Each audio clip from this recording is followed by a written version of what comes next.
just to give credit where credit's due, I got the idea for doing this. I saw one of the friends of the channel, Bloody Drongo, was doing this about 4 or 5 days ago, and it was one of those things like, huh, that's interesting. I hadn't really planned on doing the achievement run, but that's fine. So to go and to just show the mods, the only mods we have loaded is that one doesn't do anything within itself.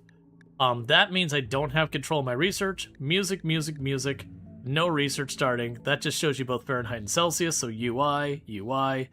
That doesn't do anything within itself. This is the achievement mod, and this just makes them dye their clothes. So it's like, the only ones that technically do anything is the ones that nerf research. There's the one that adds the achievements, and then the one that has them dye their clothes, which gives you 1 mood bonus. It's a nothing burger. So let's go ahead and start a brand new colony. It's been a while. So, what Space Haven mod is this one? The good one. No, I'm teasing. Alright, so... Oh, I forgot about that. We were going to make a colony where we started with one person who had psychic hypersensitivity to be like our matriarch or whatever. I forgot we had messed with that once. So yeah, so we could do a naked brutality. I haven't done that in a hot minute. It's probably a terrible idea. I'm going to go ahead and roll with it. And where you say it says new basic tribe, the new basic tribe, that's just the mod that gives us no starting research. That's all that does. So we're going to start with one person. No research there. That's fine. I prefer Cassandra because Randy likes to go to sleep. We go strive to survive, commitment mode. The anomaly settings, we're going to leave them all under defaults. And you're like, why aren't you turning it up higher? We're going to be doing a lot of achievements that's going to be screwing with stuff anyways. I used to do 500% naked brutality nonsense in the past, like a long while back. And I eventually got tired of where all my runs kind of felt like they were the same run. Alright, so let's go ahead and we will add the pirate gang on there.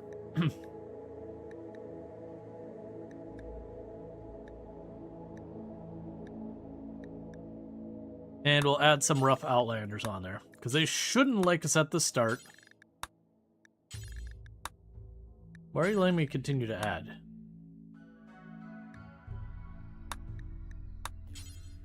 I'll add just the one. Like, low-key, I like the old factions more. The pirate gang, the cannibal pirate gang. I like these ones more than our new ones that are just one xenotype. So I like to mix these in. These ones get nasty on you because when they all run in, they're all impids. You know what to expect. When you got a hodgepodge of stuff, you'll have a Neanderthal or an impid in the middle that you miss, and then they drop in on top of you, and bad things happen.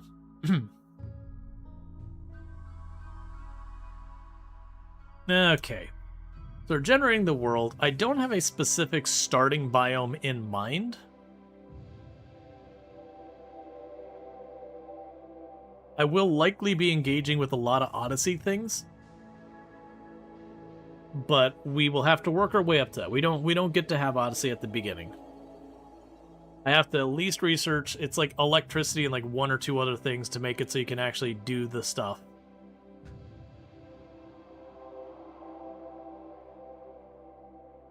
Alright, that is taking a hot minute, even for what I'm used to. Okay, that's probably because we added so many factions. Alright, so we got our whole globe here, and with Odyssey, this matters. Before Odyssey, do you know what mattered? I click on that tile, and that mattered, and nothing else.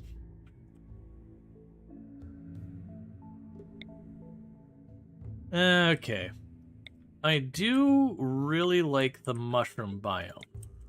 It's really dangerous for a whole mess of reasons. Is that pollution I'm looking at? Yeah, it's pollution I'm looking at. Scarlands. A marshy lake.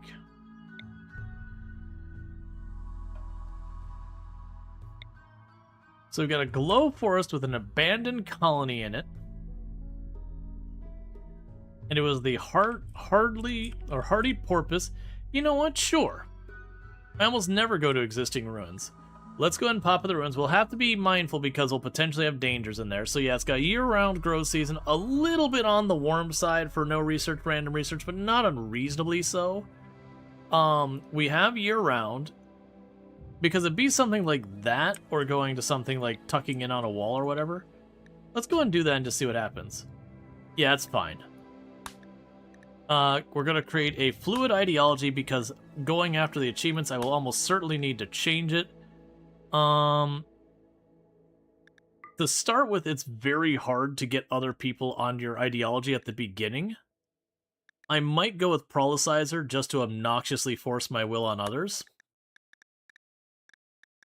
And I don't change much, but I always do take these off. So usually the way I approach the ideology is I remove whatever the clothing requirement is, and that's it. That's our ideology. Okay. So, interestingly enough, this would not be a bad character with someone else because they've got solid combat skills, but utterly useless by themselves. Cooking 1 and plants 1, this character is absolutely just going to food poison themselves into an early grave. I do really like Neurotic, though. Let's go and try and choose this based on... So you're our new best candidate. Let's bump you up there.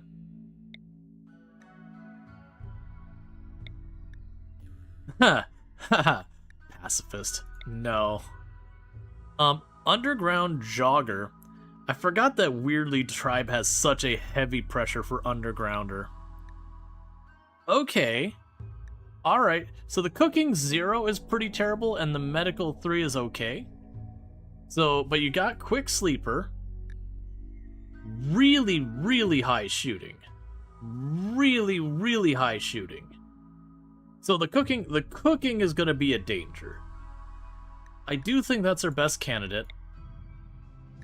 Yeah, so I think we're going to start with that. Oh, and let me pin the join message. Because I don't want to start the thing again because I don't want to accidentally You know what? You know what? It's fine. So everyone who's entered the queue, I apologize for this. I'm going to hit stop and then start the queue. That way it's just the people who've joined since we're in RimWorld. So yeah, do !join. Even if you did it just a minute ago, I just reset the queue. Because one, I wanted to grab that message, and that way you know people here like 2 hours ago or whatever not still in the queue. Okay, so I think that'll be good. We've got an adult, so they don't have a penalty toward their health for being, you know, super young. We've got, like, this might be one of the highest shooting starts I've potentially got myself for one. What's your crafting? Your crafting, I think, is high enough to make a bow. The only thing I would say is bad on this one is that cooking. The rest, I mean, the medical's not amazing, but it's passable. That cooking potentially could get us into a lot of trouble. And the reason why that is getting food poisoning very early on in a Naked Brutality is quite often a death sentence. Because then you can't run away from stuff, you're throwing up, so you're using up your limited food, and yada yada. It can be pretty rough. And we are going to be living... Oh, you know what I didn't do? I didn't make us enjoy mushrooms. That's fine. Alright, so... The good news is, we did choose a tile that has like an existing colony on it. Which is up there. Now, the thing we gotta keep in mind is that doesn't mean this is safe. A lot of these enclosed rooms could have dangerous things in them. I am going to take advantage of that for now, and I usually don't build on those. I'm just kind of taking a peek around at what we got. Like, do we have an ancient danger here somewhere? It's not looking like it. Oh, nope, there it is. We got an ancient danger in the top left corner. So, honestly, I think we just straight up take over one of these rooms. Oh man, this is so weird, just moving into an existing place. I don't think I've ever done this before. So orders. Let's claim this room over here. So we need to go to schedule.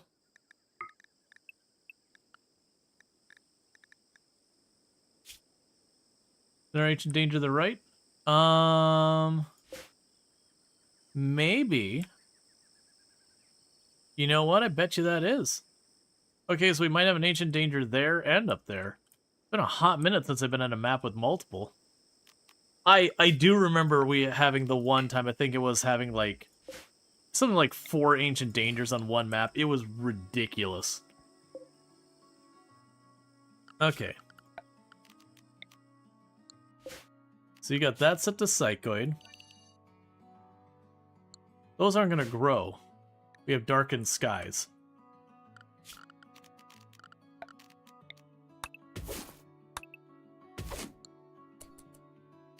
Okay, work. Do this.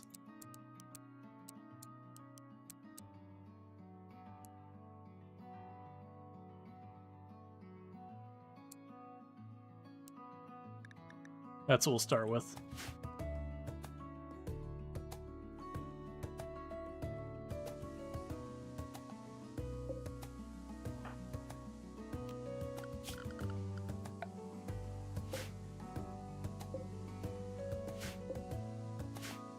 So one thing we're going to need to do very early on is get ourselves... Oh man, it's been so long since I played RimWorld.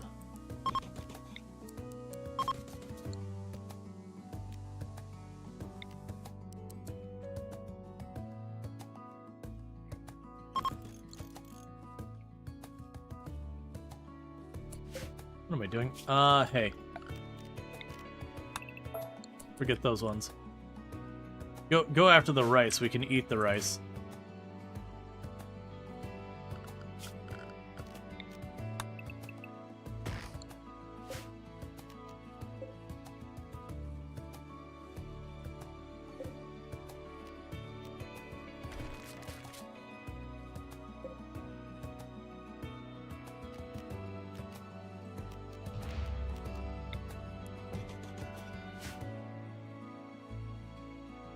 New colony first thing, harvest the drugs, get high, pretty much.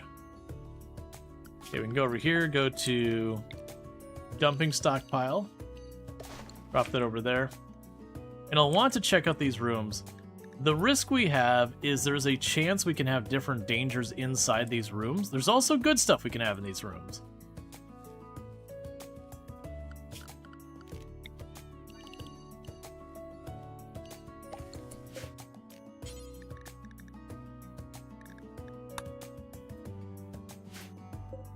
Actually, for that matter, let's shrink this zone right now.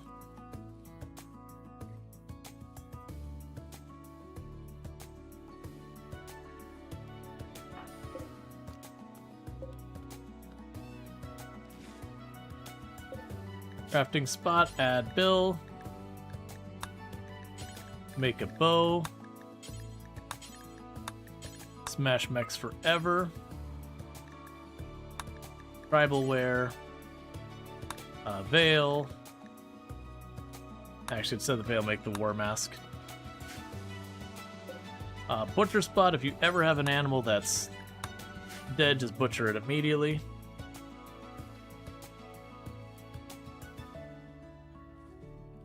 Yep, no, we'll definitely get one and get more.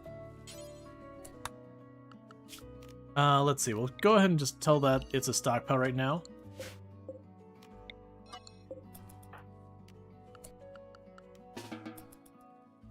I'm surprised you're not going for that immediately.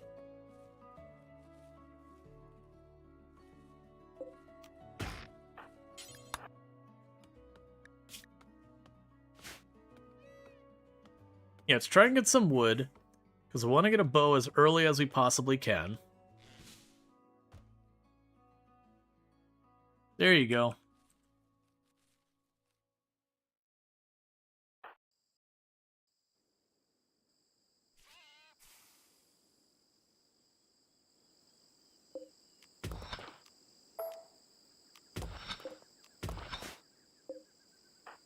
Okay, meanwhile, let's go ahead and get who this is going to be. And our first colonist is White Jaguar. And all wrong buttons.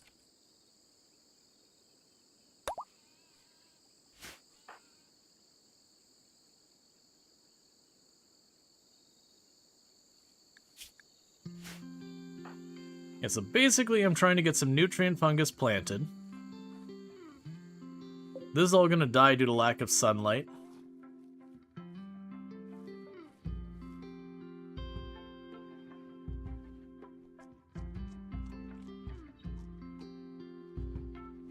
Feels like it's been ages since you last seen RimWorld. It has been a little while.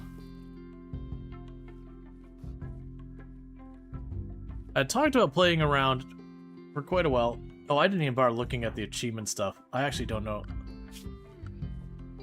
Yeah, so you got all this is the achievement stuff we're messing with. So if you look at it, there's a whole bunch of stuff listed here that we don't need to worry about too much. So it looks like we do automatically start with baby's first steps or whatever. But then there's achievements for the different DLC and all that kind of stuff. We're not going to worry about that too much right now, or just for the beginning part, we'll just play this like a normal run.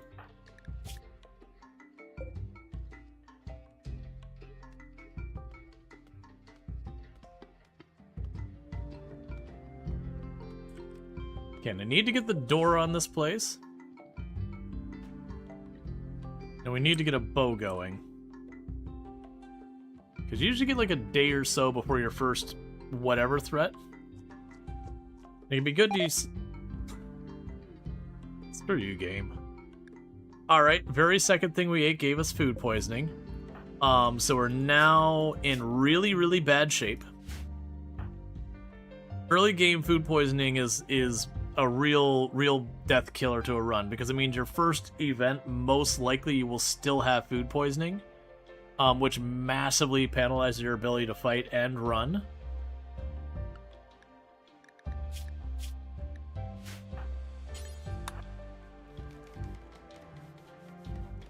So let's go for the door first.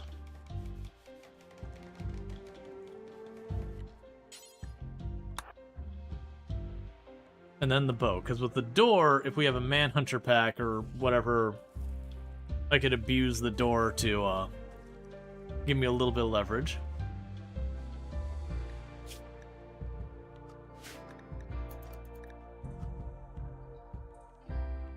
We're trying our best to make a bow real quick.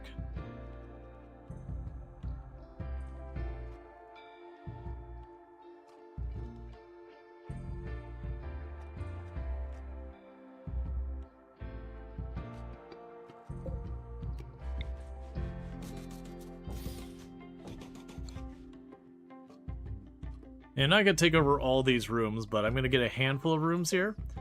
Because then what I could potentially do...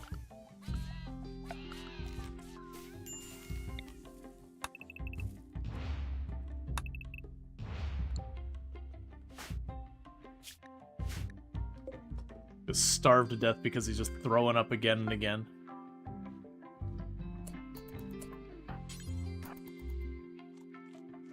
Okay, so we got ourselves the short bow. We're eating more food, trying to do our best to get around this. I am going to need...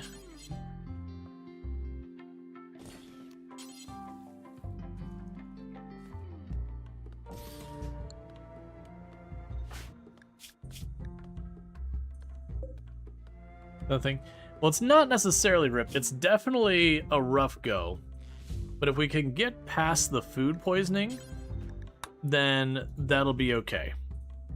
Meanwhile, I need to go to health, change defaults.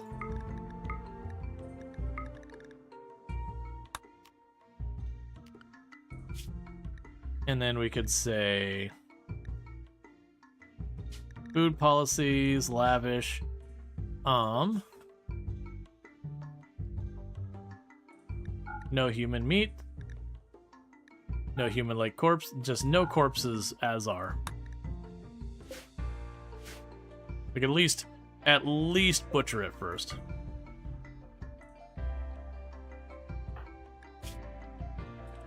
Okay, so you might actually get through this before things escalate. Let's butcher that. That's free food. And a little bit of bird leather.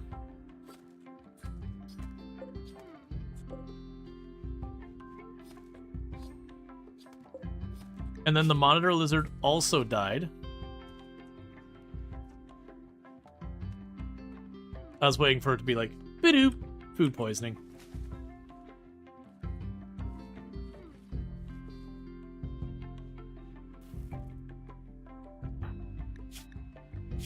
We got through the food poisoning before we triggered. We should be having our first event any time now.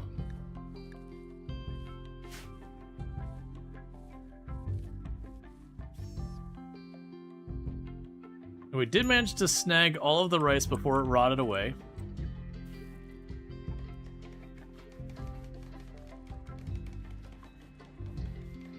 Now I need to get ourselves a couple recreation things up and running. Work Frenzy, that's honestly pretty good.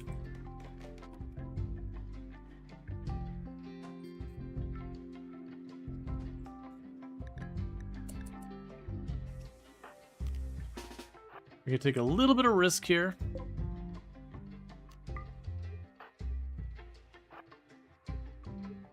Let's see if we got things lurking in here.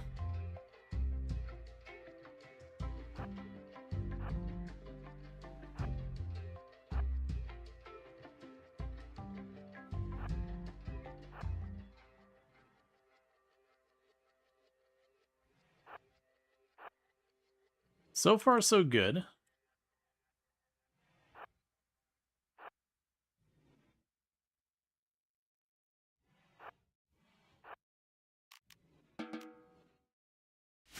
All right, so we've got some really nice floors here. Like this room over here is really, really nice floors to begin with. So let's reinstall this over here. Grab this table. We're gonna go ahead and, of course, this is placed just right to make this not work well.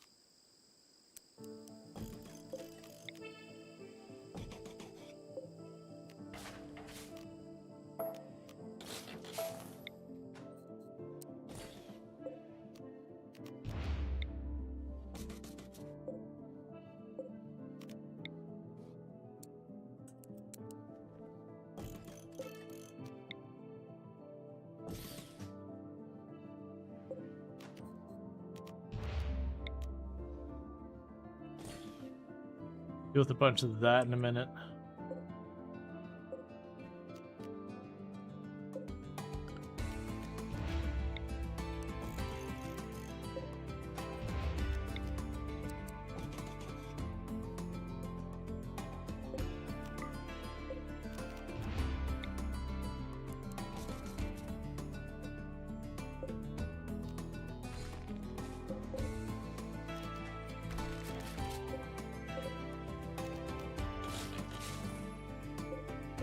Oh wait, those are straight up beds.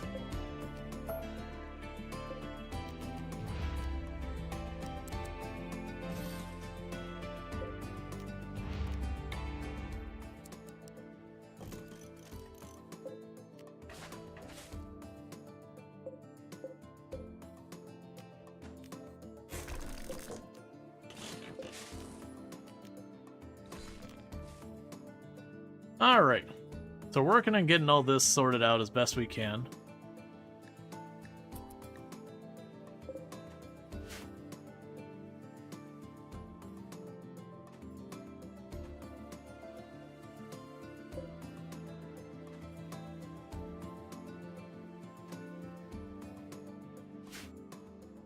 Yeah, so we got like totemetic flooring and all that, which is way fancier than you would normally have at this stage in the game. And I'm just moving a bunch of chairs and all that around. So we've got all this sorted out.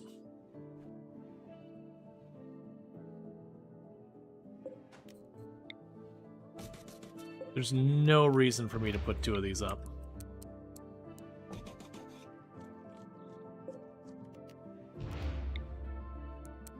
But it's like here, so it's like, okay.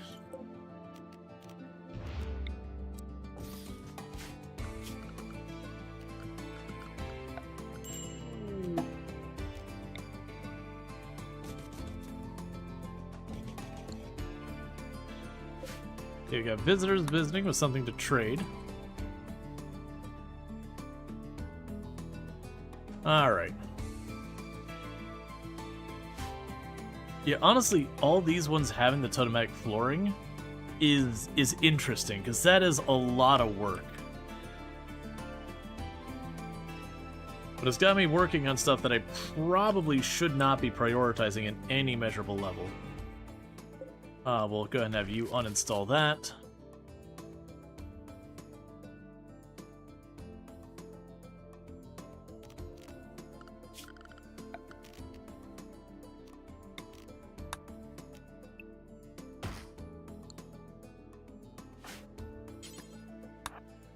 Here, I can talk to you real fast. Alright. I will sell you the normal quality face mask.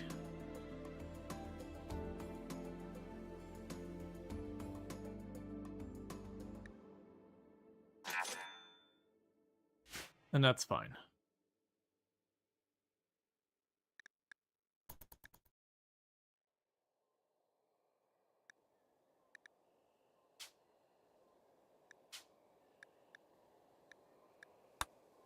Yeah, it looks like there's like no time between songs hardly.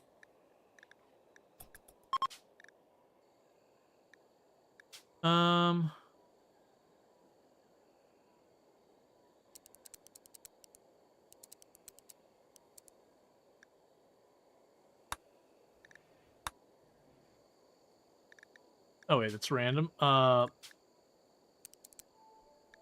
time between songs.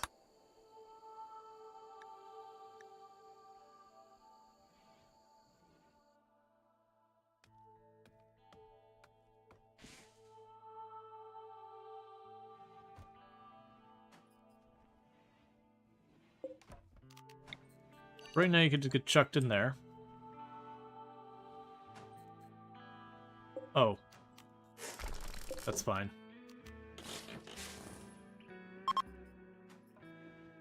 Cool, so I got all those bed royals. Those are all getting taken away.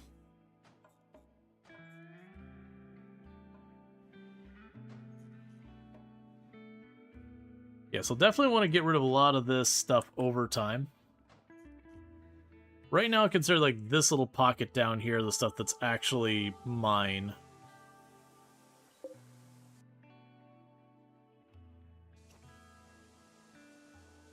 Another thing we're going to need to do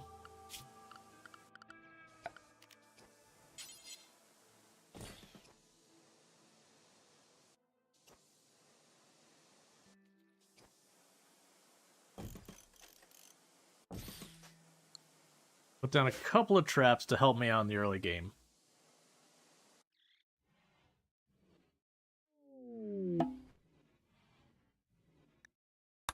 Got another group of visitors coming to trade stuff.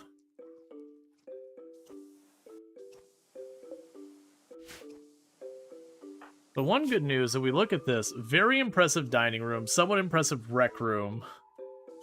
So that's honestly not what I'm used to seeing.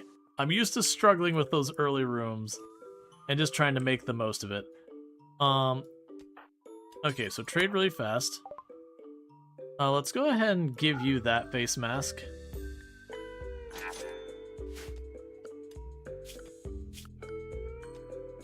Alright, what am I forgetting? Reading policy is fine, drug policy is fine. Worry about medicine later.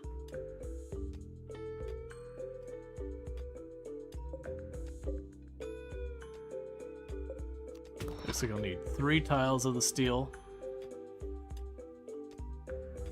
Because then I'll be able to start cooking food so we hopefully don't get food poisoning constantly.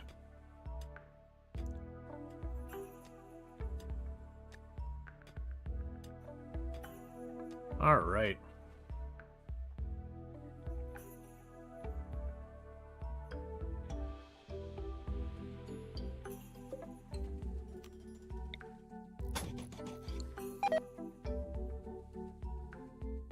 Of course.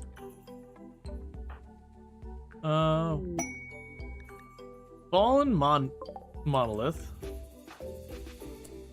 Oh, hey. Storage. No human corpses. Do not allow rotten.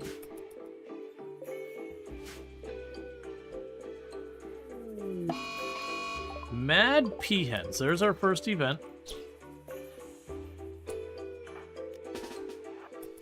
And we're going to take the strategy of, this is not my problem.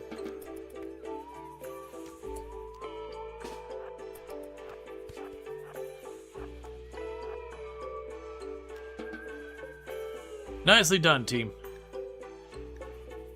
You gonna fall down, Green? Probably not.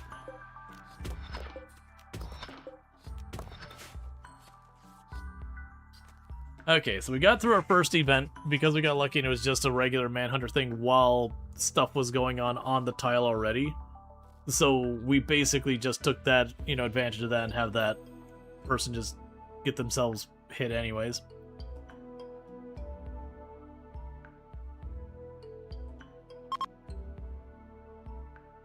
Okay.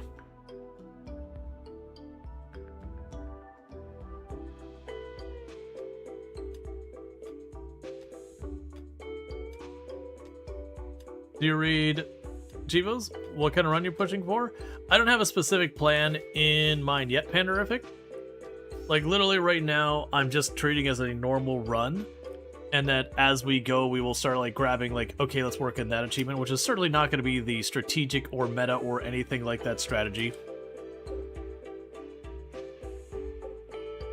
But then we started on a mushroom tile that happened to have a ruin on it, and we just jumped in the ruin.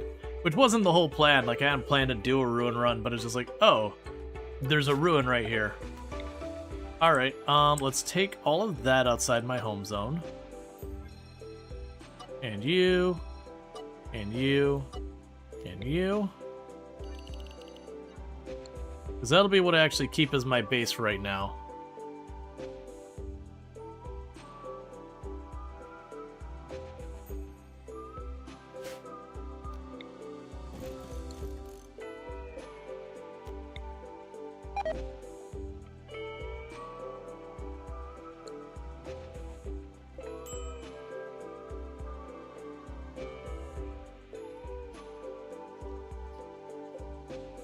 Okay.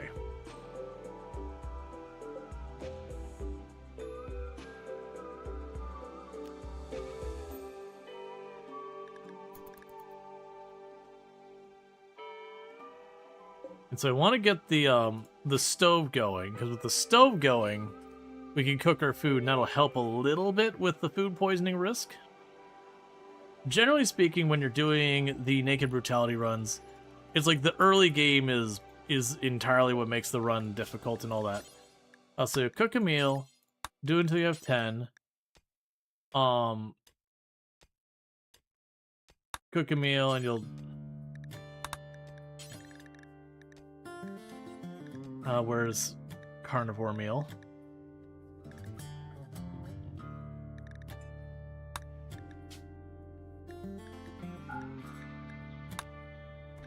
Do forever. So basically, if there's meat, you immediately cook it, like regardless, because the meat only lasts for a couple of days, the meals last longer. So there's not really a reason beyond you already have too much food to not cook it. It's just going to make it last a little bit longer for you. Alright, eating a proper meal. Look at you.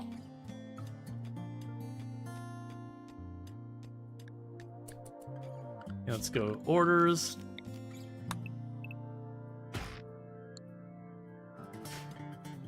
Plus helps to train up cooking skill? Yes.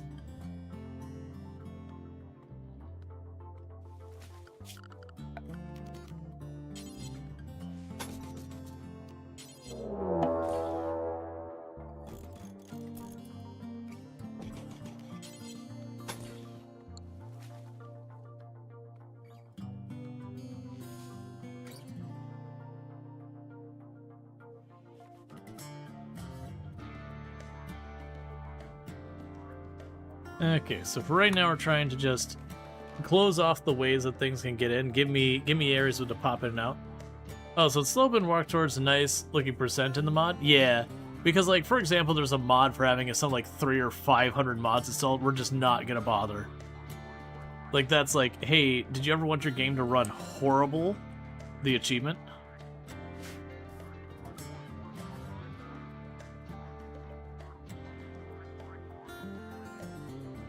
So just doing a bunch of cleanup for all the stuff we grabbed.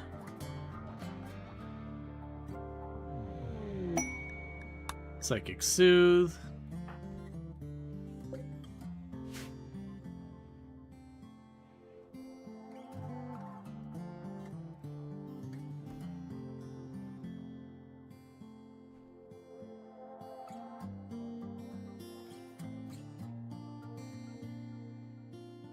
Yeah, it was like 300 or 500.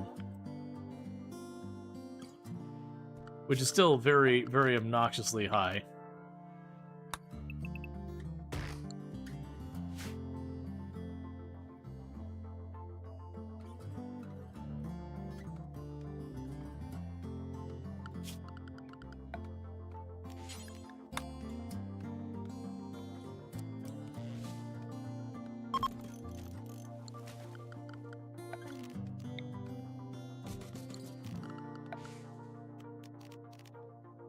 Okay.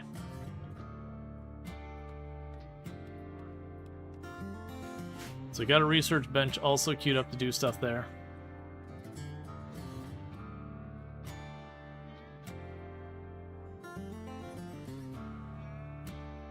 All right.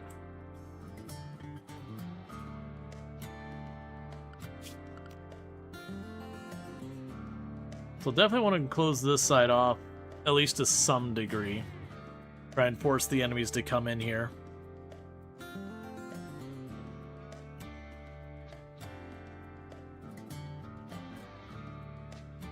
For the moment, I'm trying to not get myself in trouble queuing up way too much.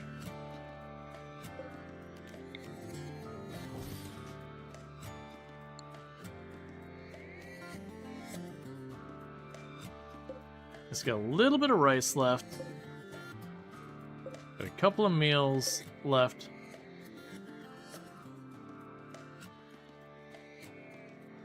So first thing we need to do after this phase is once we get ourselves some kind of position, we've got to get a second person.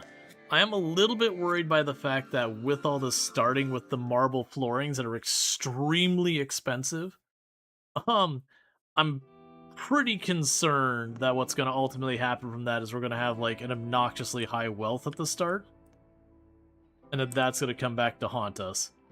Like, I'm very much debating, honestly, instead of cutting down the trees, going here and going a zone, remove roof, and remove roof. Having them peel off the roof here and then tear down all of the walls. That'll give me a bunch of wood without as much effort.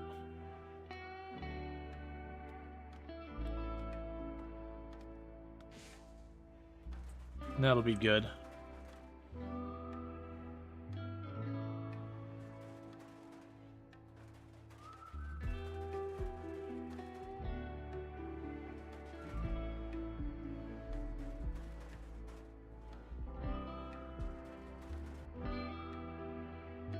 That'll also potentially reduce the wealth those buildings are generating. It also, you know, remove a bunch of cover and stuff that the enemy could use against me.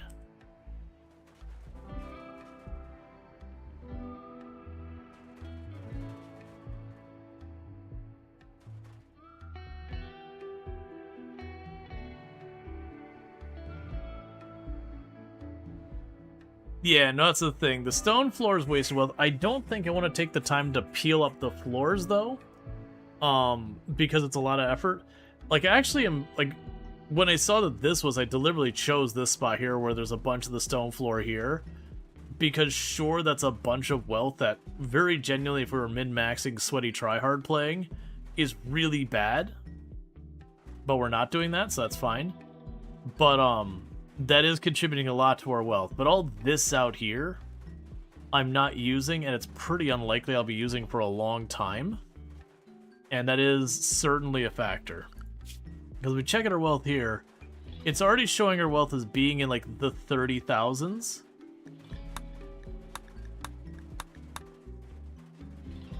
And that's basically with us starting there. And it's almost all building. That's a lot of wealth. I might have to peel up these floors up here. 30,000 with one person is pretty high.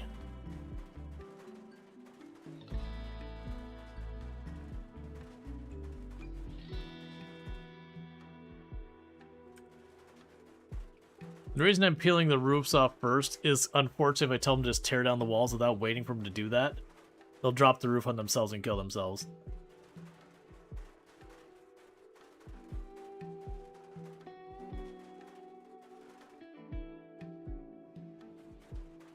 And also, check out Treacle, our fantastic content creator. Been doing some hotel architect recently, so if you enjoy that, you can find it over there. Which you should, because it's a great game. Achievement unlocked. This is where the fun begins. Get raided for the first time. We're being attacked immediately. So thankfully not a jogger.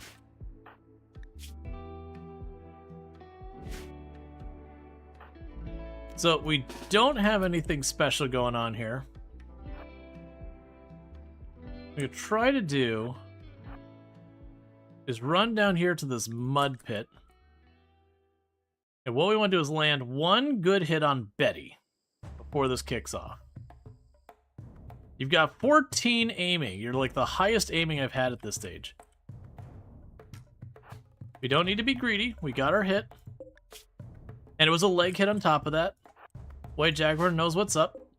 If you can't take the spine, take the leg.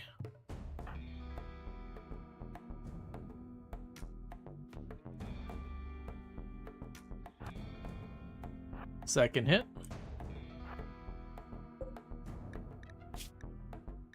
If this person survives, they're not amazing. They don't have any negatives though, so I would be willing to consider them for colonist number 2.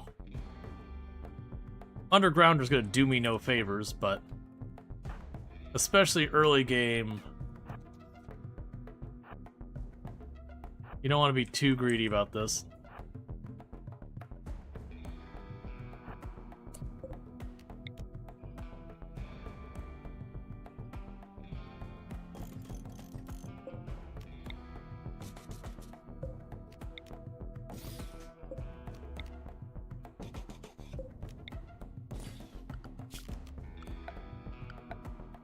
And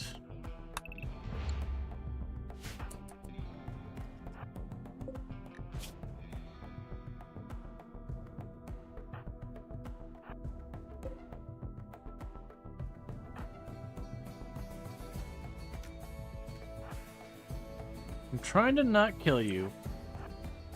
I'd really like for you to just bleed for me.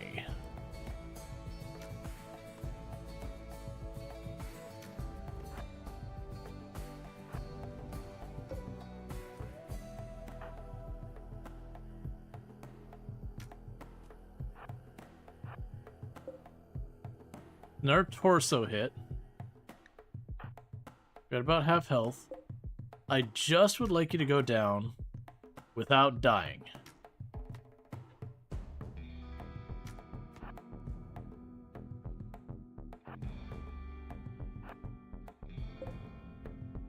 Here, blood loss minor.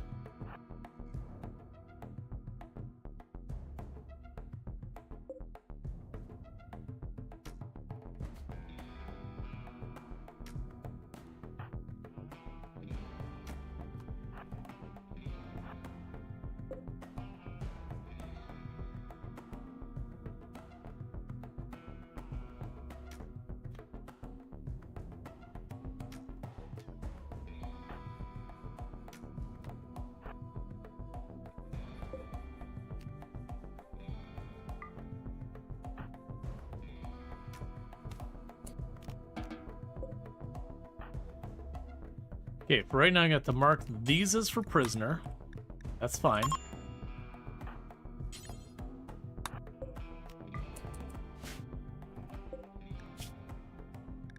Let's see if you can't patch up Betty real fast.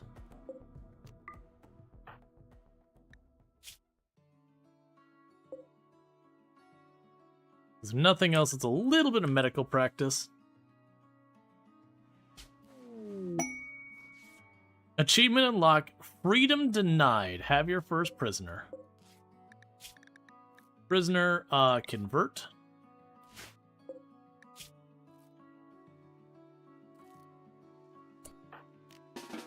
The rest is purely optional.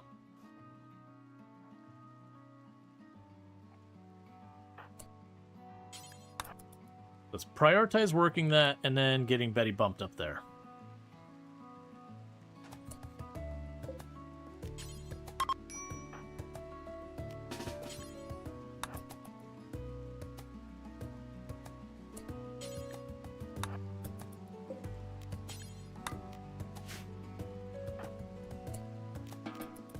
There we go.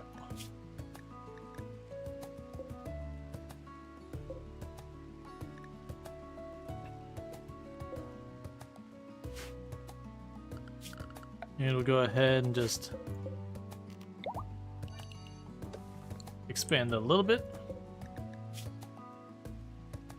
So you're just a baseliner.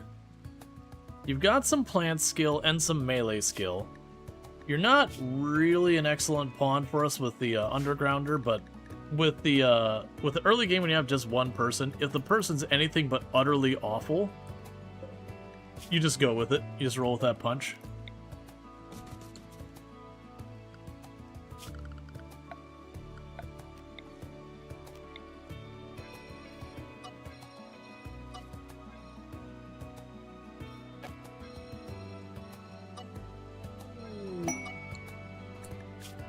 Alright, and we're not going, like, we'll eventually do the Odyssey stuff, but not for a while.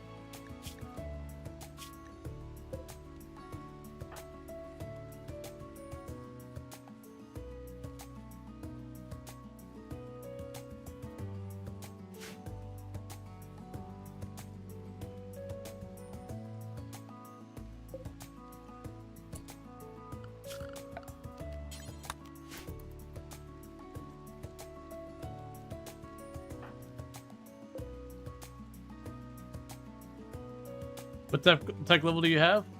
Nothing. Oh, wait, and click that. Nothing. Yeah, so I'm using the... We start with literally no research whatsoever.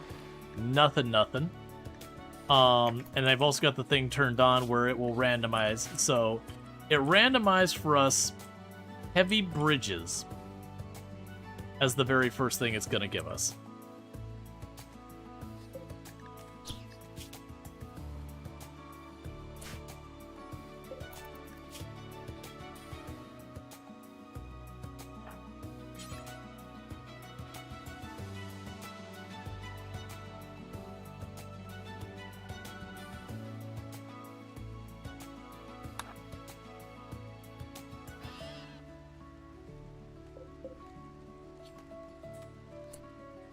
Alright, for the rotten stuff. Zone. We will go up here to dumping stockpile. Priority low, clear, corpses. And I do not care what happens to those corpses.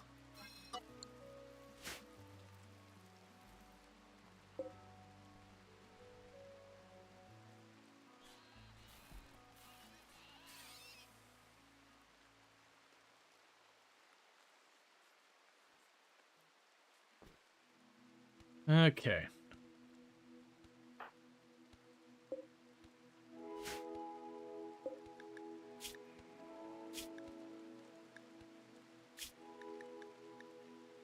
Yeah, so trying to convert this person pretty quickly. Oh, they're only a teenager. Okay, that's... sure. When they're saying a kid, I didn't mean we're talking a kid. So they're a 15-year-old. So they attacked us, we defended ourselves, but we're not gonna, you know, we're not just gonna, like, kill a kid.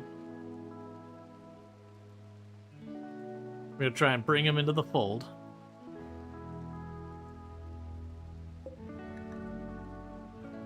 That is gonna be rough because they're set up to do melee. And there are penalties to, you know, not being over 18. You take a health penalty.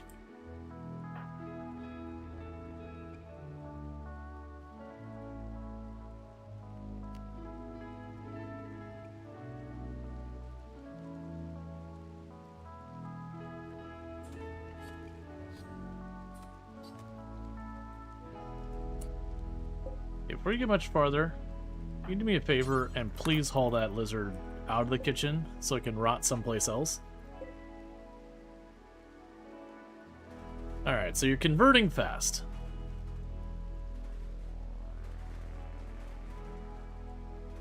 Yeah, that is outside, isn't it? Not bad. There, so you stop being rained on. Transport pod crash.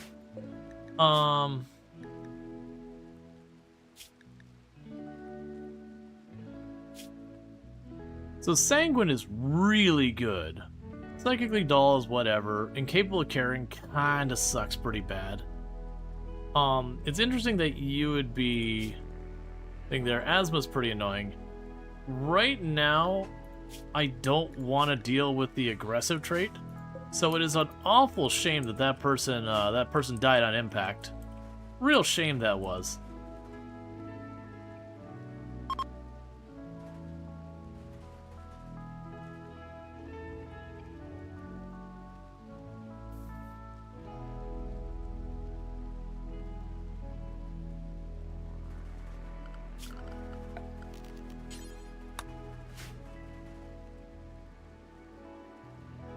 I don't think it had clothes.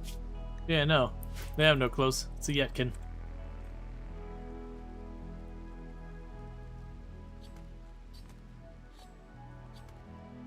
Not that Yetkin never have clothes, but usually early game you don't see a whole lot of it. Oh, see, they lost their clothes on impact. I see.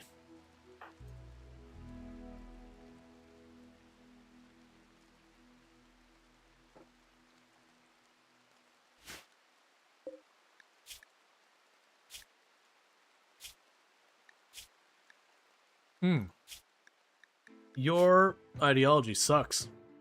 Your supremacist cannibal raider ideology. Betty fell into a real bad crowd.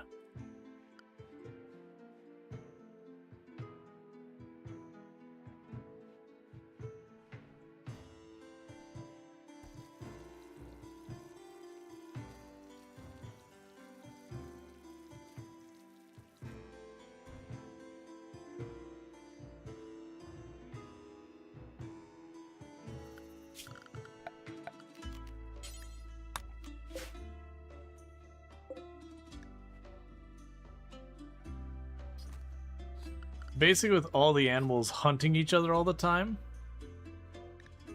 I'm pretty much just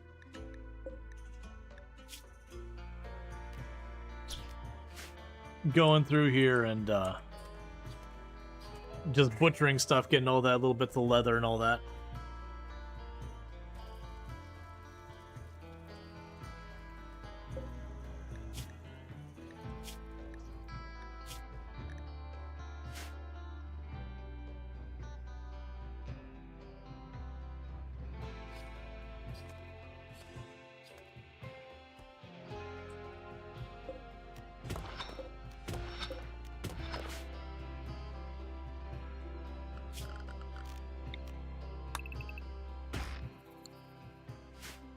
Okay.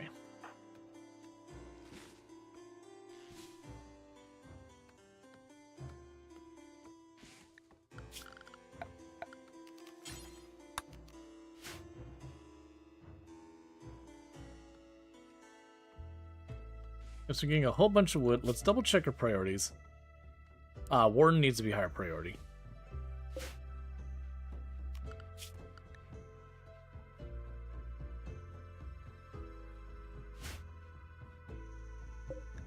And if we get you on board, you're going to take over the plants as your primary responsibility.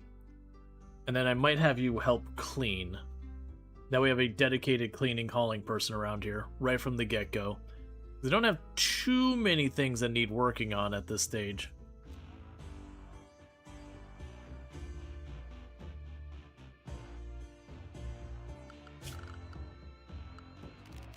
Okay, so deconstruct.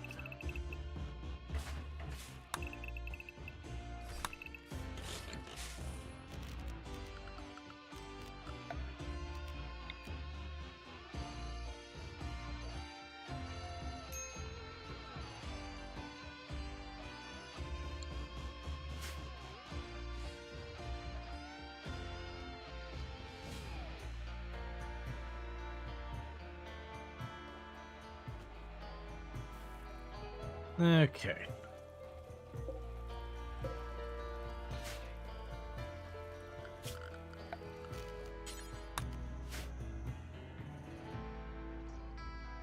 You think there's still roof on the northwest room?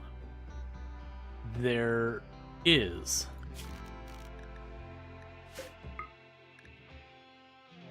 Oh, that's the weight carrying capability. There is. Alright, so zone. So the other ones are fine. Alright, so one we're talking to. Yeah, no, there's a little bit of roof there. We're gonna have to get rid of that.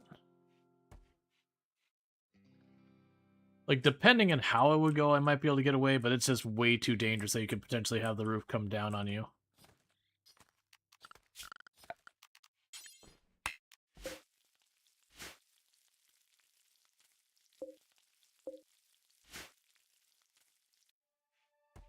Cooking level 1. I forgot you had no cooking.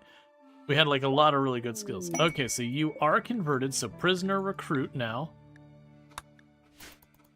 So they no longer crave the human meat. Which should help with a lot of those negative penalties.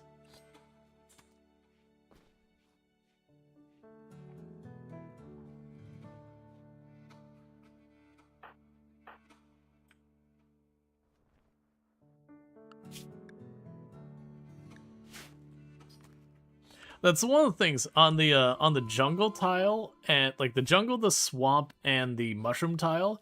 A lot of times, you can straight up survive as a scavenger, just basically taking the other creature's kills. All right, Betty has gotten food poisoning, which means that food is unsafe.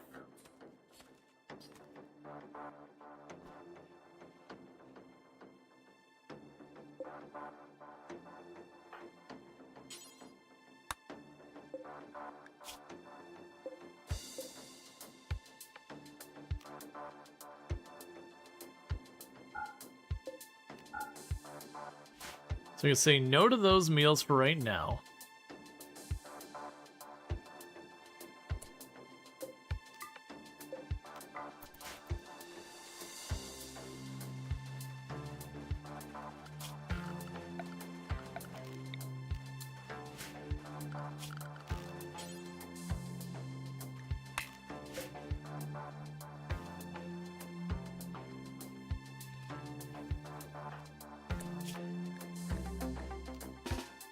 Pretty sure that's an unsafe meal.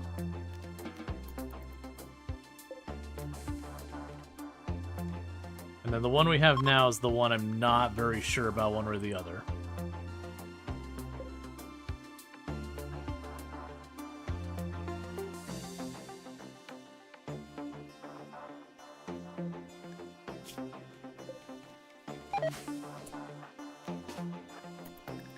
Just in case. Because we made them in batches of 3, and when you make a bad batch, the whole batch is bad.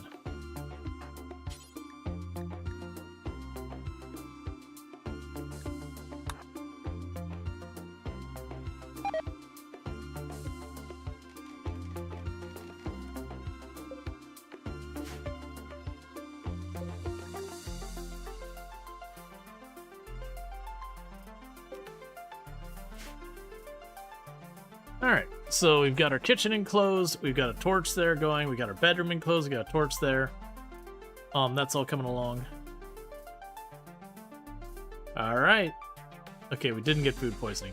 So most likely Betty's gonna eat that last meal and get food poisoning one more time. Which would be the ideal. Because that means all the poisonous meals went, or all the food poisoning meals went to the prisoner, that way we don't waste the food per se, but also we're not having our one person trying to defend the base tanking food poisoning.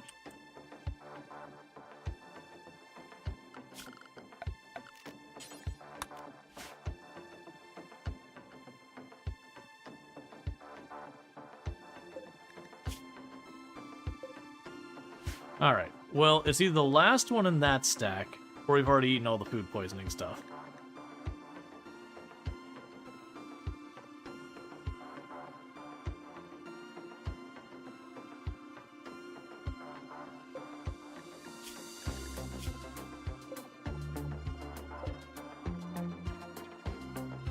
Because if I recall correctly, getting food poisoning while you have food poisoning does not extend the time.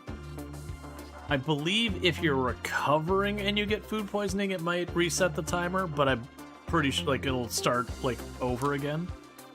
But I'm pretty sure if you get food poisoning while you already have, you know, minor or major food poisoning, it doesn't make that big of a difference.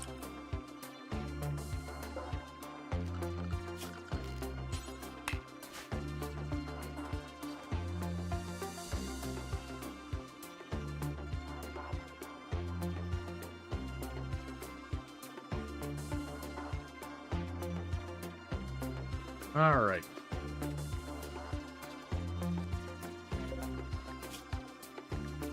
Honestly, forget the war mask.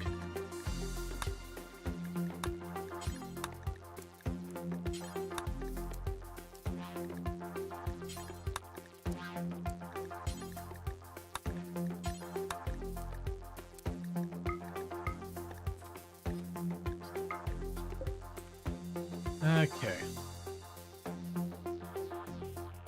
Alright, now we're pulling up mushrooms, so now we have it where we can kind of sustain our food.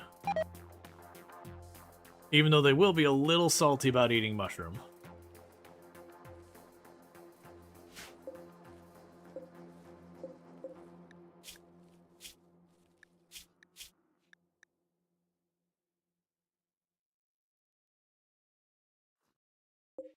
Alright. The only downside is I believe your social skill is pretty garbage. Yeah, it's 2. So you're doing the best you can. It's not particularly well. The good news is that is one benefit about them being only a teenager. That children, when it comes to recruiting and ideology, do go faster. They've got less resistance to change, I guess is the way of phrasing it.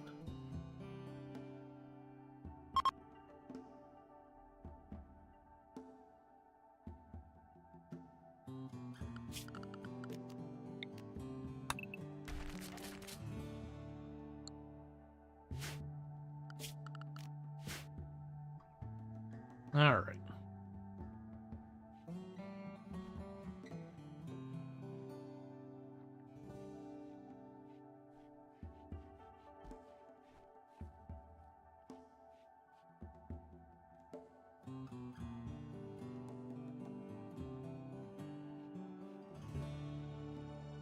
So good progress there. The big question is, can I recruit them before we run into another problem? And while I'm very torn because, like I said, they've got a strong predisposition towards melee, which you should take advantage of. But at the same time, they're a teenager. Where that matters is if we look at the health. I was trying to remember that there'd be... Basically, their torso has less max hit points.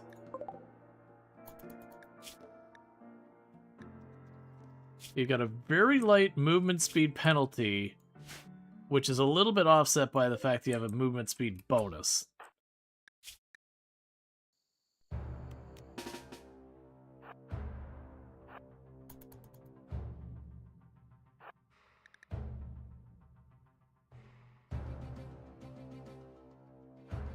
Long hang.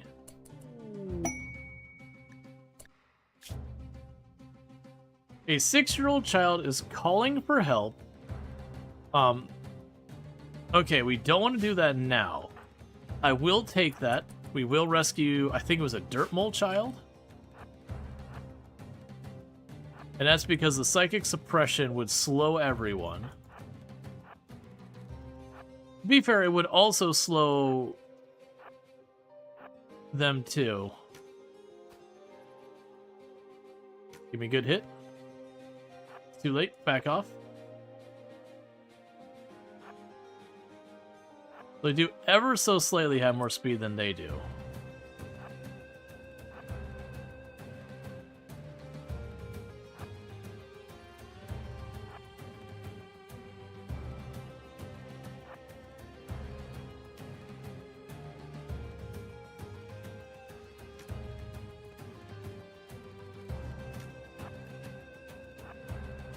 Come on.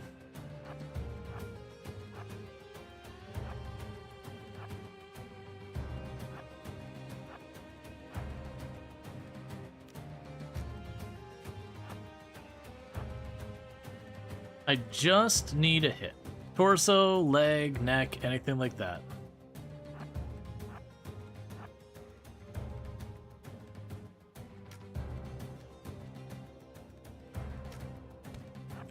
Alright, we did get a hit. What do we hit? Right leg, that'll do it.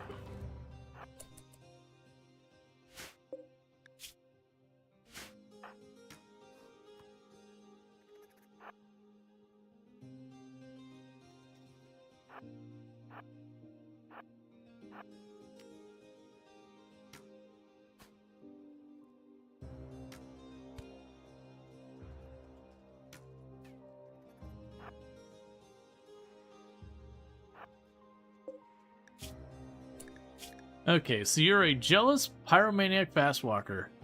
It is a shame that this person is not going to survive.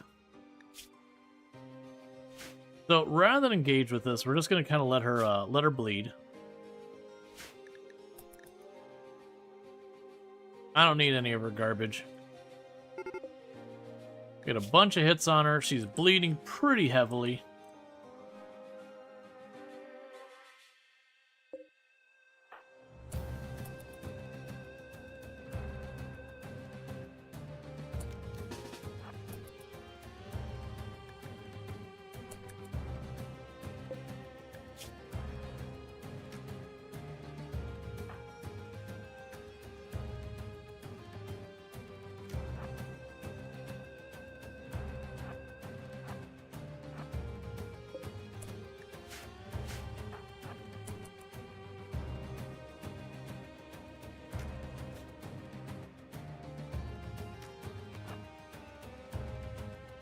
Okay.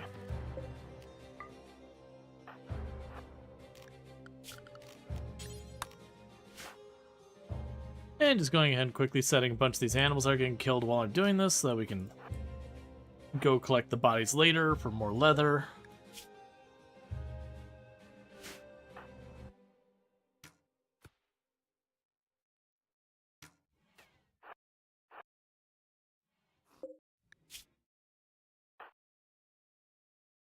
Alright.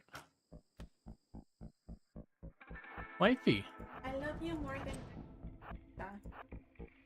That's pretty hard to believe. pizza's pretty awesome. I was gonna say, pizza's pretty amazing. Yeah, but you're pretty amazing. I don't know if that's true. I'm heading to Petit Pies. I love you. I love you too. You sleep well. Stay handsome. Oh, what's Smarty doing?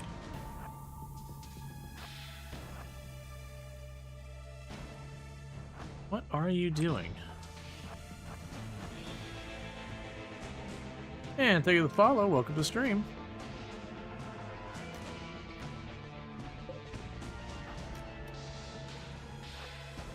Smarty was definitely like, you know what, I got my plan. I'm just gonna immediately ditch aggro and go after your crops.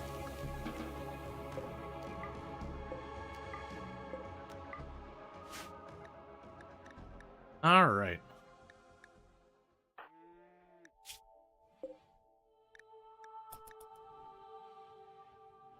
So feed you. Feed yourself, I guess. Okay. Now the question is, do I have 3 meals, or was that third meal I mentioned way earlier that was contaminated? Because either 2 more of these meals are cursed. What? Okay.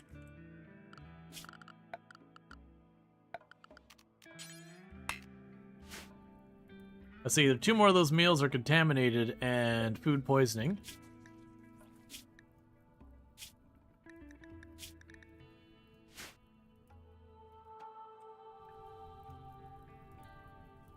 That's fine.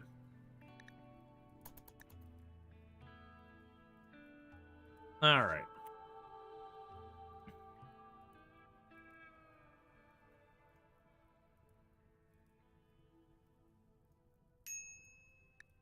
Quest expires. Okay, so you're a dirt mole, is that right? Okay, so you're a 6-year-old dirt mole. This is probably a really dumb idea. This child's probably going to be attacked the moment they walk on this tile. But I will bring in our little small child. Are you using a mod to change the food poison meals? Because vanilla, if food poison meals add to stack, it taints the entire stack. No, it doesn't taint the entire stack. It's the 3 there are tainted. So like if you make a stack of 3, you have 3 that are tainted in the stack. If I remember correctly. I don't believe it messes up the whole stack. Like, you'll still get multiple instances. It's the batch you do that'll be the thing that decides it. Okay, so you have no traits, no anything. I'm not going to name them yet. We're going to wait till they get home, and I'm going to tell you you are restricted to the home zone. Your entire schedule is recreation as you are a child. Alright. So we need to come with a settlement. So the thing is, we are the overachievers. Nah, not the overachievers.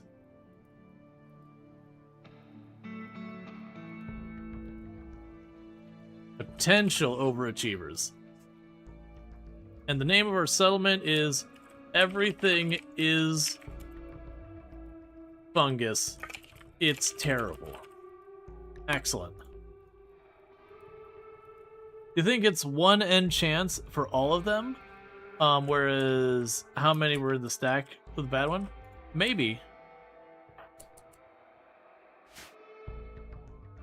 So, the small child is running the gauntlet.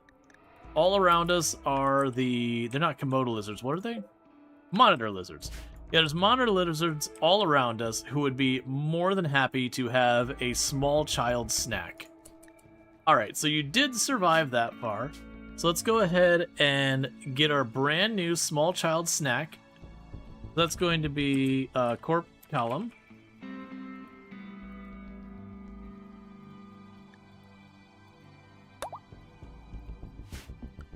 And we're going to go into your stuff here. You will be a patient as your first priority. And you clean. And unfortunately, there's no bodies of water nearby for you to fish. The closest we've got is that, which is a little risky.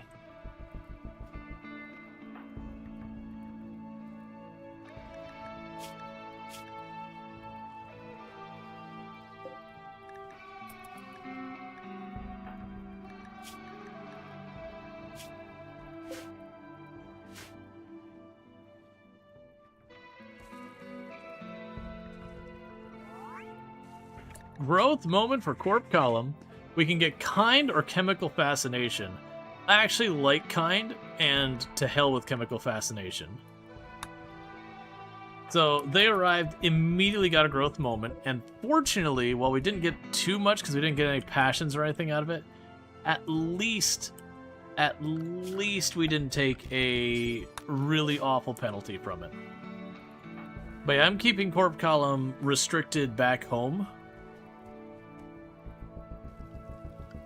Oh, you can probably do more here? Alright, so you mine as your first priority.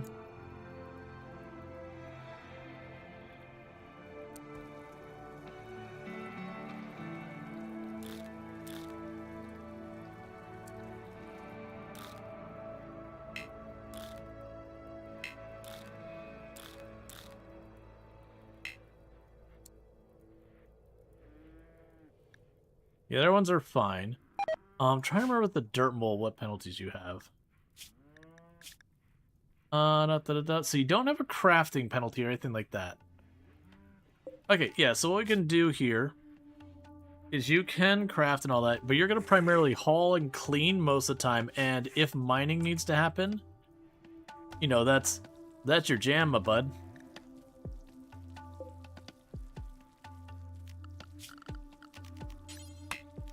You're going to be playing a little bit of catch-up for a while here.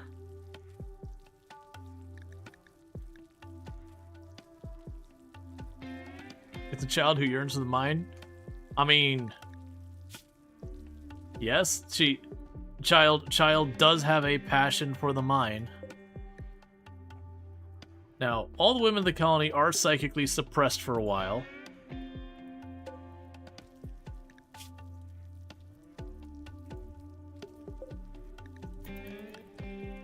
They're going to work slowly.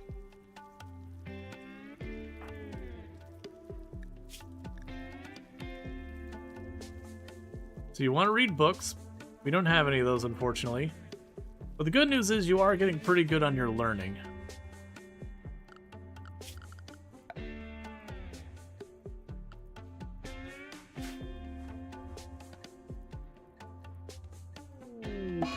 Blind fog. A thick fog is settling in, dramatically reducing the range vision and the accuracy of ranged weapons. That is not super surprising.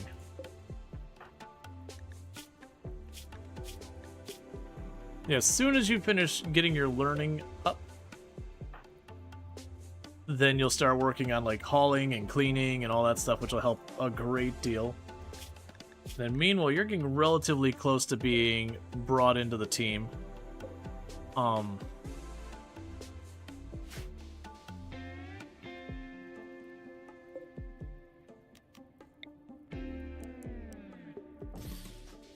It'll tuck that bed in there for in the event we have other stuff. Disturbing vision. Corp Callum had a strange dream. In it, he saw a black shape unfurling in space and time, growing and consuming. The shape originated from the crumbling monolith. Upon waking the vision, Corp Callum feels strangely drawn to the monolith. It calls to him. Alright, let me just get this straight, Corp. You showed up, instantly caused all the women to be psychically suppressed. Wasn't your fault, to be fair. It was a machine spirit or whatever. And then you're immediately like, I want to touch the scary thing. The scary thing is what I need in my life.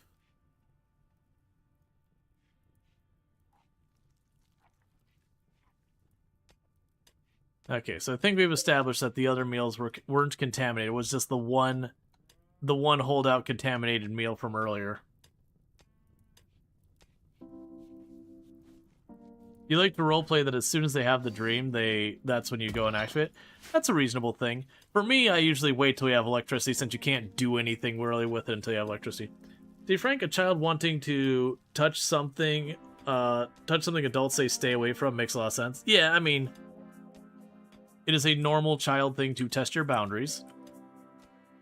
It's a normal human thing, but, you know, children are very infamous for it because, you know, being that young, you kind of don't know any better. So you just start poking things and making regrettable life decisions.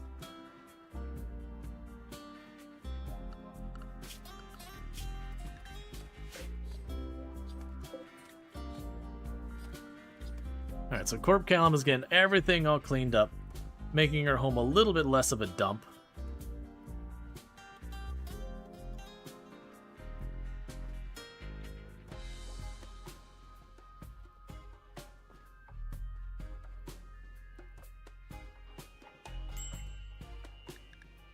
So heat stroke on Corp Column, that is pretty bad. Because there's not a whole lot of... Jeez, it's 100 degrees outside. Now you'd be like, why don't you put down a passive cooler? We're using no research, random research? I don't have this passive cooler you speak of. Deep animals. Oh no. They recently lost a scouting party to 2 man-hunting rats, and he'd like to draw the beasts to me over here. Okay. Sure. I'll bite. I shouldn't. Like, the correct answer is to get the Glitter World medicine here. Yeah, we'll do that. I was gonna say I'll take the honor because I'm sure we'll need that at some point. We'll take the glitter.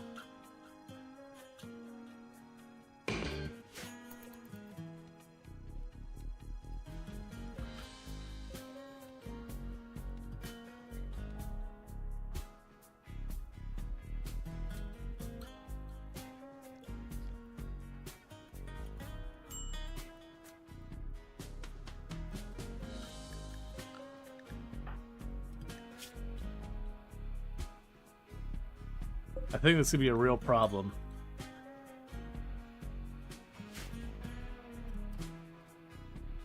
Because I just don't really have a way to counter that.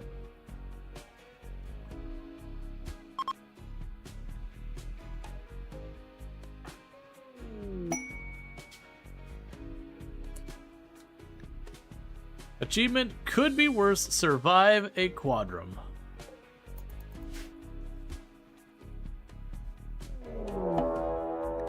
A monitor lizard is hunting Corp Callum.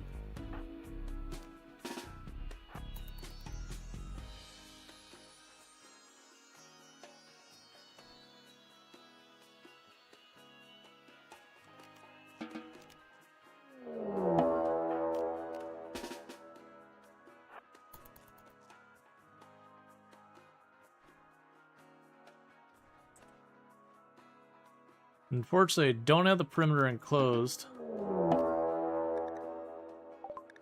We got the Manhunter pack. This actually might work out okay for me.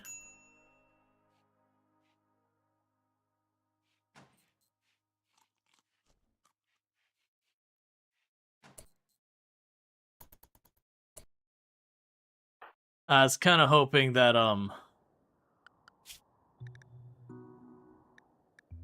wait. Okay, they're still there.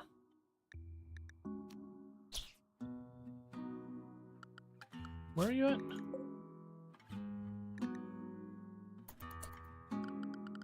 Where's the other one?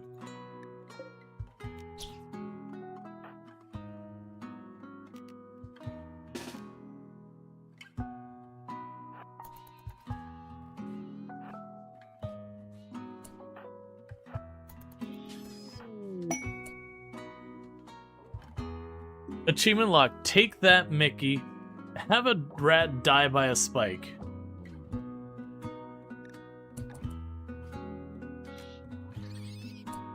And nicely done.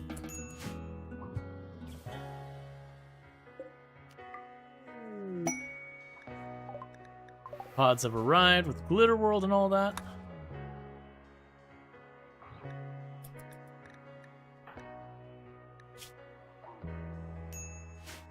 Alright.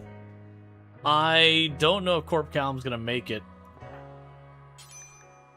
Let's grab that Glitter World before anything gets, you know, destroys that. Just because there's not a whole lot I can do to help. And they've already got, honestly, better clothes than I can make them. And we can't make the passive cooler or research the passive cooler. We're using random research, so I don't have that kind of control.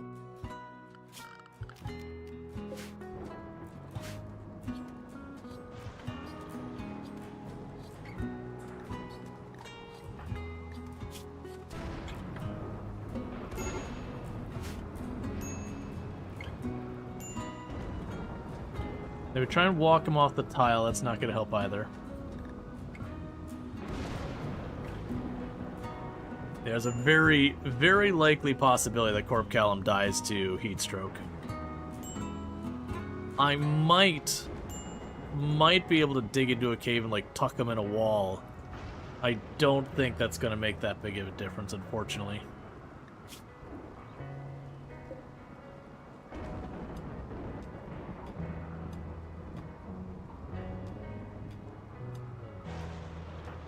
I'm trying to remember if you dip in the water, if it helps or not.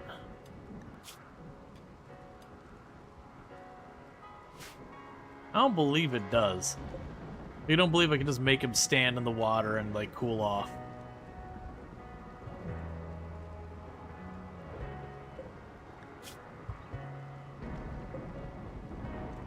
Oh, Betty is also getting heat stroke. Well, that's real unfortunate.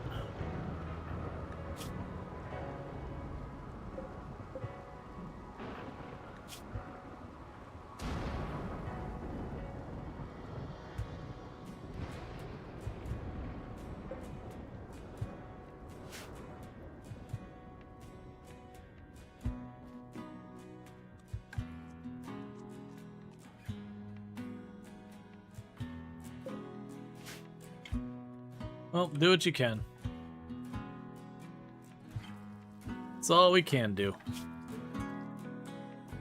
Yeah, so it did get cold enough that Betty and Corp Callum had the heat stroke drop down quite a bit.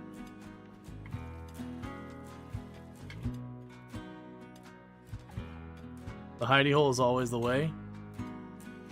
Yeah, just drill a tiny little hole in the wall. I know they nerfed a little bit about the cave for cooling. It used to be ridiculously strong that you could just go a little ways into the wall and temperature almost didn't matter on the tile anymore. It still helps, but just not the, you know, ridiculous strength it used to.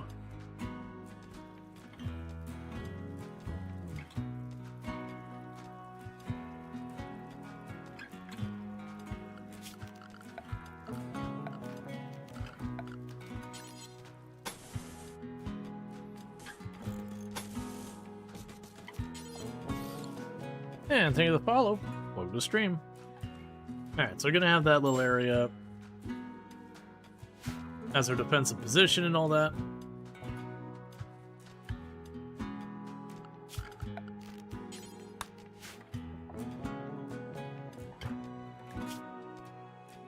It's not really escalating much right now.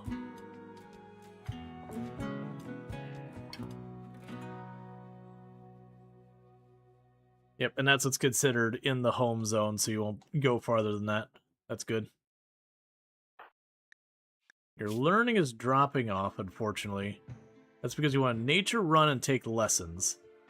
And I'm unwilling to nature run on swamp, jungle, or fungus biomes because of how many predators there are. Like, all of that there will have themselves a, ooh.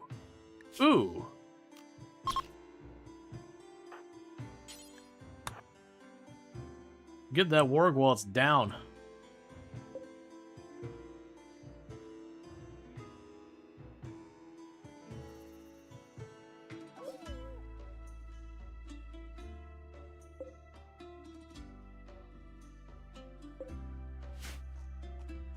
I'll take a free warg.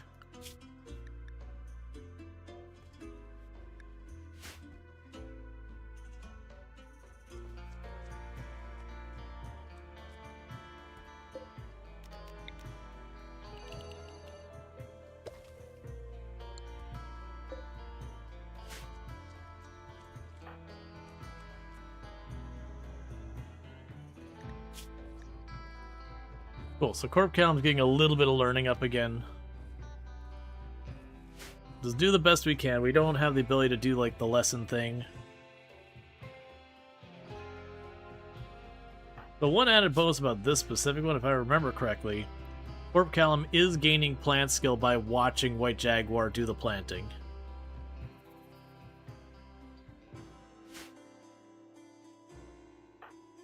I want to say, Dermal has fast healing, right?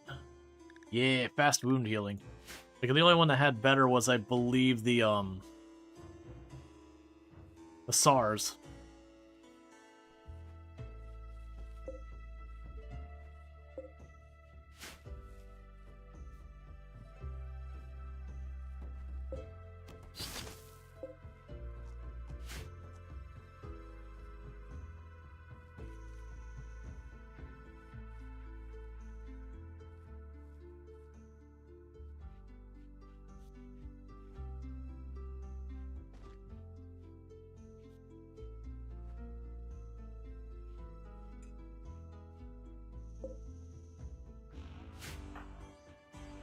You're doing okay in your learning, not great.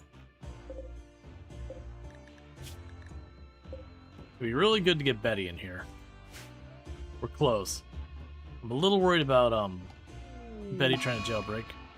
Okay, so we have the psychic suppression going on for the women, and then the psychic drone going on for the men. At least it's fair. Everyone is having, you know, having their brains properly messed with. The psychic suppression should be dropping off soon, which will be good. Because it's what, 50%? Yeah. It's a pretty severe penalty on what White Jaguar could get done at all.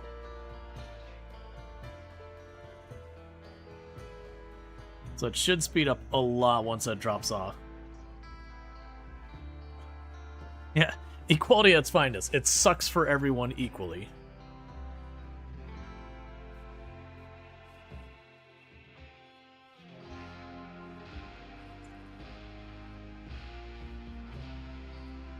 All right.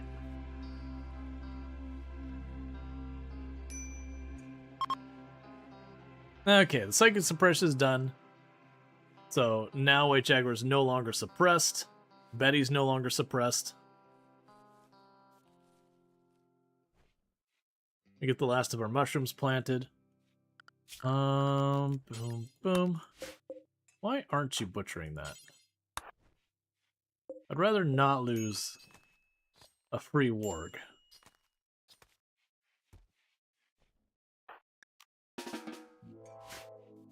Okay.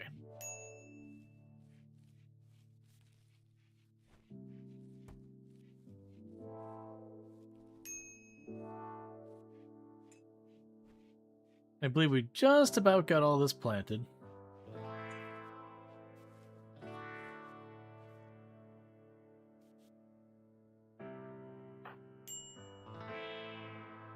Okay, so you're gonna run around and do all that. Hide in room. Because low psychic drop. You know what? That's honestly fair.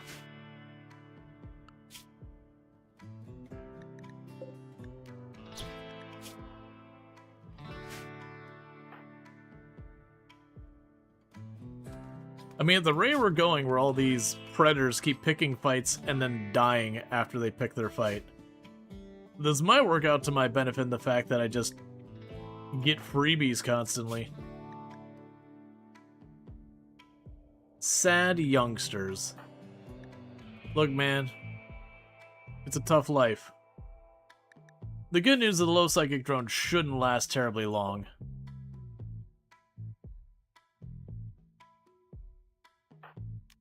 Oh,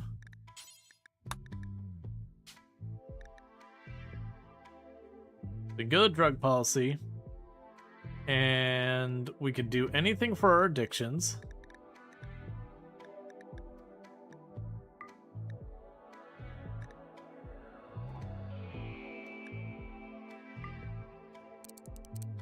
So you can do it every 7 days, but only if your mood is below 30%.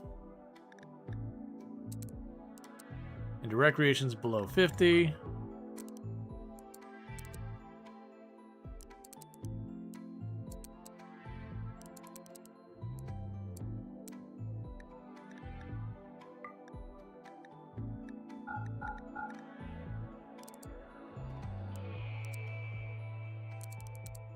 Okay.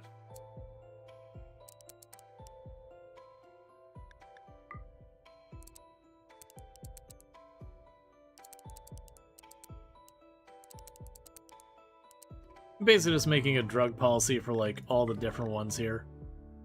This one can be every 4 days because Side T is the most benign of all of them.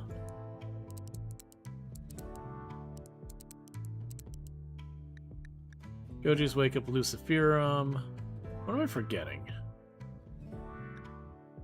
Oh, Penioxylin, and that is, I believe it's every 5 days regardless. Okay. So I got visitors.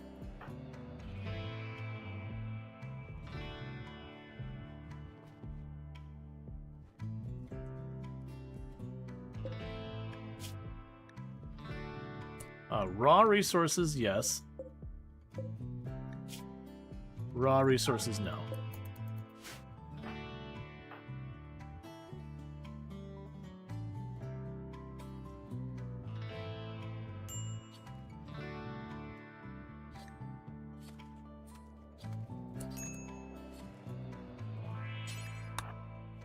Okay, so let's see what they've got for me. Or rather, either way. Okay, you've got a revolver, you've got medicine, you don't have anything... Ah, that sucks. So, like, there's stuff I want from them, but there's nothing... Oh.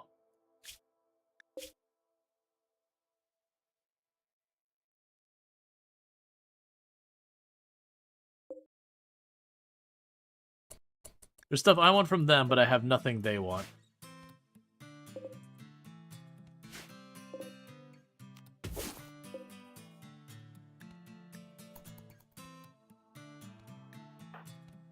A minor break risk because you're ravenously hungry and you've been eating raw food.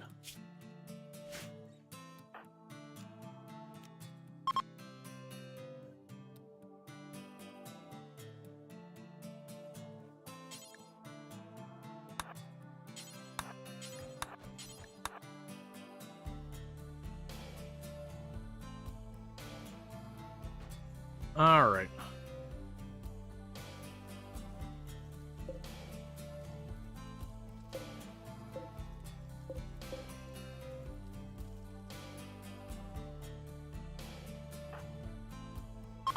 So one thing I need to do is go orders. I need them to get some wood so we can cook. That's what the problem is. I keep forgetting that I have the priority set to cut and all that as a higher priority. So that's why the construction is just not happening, which is very typical of a early run in this game. Like when you're doing the Naked Brutality, no matter what you have on your queue, there's going to be something that just doesn't get done.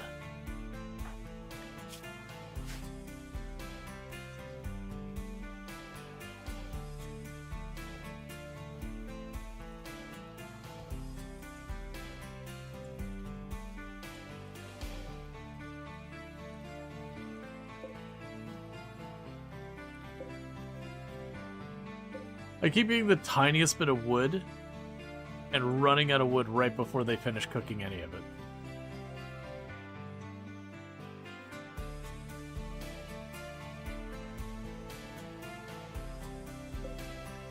We've got 2 more times being talked to, most likely. Maybe 3.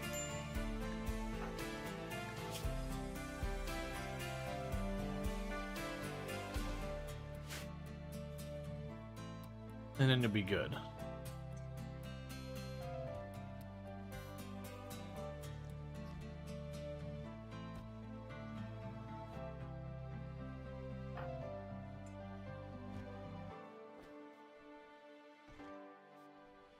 Okay.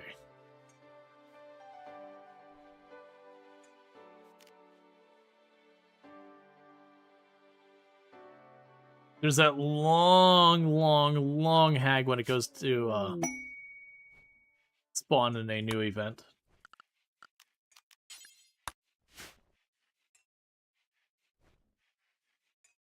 It's one of the things that happens when you generate too much of the world.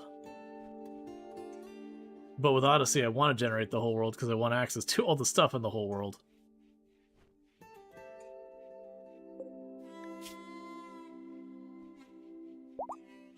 Okay, so next time we talk to Betty, Betty is one of us.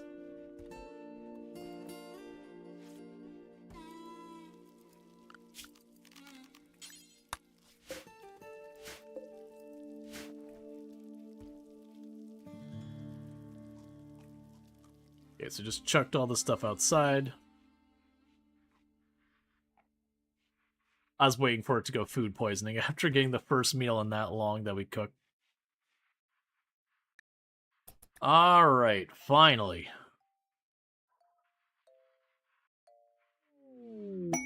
Okay, so we got a brand new recruit, Betty. So that's going to be Yotsu. Gotta go to schedule. There's some recreation on it. Work. When no one's a doctor, everyone's a doctor. Alright, so for where the priorities are going to be, you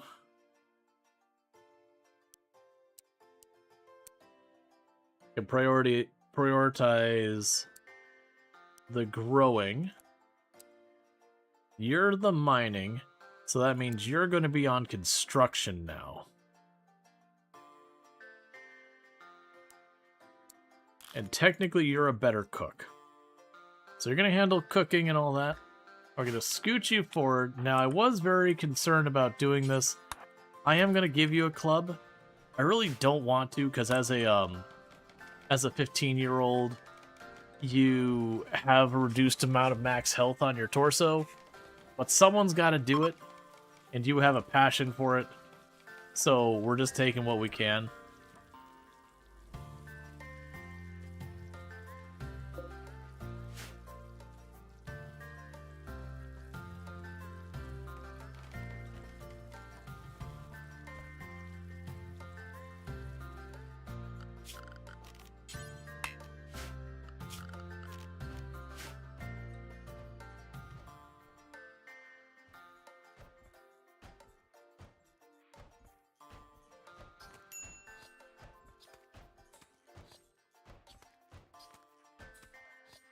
All right. So I'm going to start pulling all this up. I am going to remove the floor, which is a feels bad, man, but the amount of wealth that's contributing is a lot. The floor in here is staying, but all this floor up here that I'm probably never going to use, once I get those walls down, that's going away.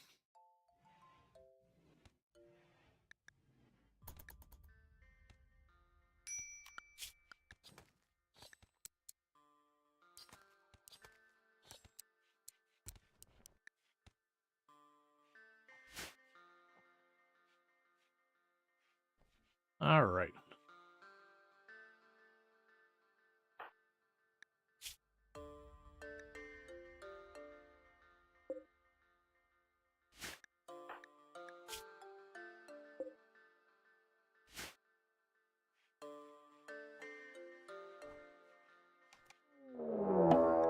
Look at a cobra hunting corp.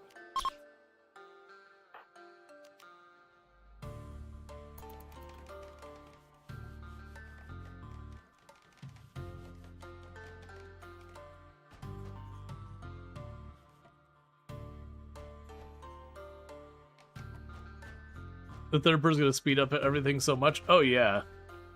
Absolutely.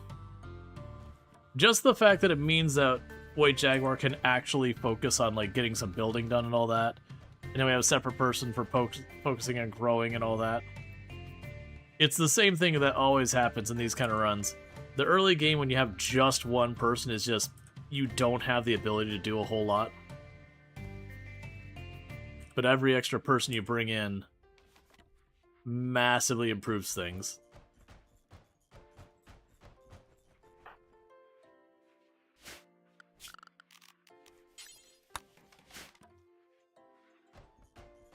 All right, we got a research room built.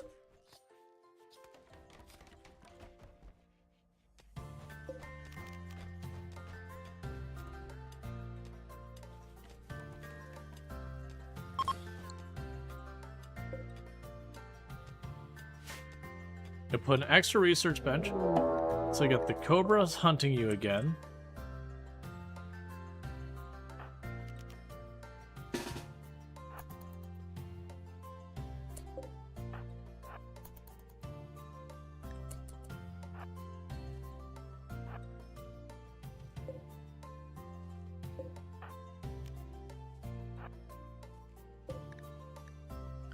Remember if you'll react violently. There's like a 50% chance.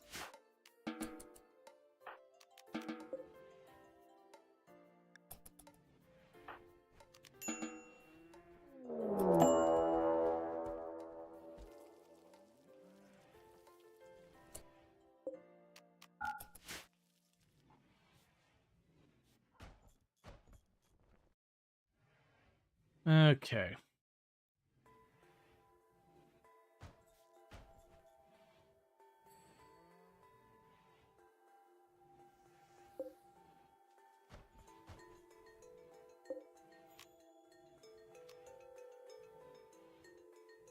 Yeah, so you're sleeping in there for a minute. That's good.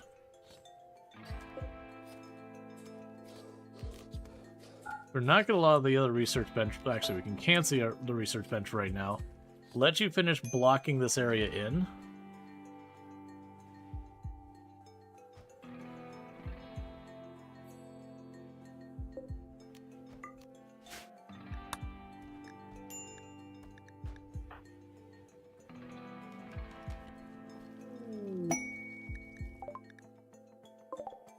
Oh, good. Our sister's here.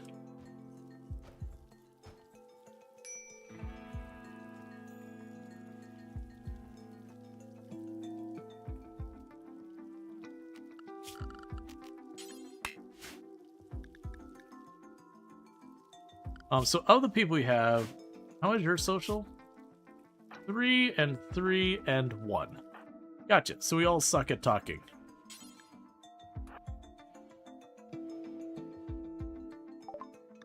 Alright. So we don't have anything they want. I could technically get a Harbinger seed for processing corpses. I don't think we're going to worry about that. It would have been nice if they had a book or something I could have used, but sadly that's not the case. Because that would have given something for Corp to do.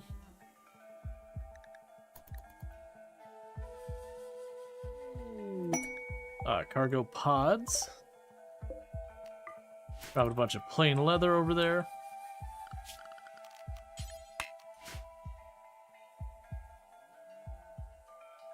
We've almost got the perimeter enclosed.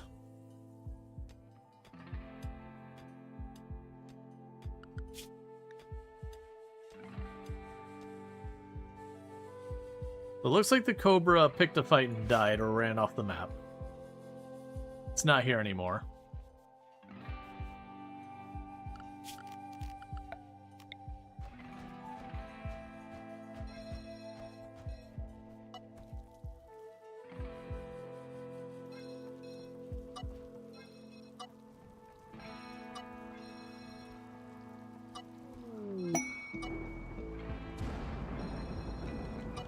Okay.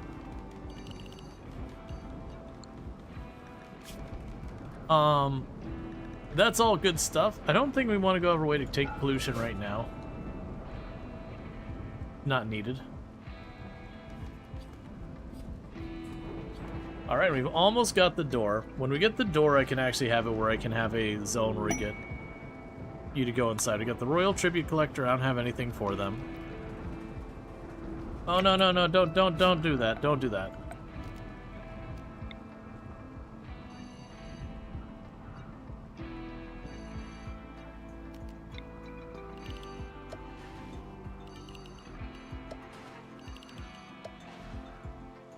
Make sure you got roofs over that area. Leave that outside. Because if I don't do that, we'll end up having lots of problems. I mean, technically the mushrooms don't need light, so I guess it's not actually that big a deal. But still.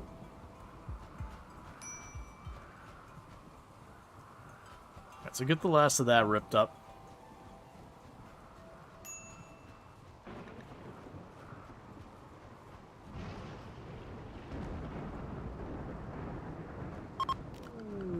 So you got a gift from them, which is 13 medicine.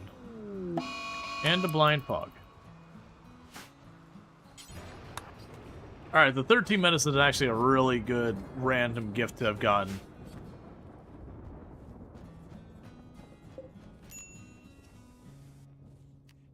Now, normally I'd probably want a path to get in here, so that when raids show up, they try and go in here versus attacking the wall. I don't really have much of a defensive position here anyway, so I don't really care that much.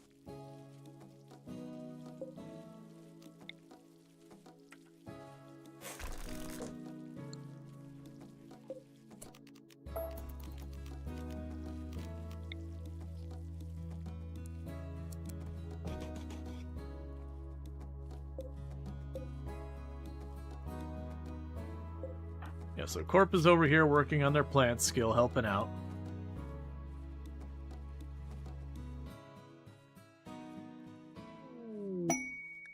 Beggars in need of charity. They want cash.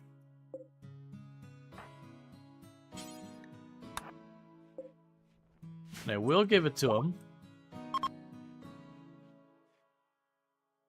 Alright, so floors. Remove floor.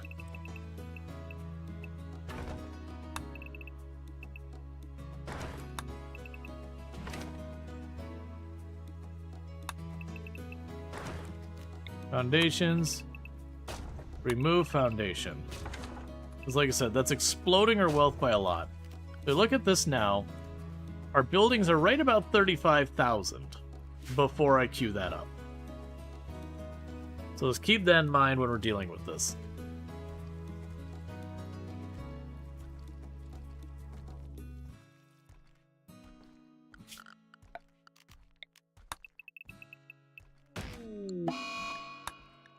Eclipse doesn't do anything. We're starting to get tattered apparel.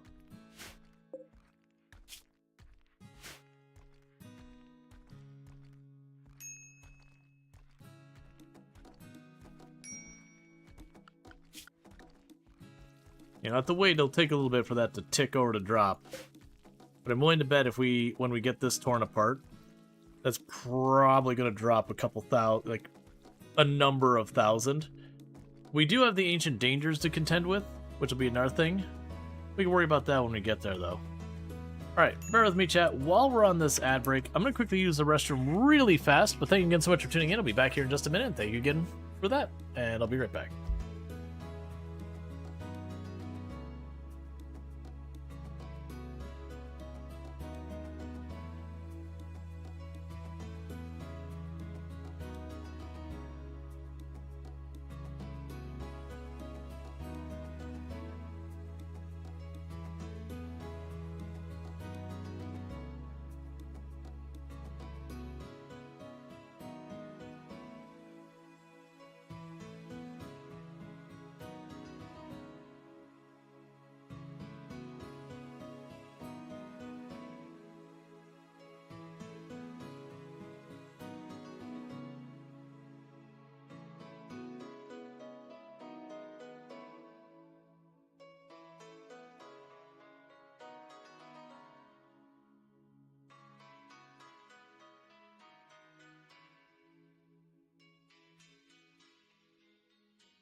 Alright, and we can pick up with this.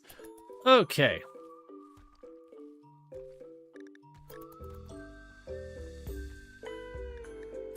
Yeah, with the achievement things, we don't have a whole lot we've got going on so far. Oh, what's the eyeglass ones? Hidden until higher level monolith. That's fair. Yeah, so we got these achievements. It's a mod. So it's like have a certain number of colonists, build a certain number of walls, construct mini turrets. This is where the fun begins. Get rated for the first time. Yeah, so we already got that one. Yeah, so there's like a whole bunch in here. Like there was one that's killing a rat with a spike trap. There's like a bunch of here that are like all over the place. And yeah, we'll have to figure that out. I'm imagining we're gonna do some weird stuff like get a sanguiphage and do all these different things. We worry about that when we get there.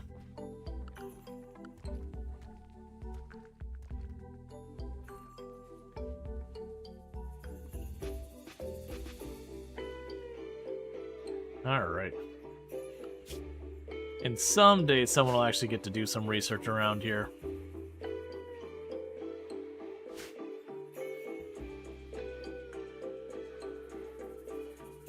I do really like the addition of fishing. I'm kind of hoping when we pull this up that we might find over here that there's actually like a there's actually a spot close by to fish to have some of our people fish here. Actually, rich soil underneath there.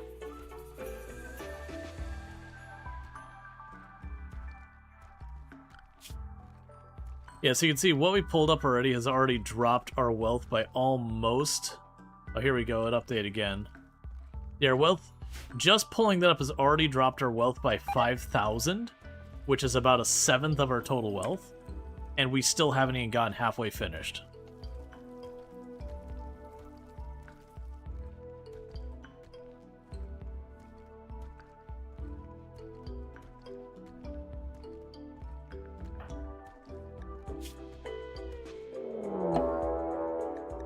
Fennec Fox is hunting you.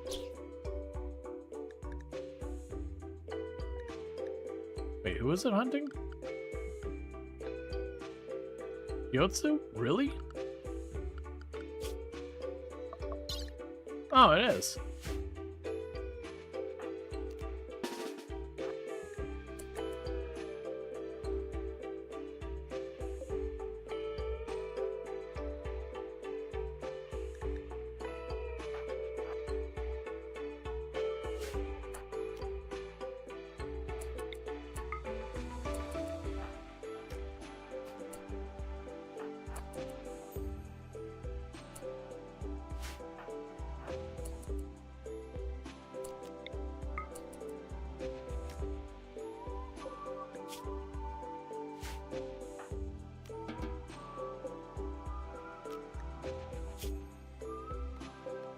Okay.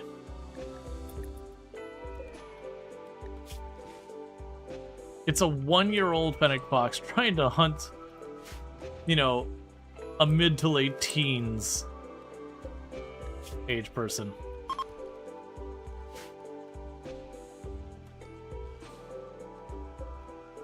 All right.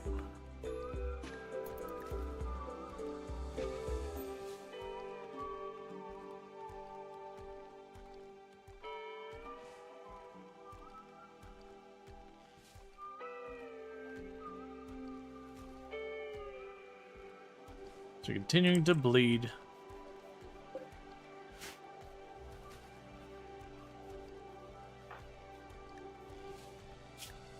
Yeah, we'll see how...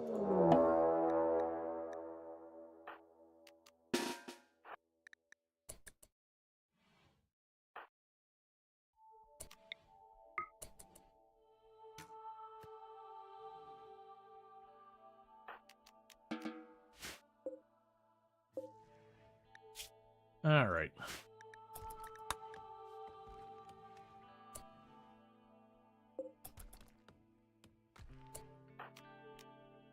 Could you not play with the fox, please?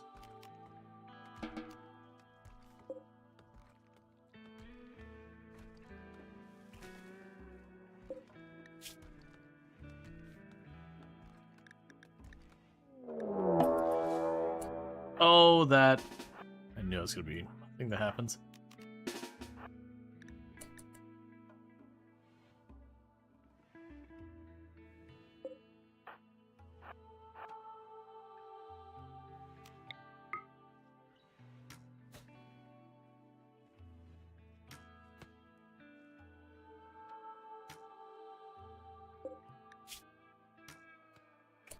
Okay, that should do it.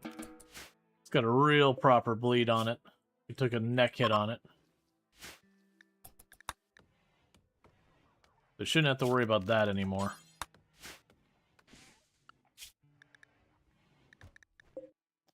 Now we got a Kappa bear up there. It's just got a minor burn. That Fennec Fox is dying. Yeah, so we've only got one more Fennec Fox in the entire map. So that's good news.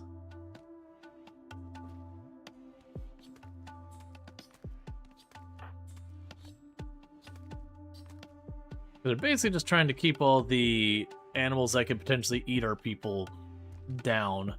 The problem is I've got a teenager and a child as my other two we've got along here. So it's gonna be a while till they can really chip in. Like, the teenager's doing okay. They're where, like, RimWorld considers them an adult so far as having access to everything. But they're not an adult in the sense of, like, they can't have kids or whatever. Hey, Corp is making their own bow. Love to see it. Oh no, they're not. They're making a limestone club. You know what? I can live with that too.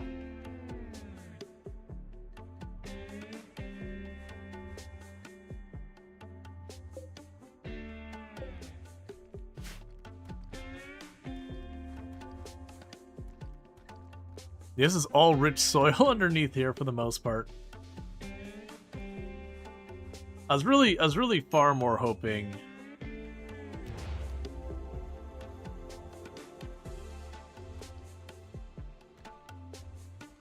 that we'd get underneath there, and we'd have, like, water under some of this. Because that'd let me have Corp contribute that way by having them fish just a little bit.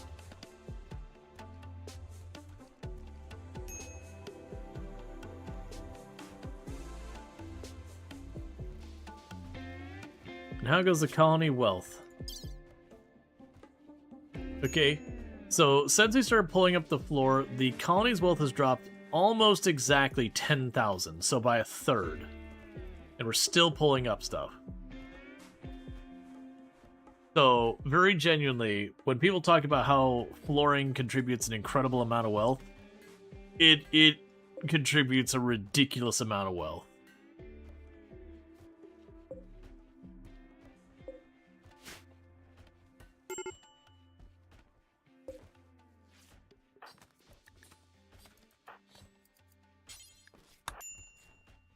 Yeah, that's better than your club.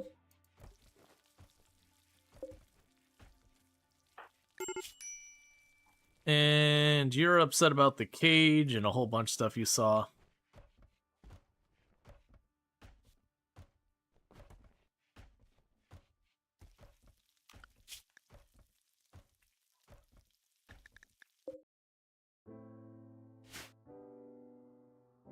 Alright, we're gonna take a little bit of a risk here. I am gonna let Corp to be unshackled from the house.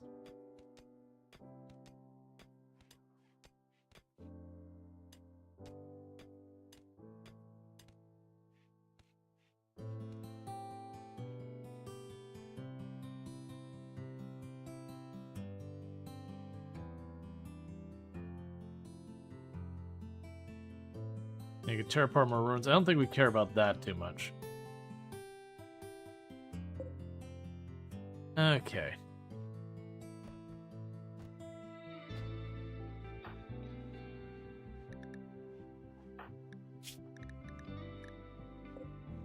Yeah, and we're not doing too much so far as convincing Corp over to our ideology. It'll get there. With the ideology being prolicizers. Alright, so I don't think we're doing deserter stuff unless, like, there's an achievement specific around it. So let's go DLC. Nothing around deserter.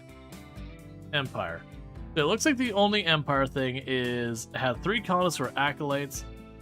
Basically, it's just rank up. That's fine. Alright, so we've got a raid approaching. It's one person with a bolt action rifle, and they're delicate. Those non-attacks immediately, correct? Okay, so this is probably something we can take advantage of. They're tucked back here. So the plan here is we wait for them to go up this way, we run along here. And we want Gyotsu to get them into melee immediately.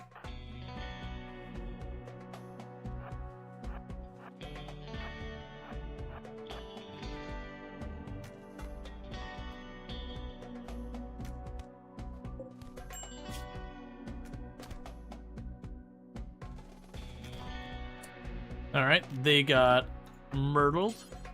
We can grab that bolt action.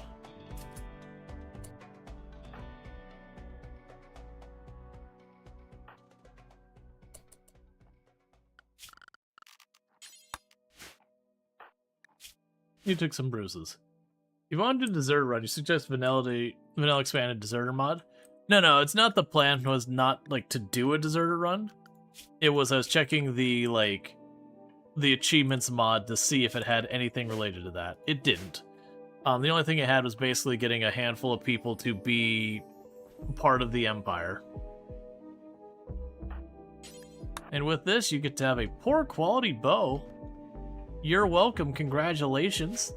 You are now an armed child. Badly armed, but armed nevertheless. Yeah, no, you know how it is with me. I just don't want to really do much in the modding. I've seen that mod and, like, all the extra stuff it adds, and I do think it is, like, very much like, yeah, it adds for a mechanic that is relatively stale, it does add a lot to it. It's one of the reasons why when people bring up, it's like, you know, if you had to skip on which DLC, like which DLC would you skip on, and the answer is royalty to me every single time. Because like while it does bring the psychic stuff to the table, which is pretty cool, and the Zeus hammer and whatever, I generally find of the mods, it's got the least replayability and it's the least interesting in my opinion.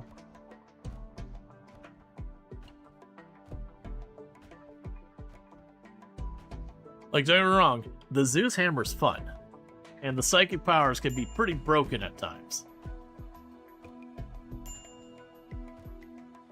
Hey, it's Italics. I hope you had yourself a good stream and all that good stuff. Playing some Terra Invicta. I hope your Terra Invicta went really, really good. Dude, yeah. For the record, I think there's 5 different sounds that makes. But there's the main sound you hear all the time, and then there's the secret sounds. I think one of your raids triggered the Model T horn the one time. But I've got a couple of hidden sounds that are pretty rare and all that. But yeah, for those who don't know, Tax, absolutely fantastic content creator. Really, really someone I strongly recommend. Really good time over there. Typically streams like before I do and all that stuff, well, you know, and well into the time that I stream, we do have overlap. But like definitely starts a bit earlier than I would. Or I do. So definitely good times over there. Has done lots of stuff like RimWorld and all that in the past. So definitely good times. Alright, so it looks like Josh has shown up. So yeah, definitely go check out Attacks. Good times over there, and thank you again for the raid. So we got our go ahead and a pod crashed of a misogynist with chemical fascination who is a pacifist. It is such a shame that they died on impact. Such a shame. You just finished getting revenge for half a dozen of your space stations getting blown up in an intentional international incident. Having to catch it? Nice. Yeah, we've been doing a bunch of Space Haven recently. And I've been having fun, but it's like a little bit in variety. So like I got about 60, 70 hours and I was like, okay, I've kind of seen what there is there. I could certainly get more hours out of it, but it was definitely one of those ones you're like, okay. It just kind of had me in the like, you know what? I'd like to do some RimWorld stuff. So this is mostly a vanilla run. The one thing we have added is I do have no research, random research turned on. So Randy Random has the keys to my research, and for a very first research has decided heavy bridges are in order. Thanks, Randy. But the other thing we're messing with is we are messing with the achievements mod, which adds a bunch of achievements for you to do, like get extra colonists. There was to kill a rat with a spike trap, destroy enemy bases. You get the idea. There's just a whole bunch of stuff in here. And it's just kind of a thing for us that as we're going through a run, doing stuff, being like, okay, what's one of these mods what's one of these achievements we could knock out? We did start Naked Brutality on this one. We are doing the no research, random research mod, so if we look at our research, if one of my people's getting heat stroke and you're like, why aren't you building the passive cooler? I can't. And I could try choosing it, but I can't. I very much, like, to this day, my favorite mod to run pretty close to almost every single run is the semi-random research. And before that I used to run random research before it broke in 1.6. But, not having control of your research will completely change the dynamic of your game. I still think my most cursed and amusing game we had was with the random research. I got all the way to around here. So I wasn't actually building the ship, but I had the ship research to start getting there. And I still did not have complex clothing. So we were surviving entirely on clothing stolen off of people who got downed and didn't die or traded for, because I couldn't make my own clothes all the way up to just before I was starting to build the ship, which was a very odd run. Now, I don't always run that mod. Sometimes when we're doing a mod where it's like, oh, hey, we want to do this challenge around biotech, or we want to do this challenge around Odyssey stuff, that, you know, I need that technology to begin the challenge. There's definitely times we skip out on that, but I would say it's like 90-ish% of the time I'm running no research, random research. Now, with that said, we only started a couple of hours ago. As I mentioned, we started Naked Brutality, so we started one person absolutely naked. We did choose, like, it just kind of went to a glow mushroom forest, because, like, I want to do a glow mushroom forest. And we happened to choose one that had a existing settlement on it, because I haven't done that for a start, really. And so we did capture it and just kind of claim it for ourselves. And now I'm just ripping up all the floors, because to give you an idea of how ridiculously expensive floors are, so this is my building value. It is about 35,000. I have been just pulling up the floors not in my building, and we have dropped to, we're at about 18,000. So about a little over half of it, and I'm still pulling up the floors. Floors in RimWorld are stupid expensive. Like, very genuinely, the floors in this space, probably $5,000, $6,000, $7,000. The Fleeing Patriarch.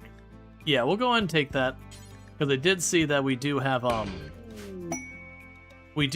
the need for one of our achievements is to get a whole bunch of people in the Empire stuff.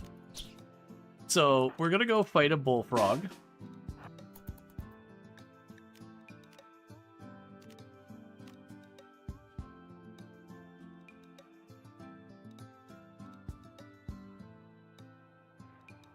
Bullfrog? Oh, there you are.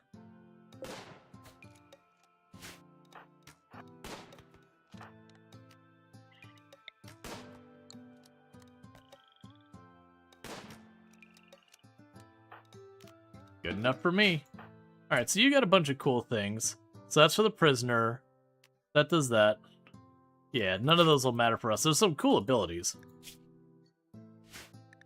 Alright. But yeah, so we for the way we did our random roll characters, we rolled the 10 that you start off with, and we just basically picked the one we liked the most out of them. Alright, and you can get the hell out of my colony. Thank you for your contribution. I'm not going to worry about the ceremony right now. But, so our starting character, that's not our starting character, we randomly rolled with 14 shooting, 7 melee. I think the plants is like 3 and the mining was like 2 or 3. But Quick Sleeper. So not a lot of good traits, but Quick Sleeper is definitely not a bad one at all. But I was just like, you know what? 14 shooting.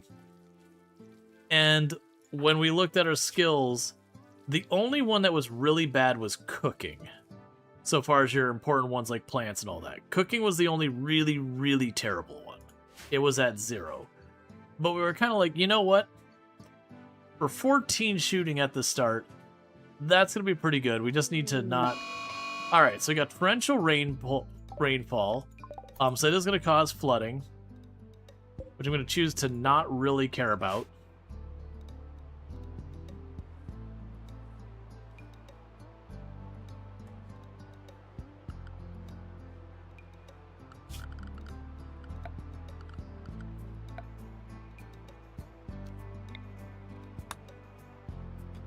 Okay, we already got that queued up to keep pulling up those floors. Oh, hey, do I want you doing that? That's fine. No, actually, you know what? Let's deprioritize you from doing the mining. Because Corp here, who we took on a psychic suppression, is a dirt mole. So right now we have an adult, a teenager, and a child. Basically, adult, teenager, child. This is a raider who attacked us. We knocked her down, and we recruited her. So we got our teenager. We got our adult who's been here the whole time. Then we got a child who showed up because there was a psychic drone thing that they're like, please help me. It's going to make all the women in your colony super upsetty spaghetti. But, like, please help child. And we went with that, so I'm going to make sure to keep them going, because they're a dirt mole, which means they dig extra gooder, and they have a passion for digger. They also have, like, the fast healing and the strong melee. I'll probably later on, when we get biotech, go out of my way to get that strong healing, because my favorite is getting the super healing and coagulating. Makes it really, and if you can get deathless on top of that, makes it nearly impossible to kill a character. About the only way they actually die is in the event you explode the corpse or they burn to death. Alright, so Phoenix Fox is the only threat on the map for the child right now. And ideology-wise, right now, we're just a very plain, boring prolicizer. That's because starting with the naked brutality, it is one of those things that early game, it can be a little tricky to get your ideology out there. So I usually will often take prolicizer early game just to like get that first 2 or 3 in there, and then once you start being able to go, hey, join my ideology, and like wear people down, then I'll usually start pivoting it. I'll have to actually look into quest expires. Oh yeah, we're not doing deserter.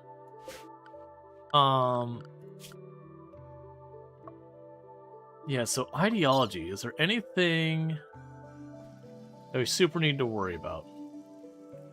Oh, I don't love that. Okay, so there's apparently one of the achievement. Well, 2 of the achievements is around slavery. Not loving that. It is mechanic, but whatever. We got to get our reliquaries.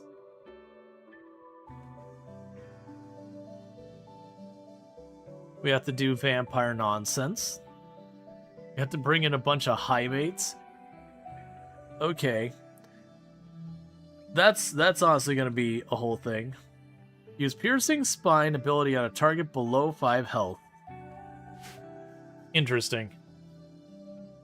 Yeah, but those will be the things that we'll figure out. Like right now, early game, I'm going to be mostly focused on just normal colony things. Get the colony off the ground. And then as we start getting ourselves established, going, okay, like, what bigger achievement that's not going to be one that's just going to happen naturally am I working on?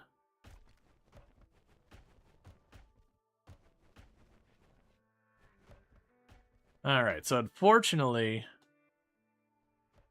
Oh, that's saying there is bass up there. Alright, so let's go zone. Oh, right. Right. Fishing is a research.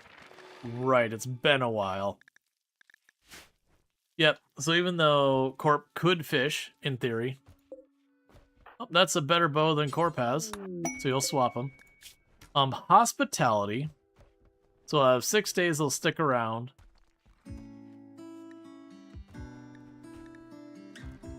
So, the Pigskin Complex would be cool, but I'm not going to do that yet. Let's take the Goodwill. And I believe it said you were... Okay, so you are someone who'll work here. Congratulations. Do you know what you do? You research. Do you know what else you do? Nothing. Nothing at all. Your job is to stand there and stare at that table. That's what you do here. Because we have been getting 0 research done, because we're in survival mode, basically, and everyone else sucks at research.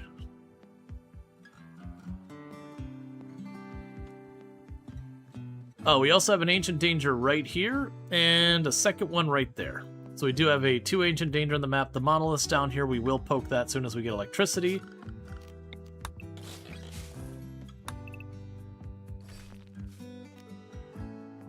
Just checking if there's anything else I want to rip up while we're doing that. We have no geothermal. I will eventually start messing with the Odyssey stuff. I am realizing if we're going to have to do some of these things, like taking on just a ridiculous number of colonists, because one of the achievements is to have 33 colonists.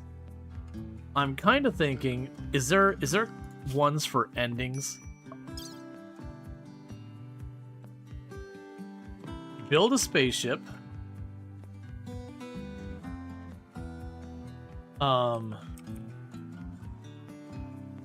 Starve a pawn to death, have 5 mental break at the same time, have a single pawn cook 1,000 meals. Okay, so there's not actually one for launching the spaceship.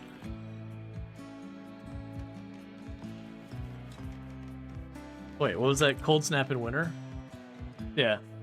So there's not actually one for that. Oh, let's also check.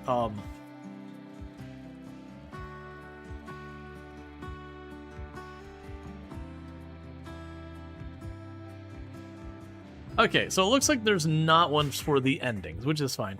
Oh, and you also saw, you actually get points you can use. I'm not really intending to do that, but like you can give yourself a random, like, man in black, you can summon a raid, summon a trade caravan. I'm gonna leave that alone. Was there something for rocket? Yeah, so if you look at this, it was ship, or was it, oh sorry, it's under this tab. If we look at ship here real fast, it's build a spaceship, not launch a spaceship. Build a spaceship. Oh. So Cassandra has just dropped money on my head. Excellent. Yeah, so basically get all the technologies and build it, but just not hit the go button. That's not strictly required. That is surplus to requirements.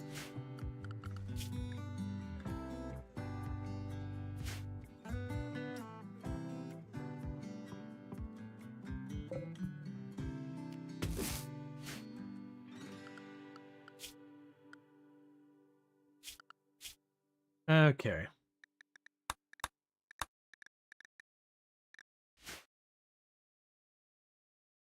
Yep, so what we need to do right now is mostly just work on the research side of things. We will need a production area. Like, right now we don't have, like, any type of meaningful protective area. Normally you'd want to leave a path into your base so that the enemies want to walk to that path so you can give yourself defensive line.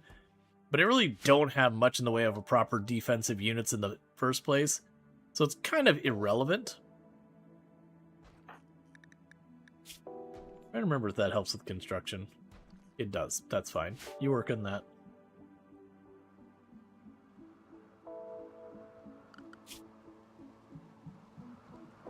Yeah, so we were at 36,000 or 35,000, and we're now at 16,000. We did get some wealth from items, but yeah, you could definitely see when I started taking the things apart and how much it dropped us. Over 11,000. So you have inspired taming. Is there an animal I would like to tame? All right.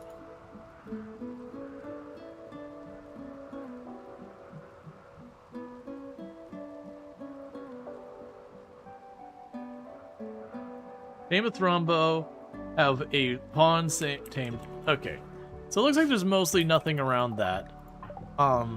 Let's hold on to that. Most likely it'll go to waste, but there is always that low-key chance that a Thrombo strolls in while we've got that up here, and then I could then tame the Thrombo. Very unlikely. Very, very unlikely. But it's not zero.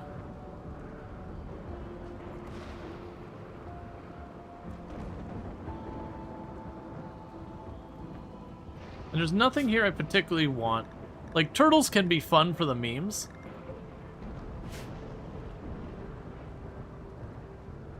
Let's make sure our home zone hasn't grown anywhere I don't want it.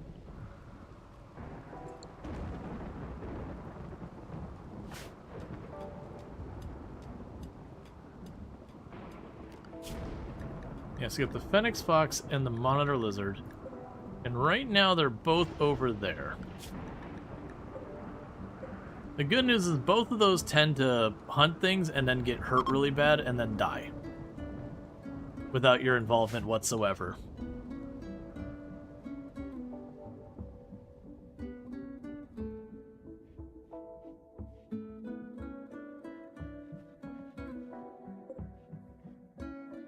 Okay.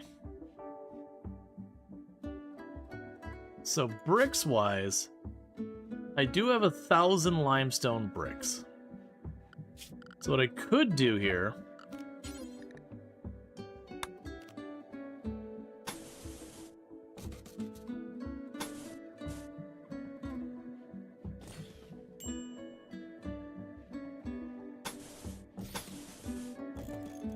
is go to these edges.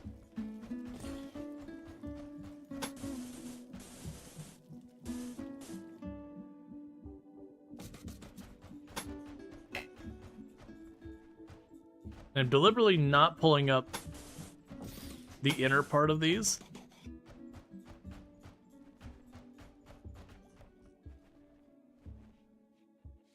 That way we don't accidentally clap roofs on ourselves.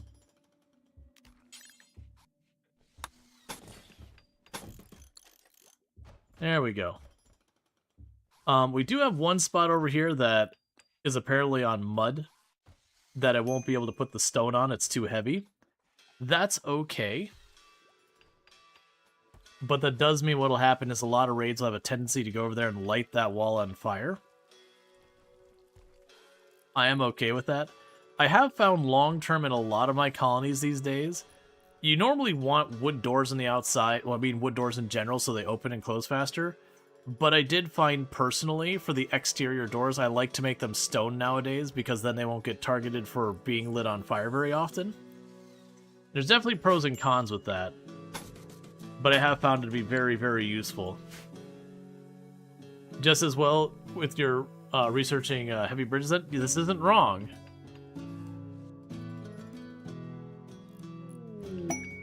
Four vagabonds, 3 desperate refugees. Alright, so this room up here was the prison. Okay, they are all adults, which means mechanically they can betray me.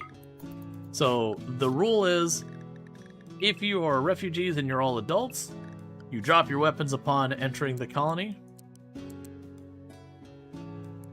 Okay, so we actually have a legit doctor finally in this group.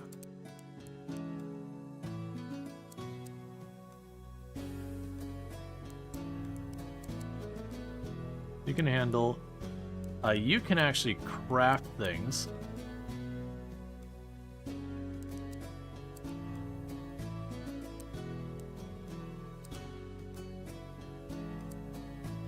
That'll be fine.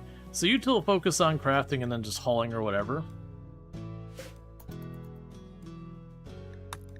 Whereas the last one is going to help with the research. When I say knocked the torch off the wall. You got a war merchant coming in.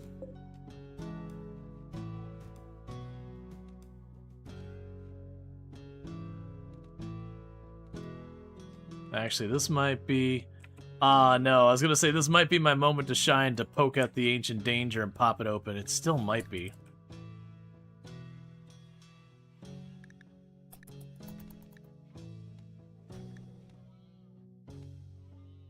It'd be nice to seal up this wall real fast, though. Yeah, no, I have literally my entire defensive area has been torn open. Hey, you three. Play a little game we call Punch Wall.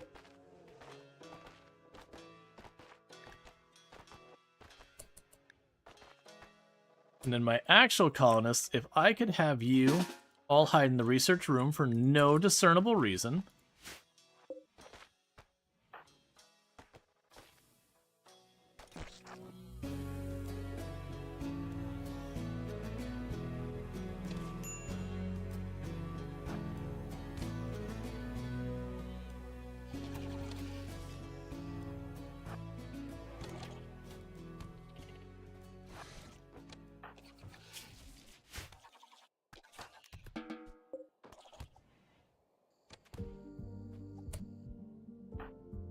Actually, you know what?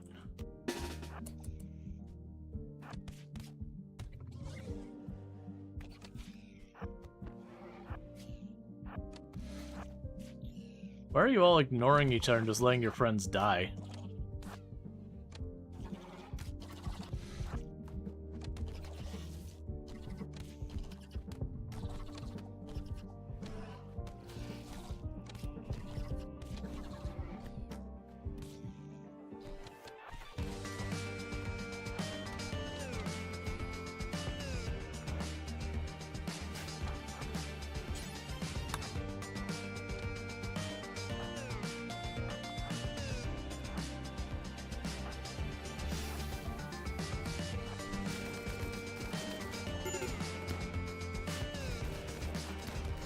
Okay.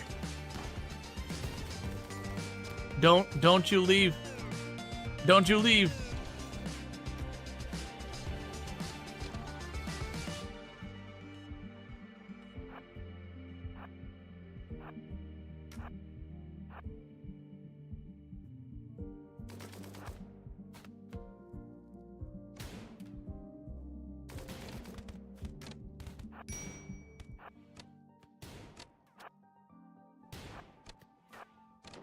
So race on through.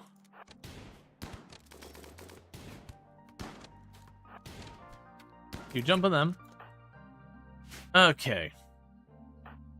This is potentially really dangerous for me to be messing with.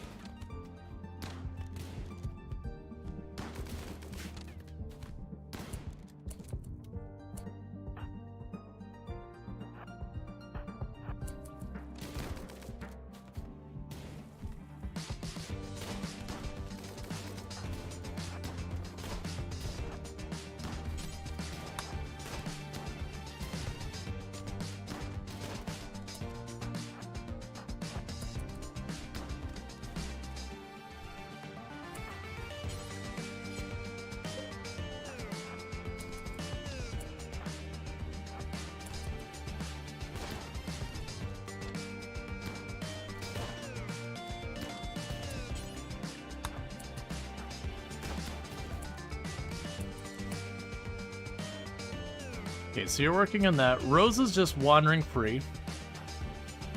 So we need to get on there. Don't shoot at me. Focus on the ones nearby first.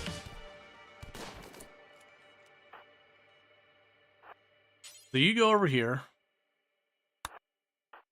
And you run over here as well.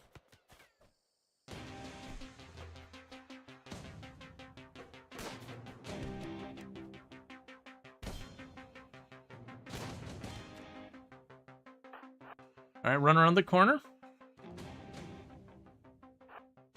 Force her to chase.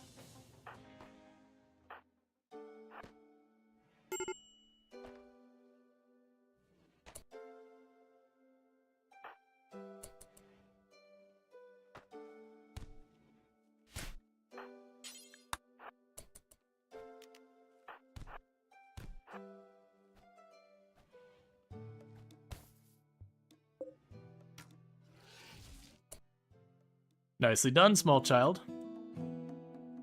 Ah. Nice, clean fight with no major casualties. Alright. So you are tough. I don't think we can handle dealing with all of them, though. And you've got permanent gun injury. Most of the others all died. Let's strip you before you die.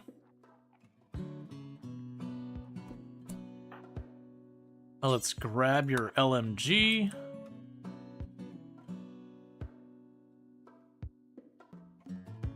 There's so many everything everywhere. Shotgun. There's still bugs running around, which is not my favorite. There you go. Oh, that one's bio-coded. Boo. Fine.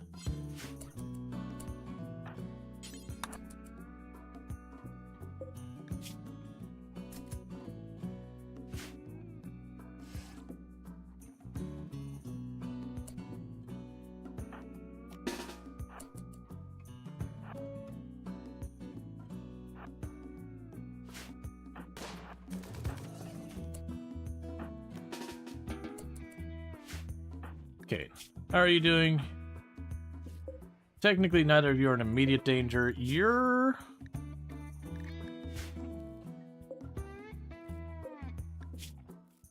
surprisingly not near death. Go finish him off.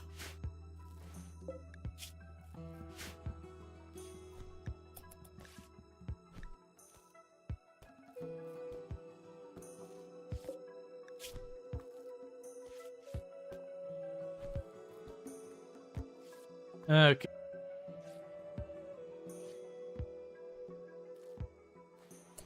Okay, meanwhile, you can go over here, structure, add a door. You can go orders, zone, And just for the sake of being able to actually get stuff put down places. Yeah, so we made them deal with their ancient danger. A classic. But at the moment, we just need to bandage up everyone's injuries. We'll probably be dealing with at least one infection. Get the corpse out of here.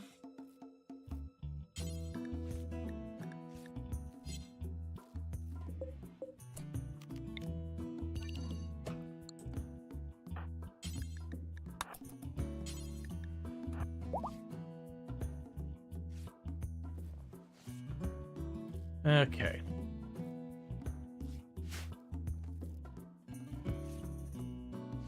Was doing what I could to try and not have the corpses in where people are going to be potentially taking injuries. Alright, so everyone's getting treated.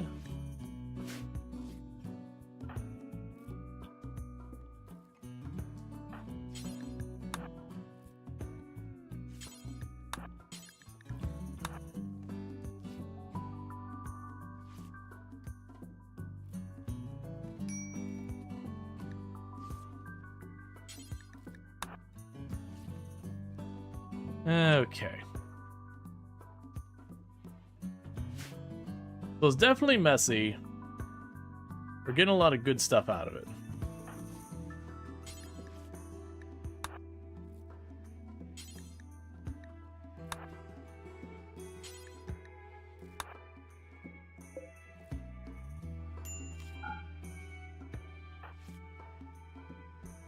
Here, again, the next one all bandaged up.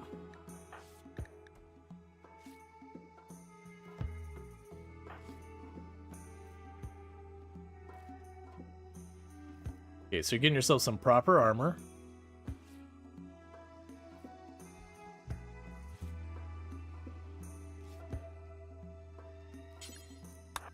You want to get the door first.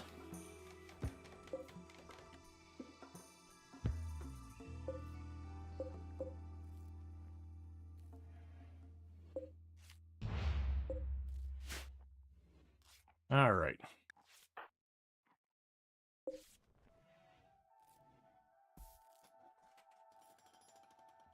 Yeah, so it's a bit of risky. Like, if we had all our walls, that would have been a lot smoother of a fight. But at the same time, I wanted to capitalize while we had that caravan here. We could dump as much of the danger onto them. And then also having the caravan here also helped. Oh wait, you have a corpse right there. I just need to get those away before they start corpse stinking.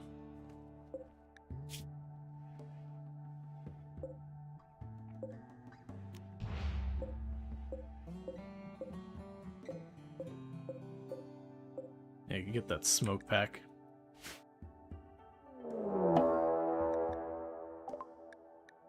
We have another attack coming in a minute. Yeah, I see the corpse there as well.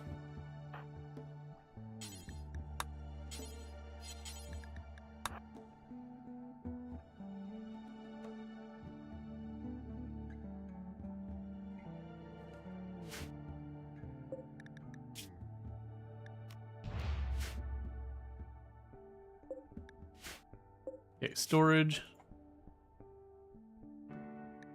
Do not allow tainted. Do not allow tainted. Then give everyone as much of a chance to get better as possible before we engage this. And with that said, you have no melee skill and a knife. You actually have some decent shooting skill and melee skill on you.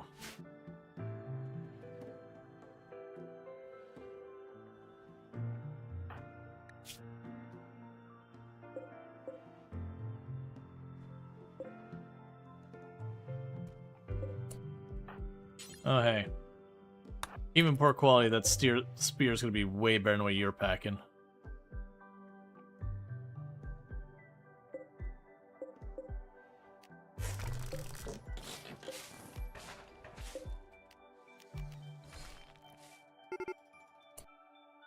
Alright, round 2.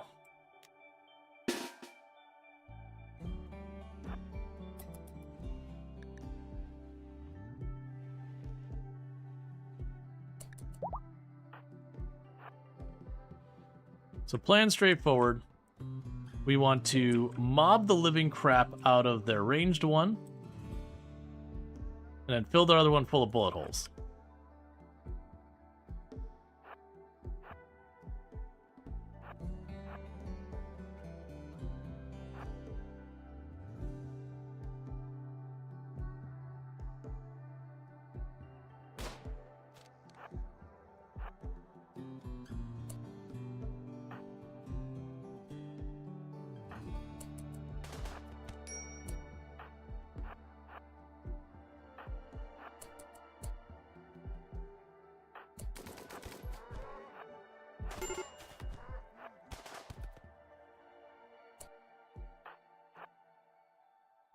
You are just wrecking my day. Well, the child has died.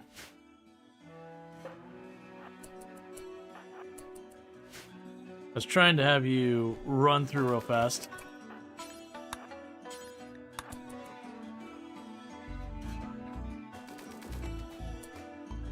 Okay, well, that is not going great. To be fair, everyone is still really badly injured from the last fight. Could you, like, rescue anyone?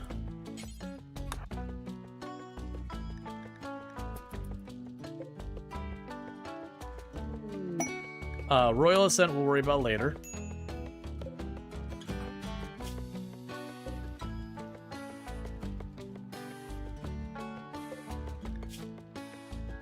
Yeah, you got... Wait, oh! Oh! I missed that. I thought we actually downed the Yatkin. I didn't see the Yatkin broke away after downing someone and went right for the child. Typical RimWorld things.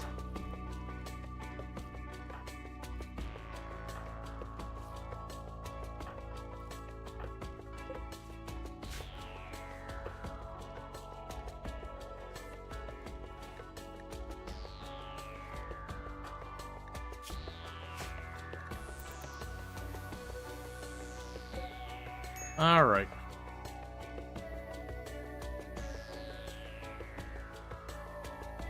And everywhere is just gore as far as the eye can see.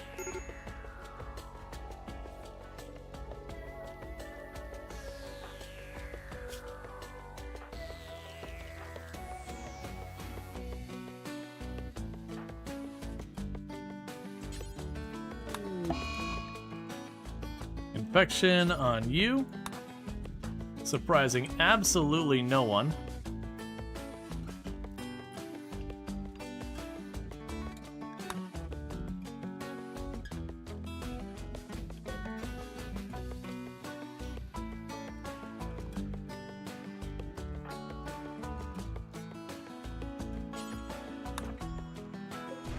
So haul you over so you have the body go faster.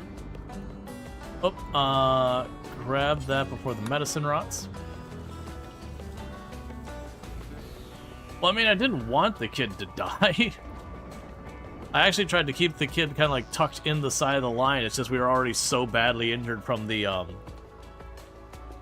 you know, getting the bugs immediately followed by the other one, which granted, I did that to myself.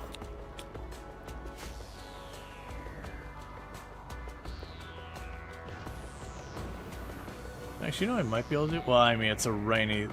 Oh, no, it's a dry thunderstorm.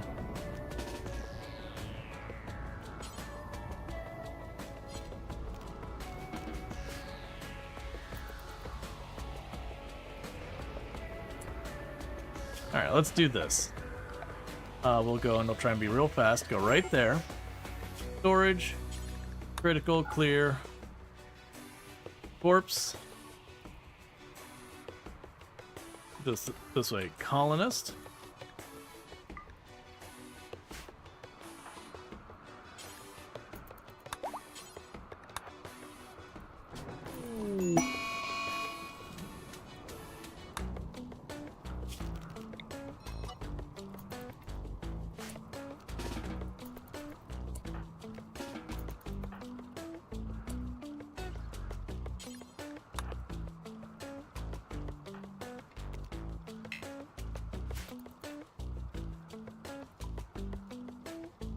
So what I'm trying to do is get that corpse really fast.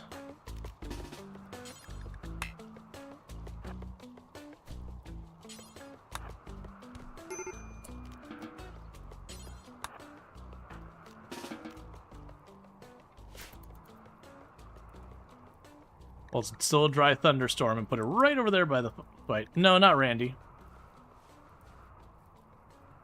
You know I almost never run Randy. Why are you not...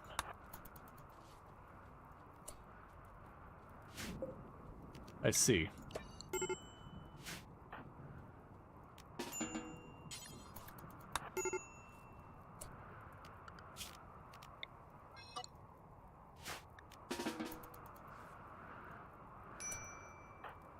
There we go.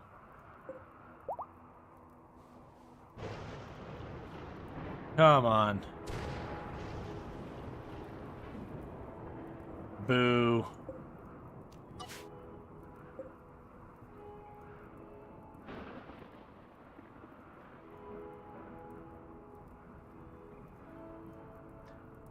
I knew with the mud it was probably going to be a tricky one, but that's the reason I'm trying to put directly on there.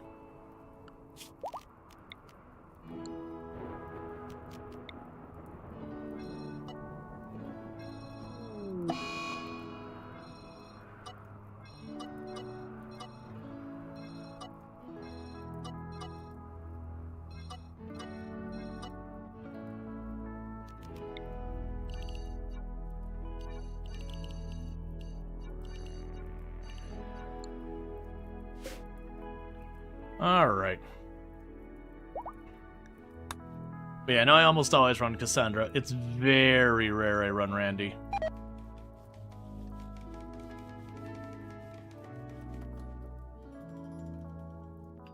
Like I said, the big problem with Randy is there's just so many times I played Randy where he just takes like a multiple season snooze and you're like, Randy, please, I'm begging you, do literally anything.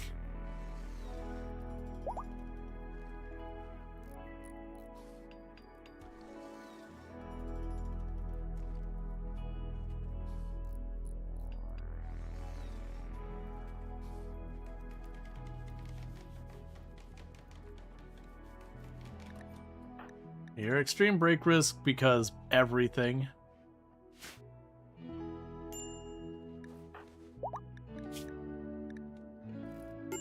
Oh, you're gonna actually make it. I honestly, I basically had written her off.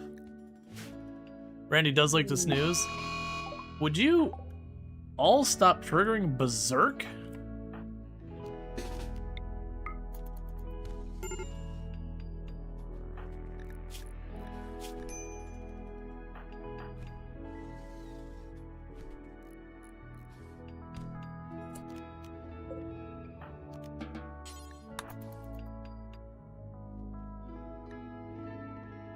I'd be lucky if people are missing a bunch of arms and legs at the rate they're going. Yeah, that was definitely a very sloppy, like, I did this really sloppy because I'm rusty. I did this sloppy because I'm rusty. I took good care of your friend there.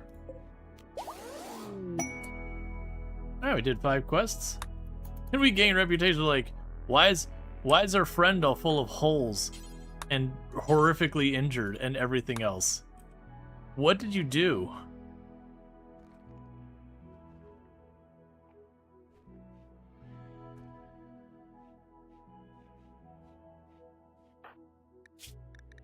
Yeah, you got a lot of injuries to heal up. And White Jaguar managed to walk away without taking a single hit the entire fight. Alright, we got the stretch. Okay.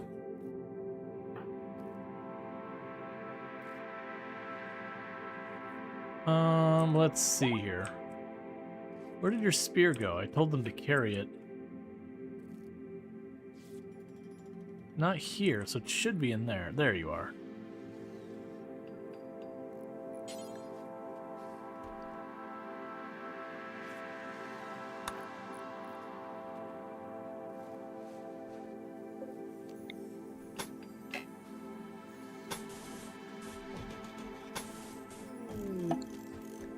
Lone genius. A lone figure is approaching your colony. She wants to talk. You can see what she has to say. All right. Oh, okay. Unnatural healing? All right. That's fine. You take that out. I don't care what you're bringing to the colony that should be worried about. Unnatural healing? Too smart, abrasive, lazy? That's terrible. You know what? You're perfect. You're just exactly what I need. Murmur, welcome to the colony.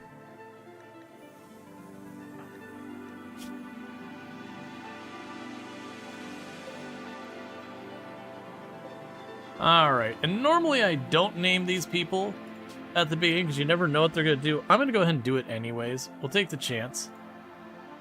So we'll do Tech Grash because we don't know what their deal is going to be.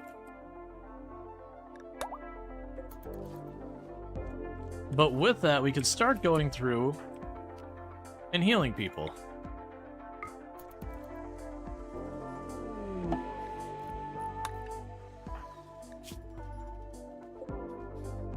You guys just kind of wasted it. Man, that barracks looks like a slaughterhouse. It was messy. Also, schedule, get recreation on the schedule, do this.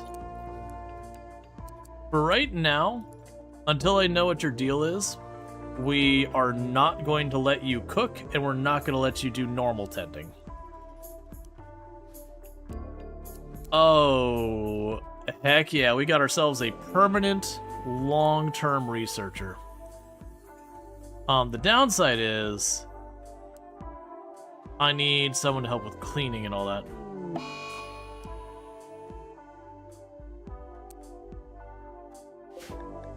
And the reason I'm not doing that is that's a creepy joiner. So there's a whole range of things that can happen with a creepy joiner. They can just straight up betray you. They can have organs that rot inside of them, so you have to like try and like deal with the rotting organs. There's like tons of things. It can be totally fine, and then they just, you know, after a while they're like, you know, thank you for letting, you know, having me, that kind of thing. They can randomly scream, knocking down everyone in pain. There's a lot of stuff they can bring to the table.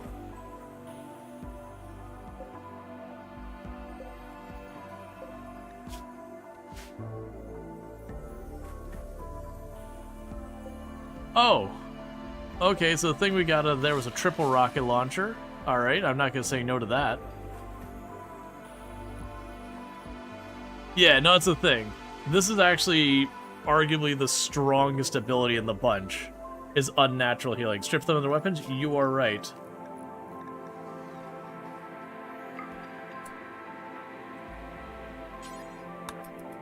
Give me that charged rifle. Yeah, because we don't want them to have their weapon.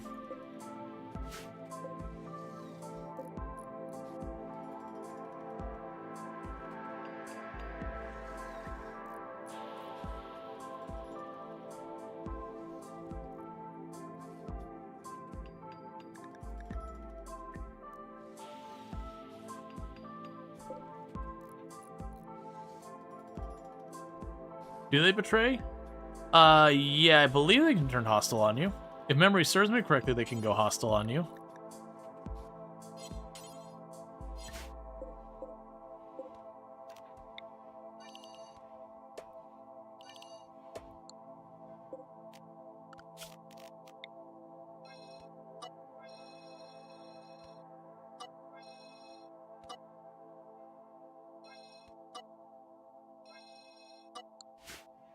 Alright, before we forget, let's go down here and tell it to stop automatically home zoning.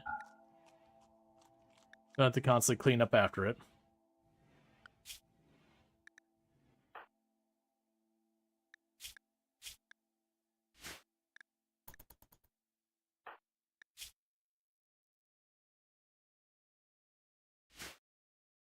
Nope, and we have structure.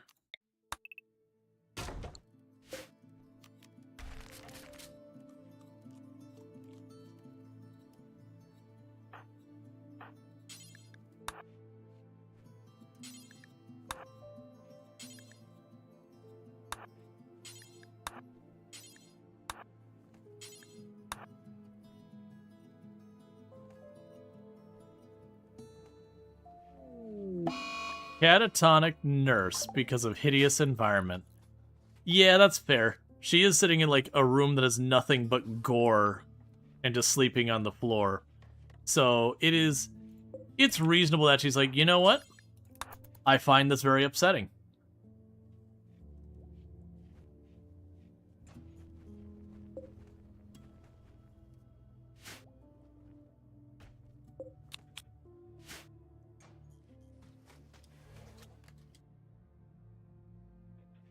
There is so very much corpse, funk, whatever you want to call it.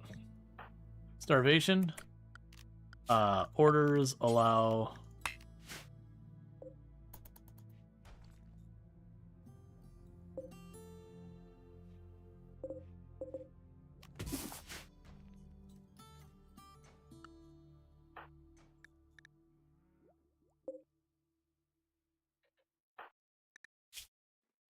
Man, you got so many injuries that need healing.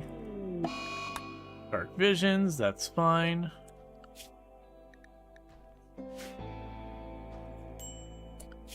Alright, so temporarily,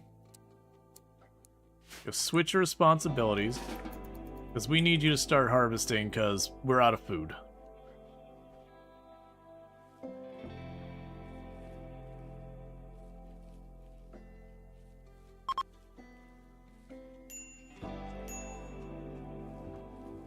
Okay.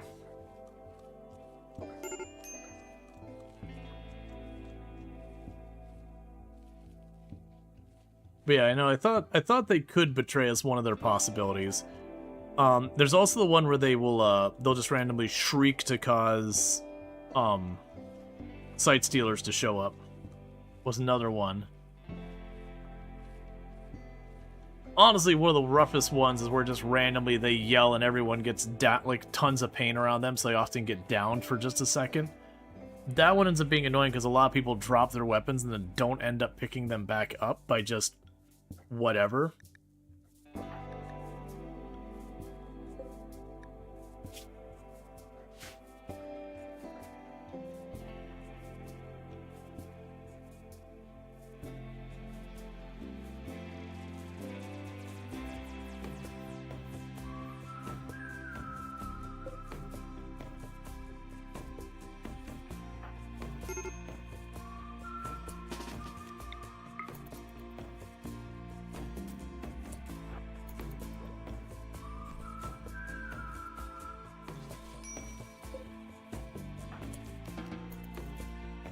Dealt with that.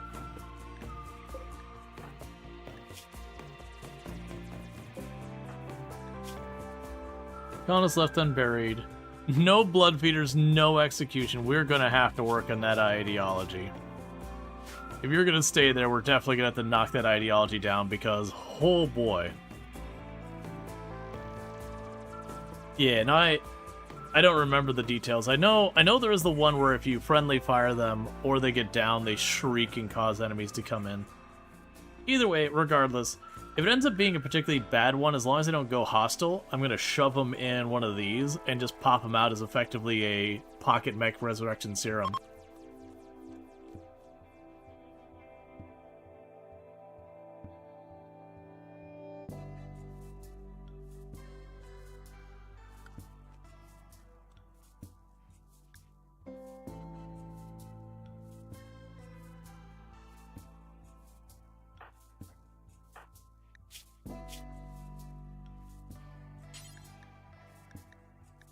Alright, clean up the barracks real fast.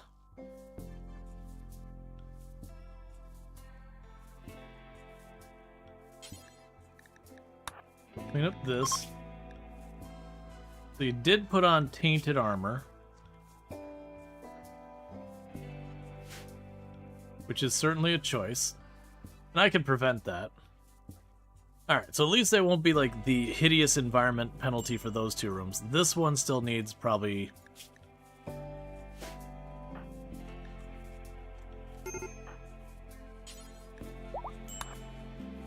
just having them quickly clean up these rooms so we get the mood bonuses from them.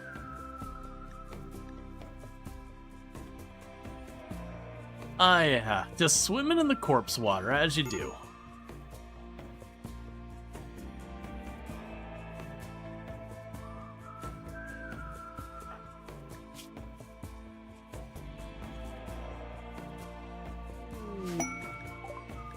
Bulk trade's good.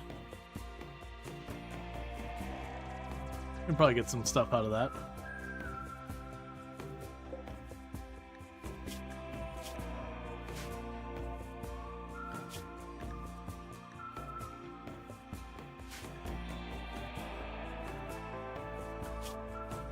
What is your social? Probably better than the rest of us? Yes, it is. Alright. So, let's see here.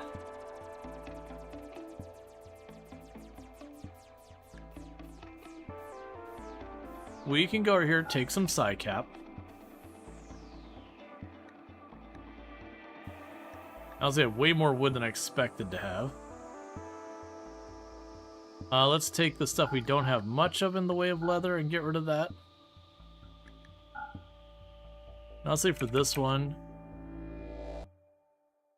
like a bunch of wood their way as well. I don't think we want the cows. Though it does put the interesting idea of potentially having the cows in the like middle area as a pen, and then using the milk as a supplement there to reduce our reliance on the mushroom since we don't like mushroom. It'd be very inefficient, and I probably shouldn't bother. But it is definitely a thing.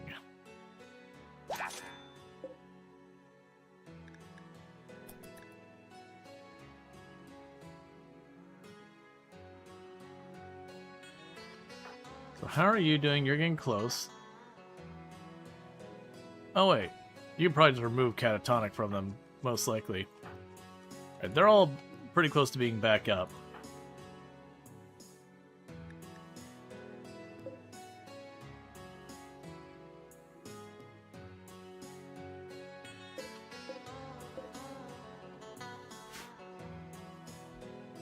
Take the cows?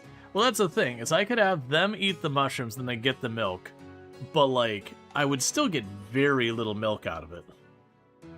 It's not terrible, but I would probably need a decent number of cows to make that really doable. I would be more likely to go after something like the chickens or something that gives another product. Like, if it was something like alpaca or muffalo, I would absolutely jump on it, because then I'm getting wool and a source of food and all that.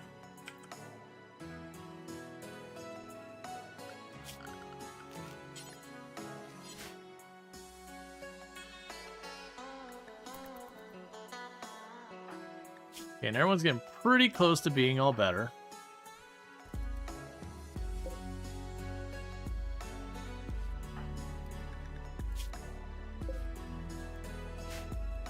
Is there an animal you can eat, shave, and milk?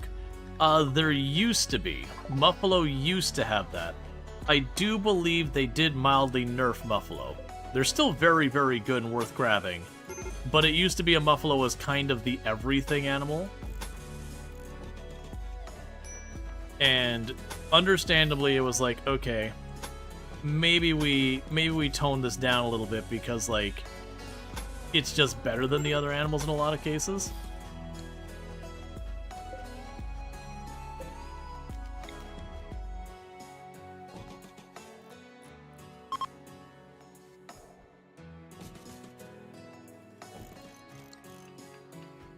Alright, replacing all of our wood walls that we can with stone.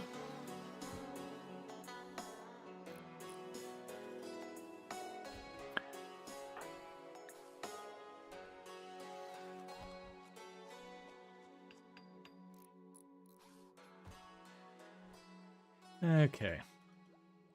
Because one, that gets rid of the stone. Two, it means we have less of a fire hazard for our home.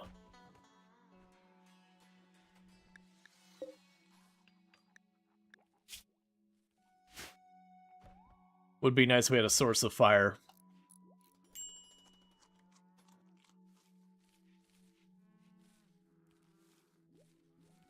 You're probably getting very close to fully healed.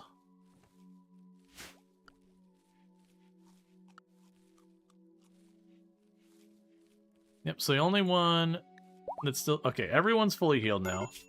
So with that, let's take you off of this, and you're back on construction.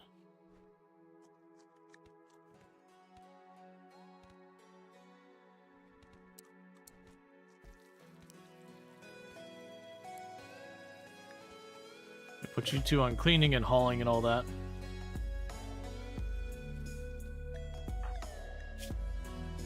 Yeah, so they're all upset because of all the rotting corpses and all that.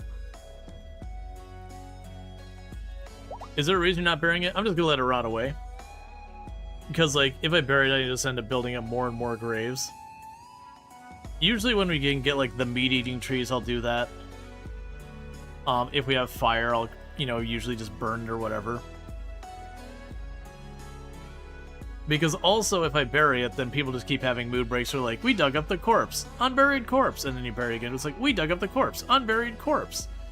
And it can be one of those ones that just, like, badly timed can lead to a random escalation. It's not that bad. Because at the same time, it can also eat what could be a far more dangerous result. But still.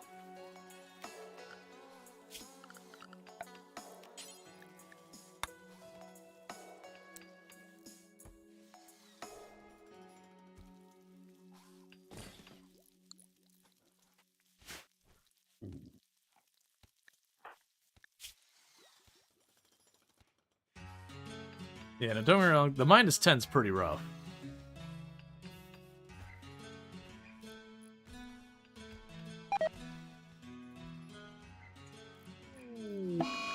Insulting spree. Yep. Always the classic.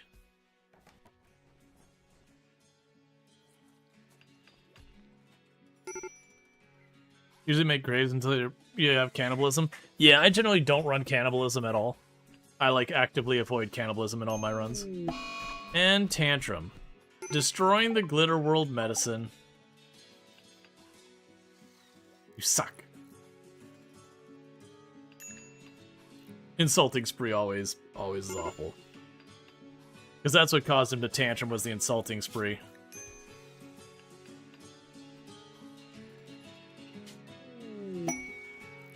Oh, it was cremation? Oh, my apologies. I misread that. Achievement. You might need a shrink. Have a single pong spent 24 hours in a total and a mental break. It's fine. Oh, good. Food poisoning. From incompetent cook. Alright, you get out of your system? Y'all good now?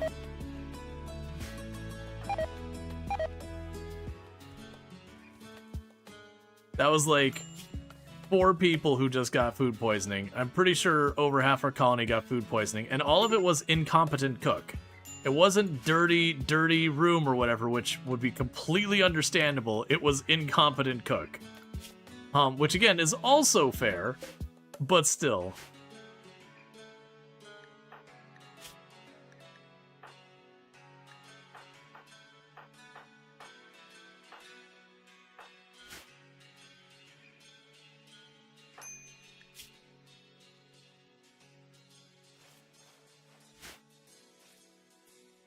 That's fine. We're just getting all of this out of our system now.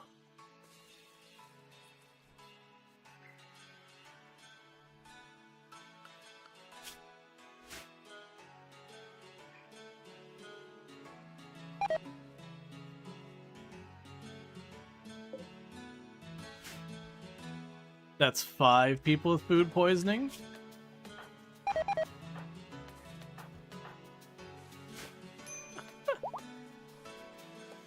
Almost everyone has food poisoning.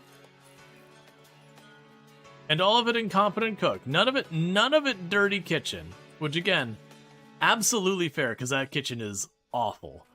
Or was awful. Things are clean now, but it was awful. It was just gore-fest in there.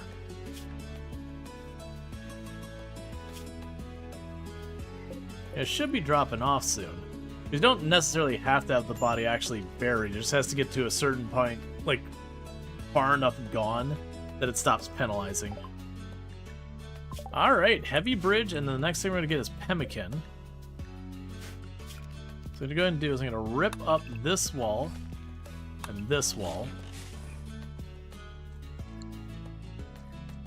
And I'll put down the heavy bridge.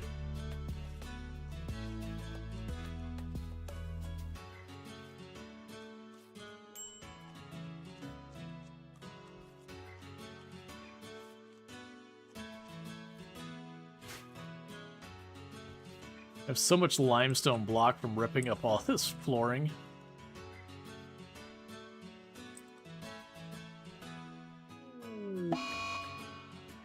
Dark visions, that's fine.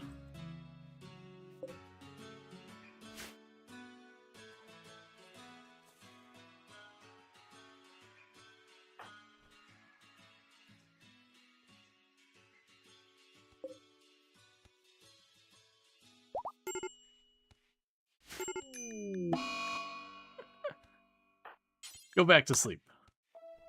Woke up, immediately went catatonic. So you think the refugees will stay? I mean, with this whole experience? Why wouldn't they want to stay? Are any of these refugees people that were like, yes, they should absolutely stay? We got a genie that's really only good at crafting, which is typical. Great memory baseliner who's good at crafting, but incapable of that. That's already our person there. And a delicate brawler. Ah, perfect. The genie would be decent. I don't think I'm going to go out of my way to take it. I think what we're going to do is we're going to stick with Techrash here. And start continuing to work down that route.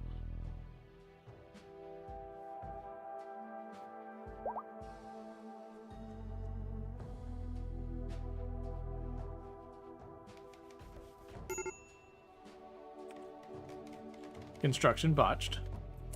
Alright, bills, add, butcher, do forever, and get rid of that spot.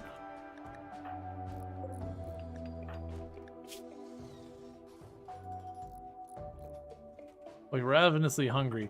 Like, this is all ideology stuff. Like, wearing clothes, no execution, no blood feeders, scarce animals, 8 fungus.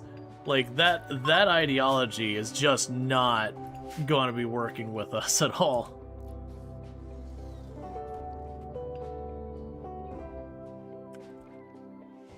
So just going to keep wearing down on that.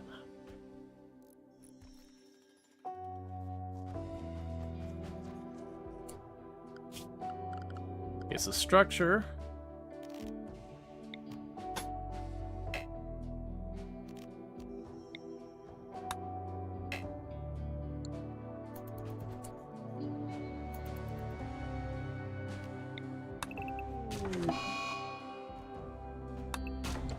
That's 2 back-to-back insulting sprees. The classic.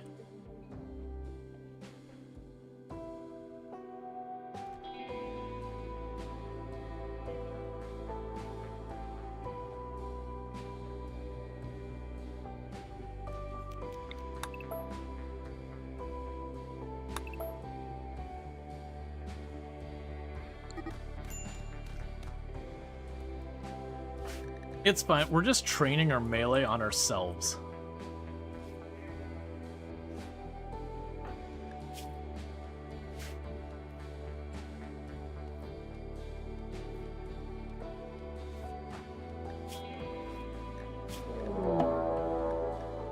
Alright, so they're going to prepare. We have one person with a revolver who's got incredibly high melee, and then a melee who doesn't have anything going on for him.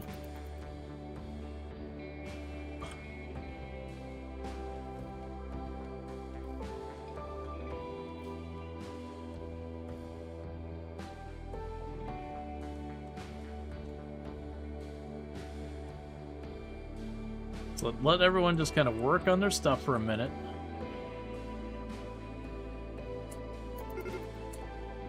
Alright, grab everyone who's up. Draft.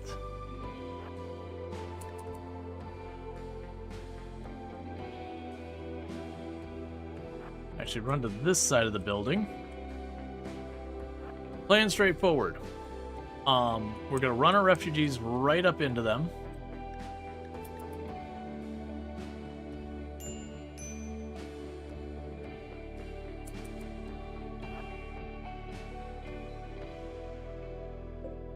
So range 1 is in the lead.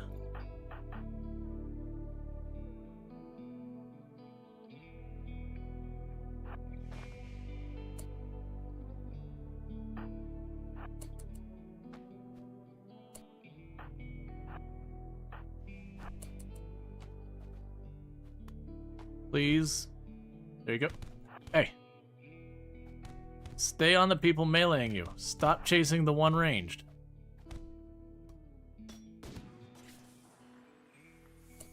Nicely done. Okay, what's your deal? A waster who that's not going to be useful at all. Gear I don't care about. And then the other one died in the fight.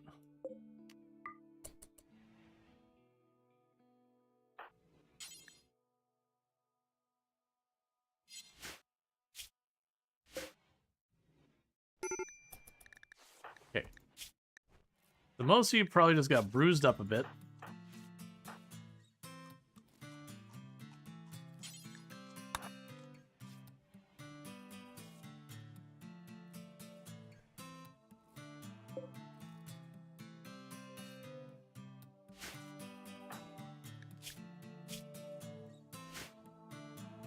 I think genuinely I'm underestimating how long this is taking with the unburied colonist.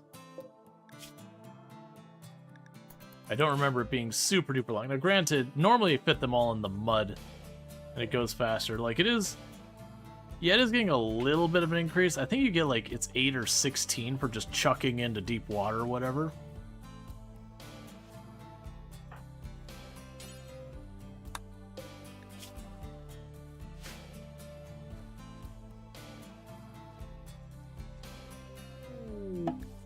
Transport pod crash. Alright. An iron-willed wimp who is a pacifist who cannot care or social. Okay. Toll. I am going to rescue you because you're with the space faction that's really hard to gain standings with. Do not join my colony. It will end badly for you.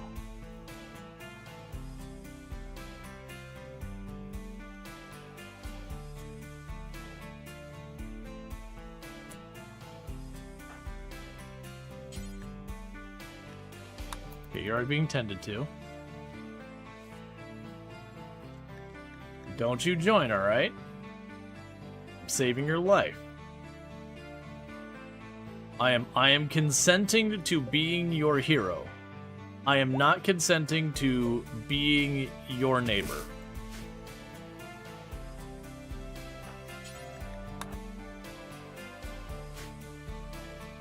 I mean, neighbor's fine. I'm not consenting to you being, like, my roomie. Neighbor's fine. That's okay. Okay, we got pemmican. Alright, and Psychoid Brewing. Alright, so let's add pemmican forever.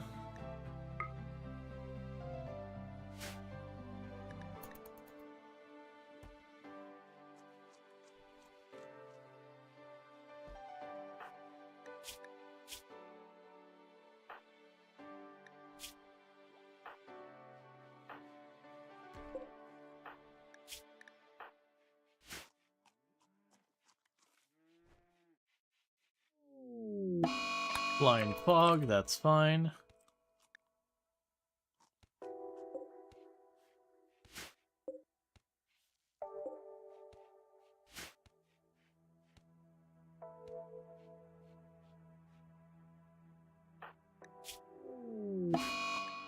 Days. Yeah, no, colonists left unburied, being left unburied is like, I just remember that the, if you'll dump them in water, they would rot way faster. I don't know if that changed or if my memory's bad. It's probably my memory being bad about it. Because I think, honestly, I think the last time we played might have been, a hot potato.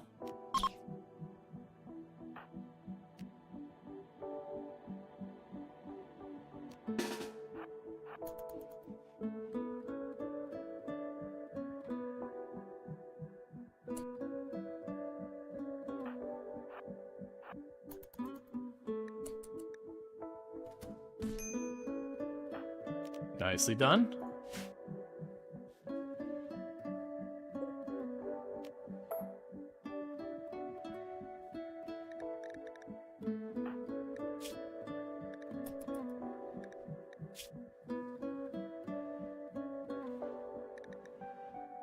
I need to have you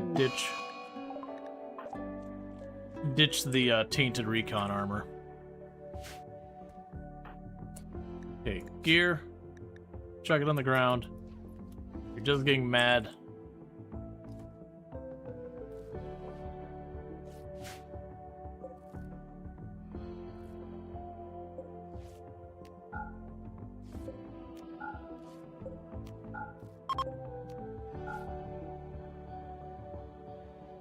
All right.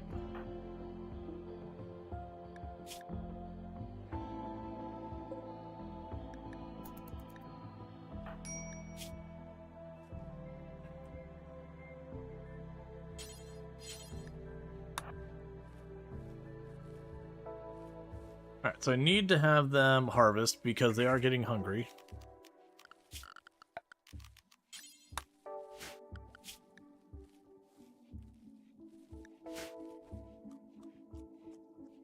Okay. Yeah, so the insulted should be dropping off soon. Yeah, the 8 raw food, 8 raw fungus, all that does not help.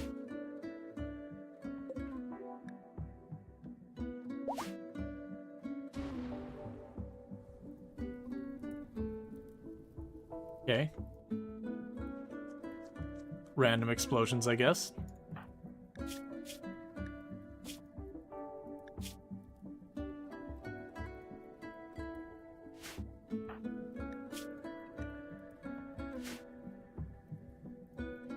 I switched to a butchering table.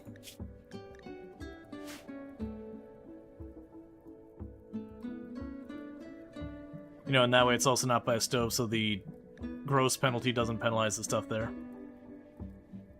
Yep, no, you're all good.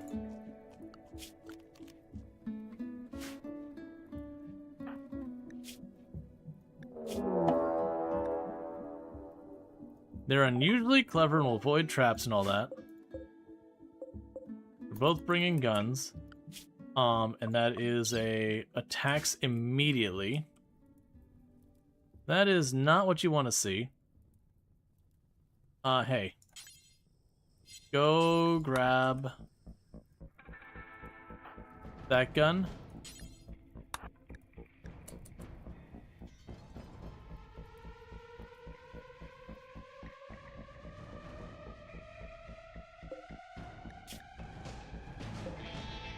The good news is both of them are terrible at shooting, and our melee pawn just finished fully healing. The bad news is you're in the middle of a mood break still because we have not dealt with things we ought to deal with.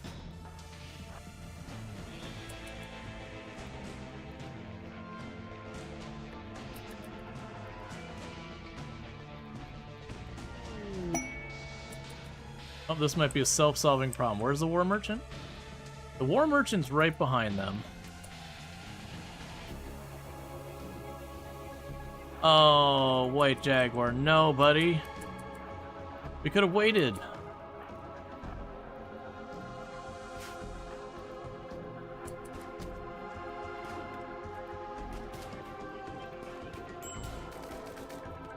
What?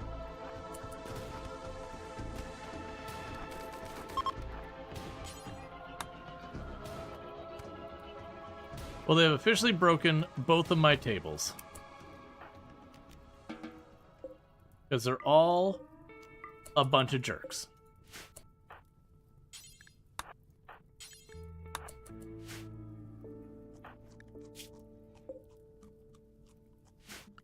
Alright, so furniture.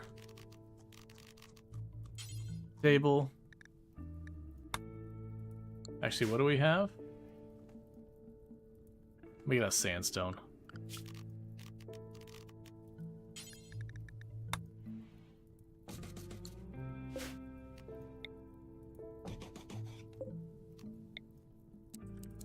Oh, I know what's going on. I was like, man, it's weird that they didn't re-queue it. I forgot that it turns off the repair by default. They have to like manually opt into it.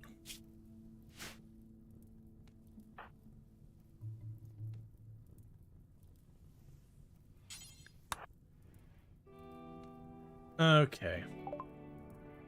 So let's grab all these clubs and knives and equas and recurve bows and all this other crap I'm not going to use that we are massively piling up. Keep the bolt action. The bolt action's good. Keep the LMG. The triple rocket launcher is kind of a fun meme. We have components and all that. The cobras are an interesting thing, but again, I think that's more of a meme. Let's grab the pemmican because we're hungry. Ditch the poor quality shirt. Don't forget to drop the weapons. What do you mean? Drop, oh, yeah. You're correct.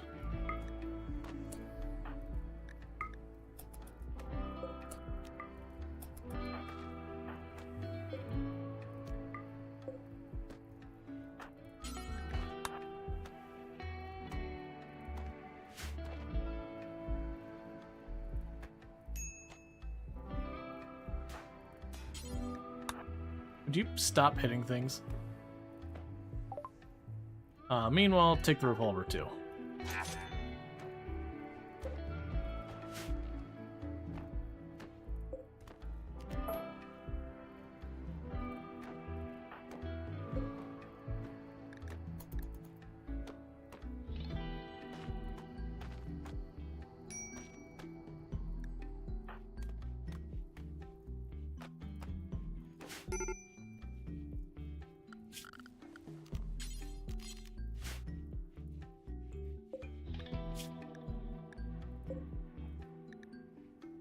Yeah, it's been saying the whole time, and it's been long enough I'm kind of being, you know, stubborn about it. To see, like, how long it takes to drop off. Like, is that 50 health? Does it wait for the full body to disappear? Because I vaguely remember it didn't used to take the full way down to the corpse to completely disappear. There was, like, a threshold it would hit that would stop counting or whatever. But that could be bad memory. I'm also so used to having it, like, in the water itself. Yeah, it's still marsh. It's 4 per second. It's fine.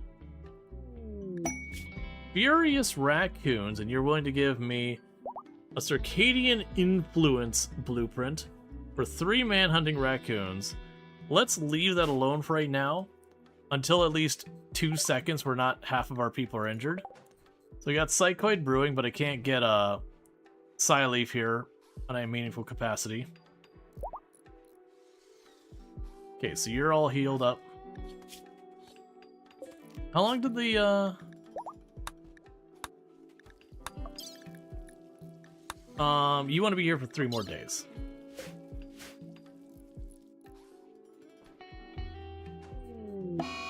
Insane ramblings.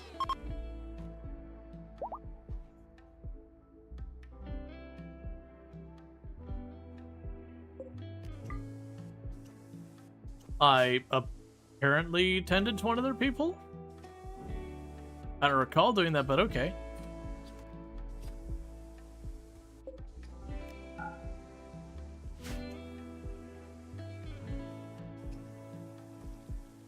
Okay, so once they're done repairing, he should pull up those platforms. Because that's one thing that's definitely not helping.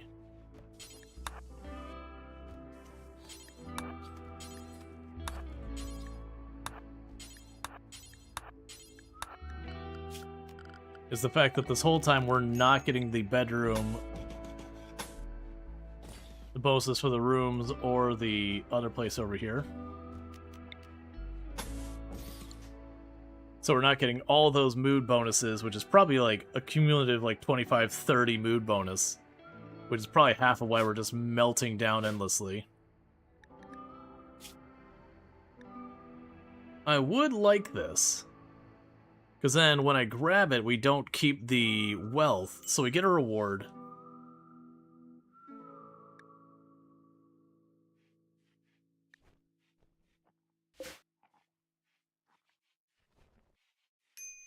Let's see if you can't get that wall closed up first.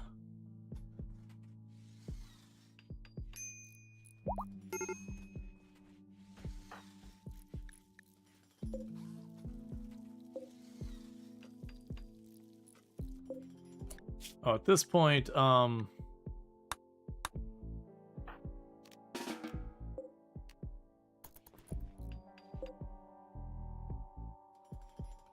we don't need those anymore. Alright, so we're getting the heavy bridge there.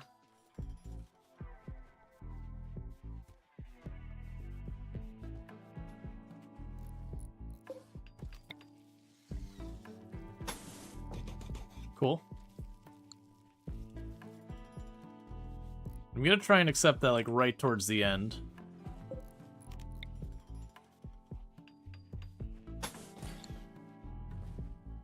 So I can get as much of that done as possible.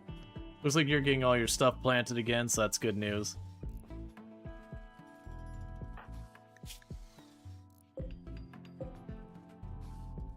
Alright, so now we should start getting, like, really impressive break room.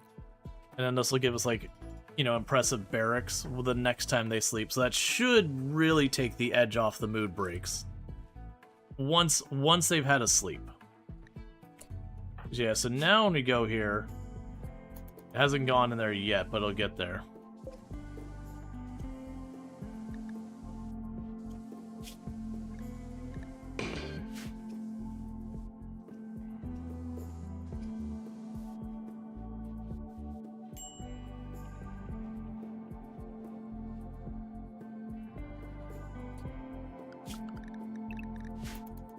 Stay near home.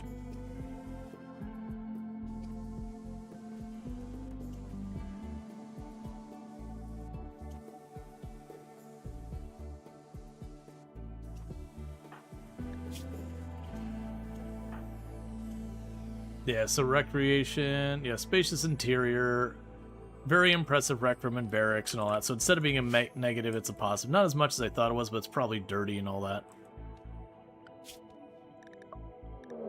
Okay, so there's the Manhunter pack of raccoons. I'm going to go ahead and do here. I'm going to pop that door and draft all of you.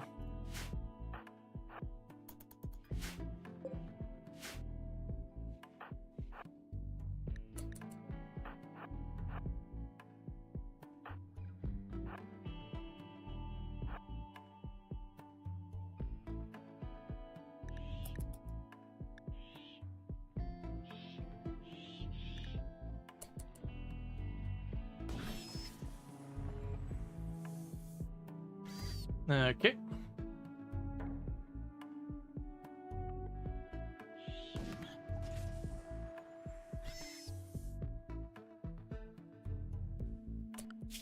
Where did the last one go? Oh. Oh, the last one hit, like, the one trap I still had left.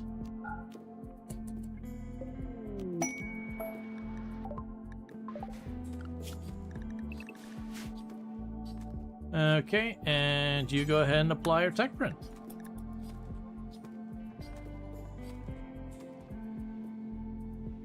And so that just means we're not going to have that for a very long time, whether or not we end up using it. Okay. It's get very impressive on the rooms and all that.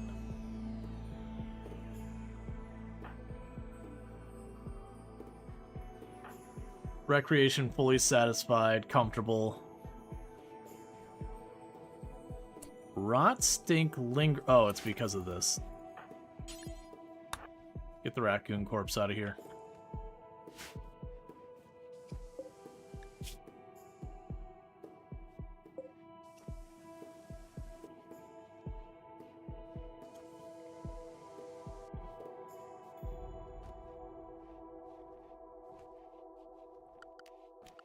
So we can go orders. Allow, we can go our orders to here.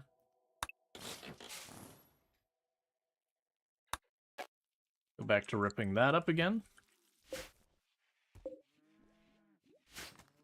Then we're just knocking out the research relatively quick now. So we got beer brewing. I missed that had queued up.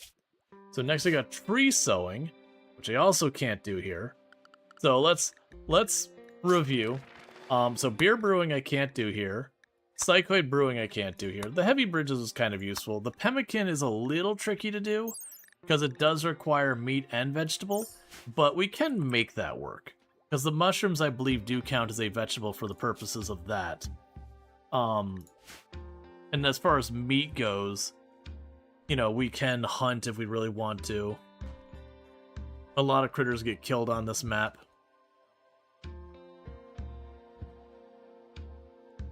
We got 2 of them researching full bore now. Alright, and you should be leaving in a day. If they're gonna betray, it would be probably like any second now. They usually won't betray at the very last moment.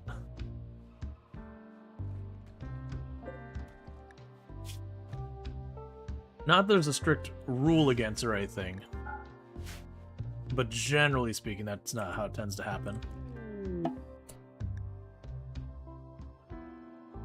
I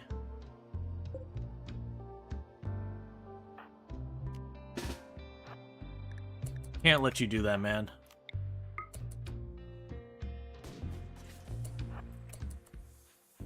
I didn't get there in time. Boo. I was fast-forwarding too much, and by the time I saw that they had procced to leave. So there's our unnatural healing gone. That's the biggest loss of all that. Getting a colonist with unnatural healing you can just kind of keep in your pocket is immensely, immensely wonderful. Join offer on you.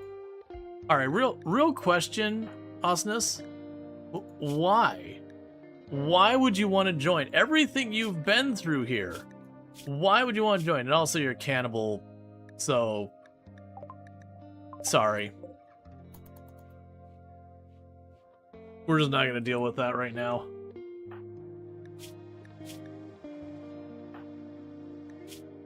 Yeah, no, I didn't spot it. I tried to plug the one shot to see if we could either down them or at least slow them down. Most likely I was going to kill him if I went for it, but it was still worth the attempt.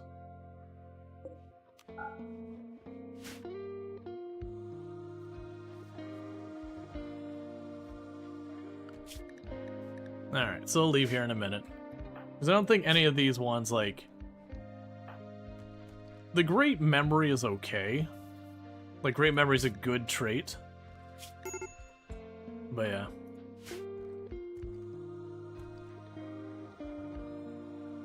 Yeah, no, I should have... There's workarounds for that, like... With the creepy joiner, you can cancel a lot of things they'll do by just arresting and releasing them right away. If you arrest and release them, stuff like them just leaving, I believe, cancels.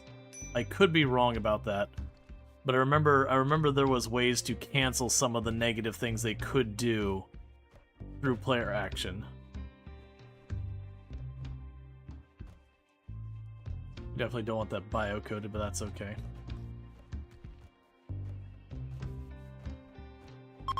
That also sucked because that was like our researcher.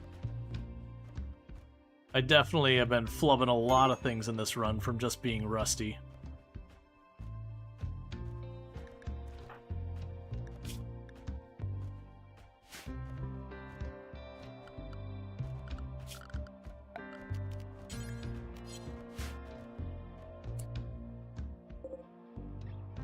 Actually, let's go like this.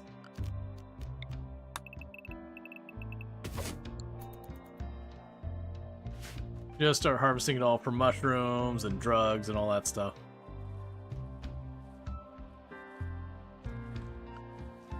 Oh, well, that's probably not the biggest move, but that's fine. Alright, so refugees are leaving. So now we're back to our actual colonists. Alright, so you're working construction, you're working on growing. We've got you here where you can craft.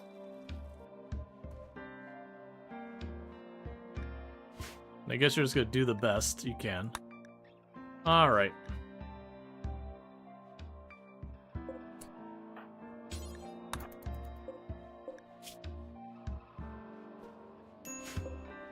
We'll switch that back over for prisoners. Okay, so she was catatonic when that all went down. Okay, now she's leaving. That's fine.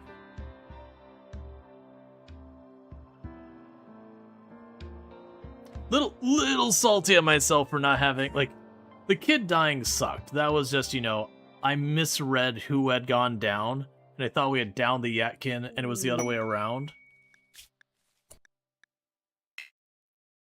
So you've got extremely high research thing. You've got genetic modifications for an unknown threat.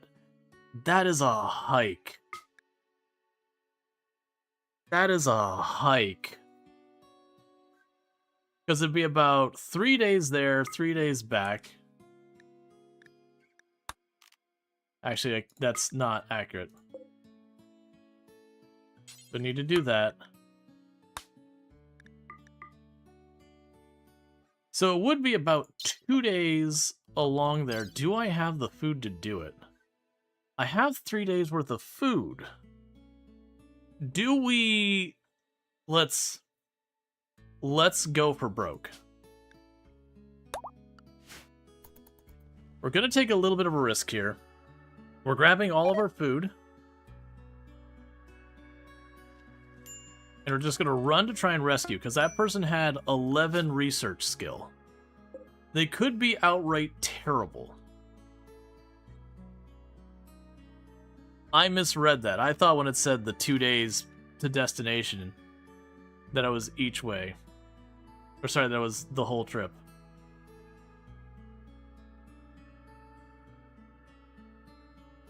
Most likely our colony gets raided while we're gone.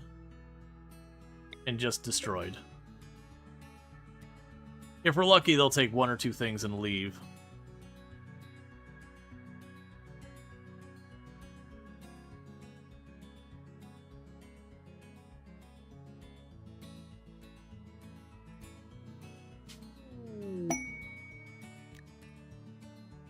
Are you not entertained? Have an average move of 5%.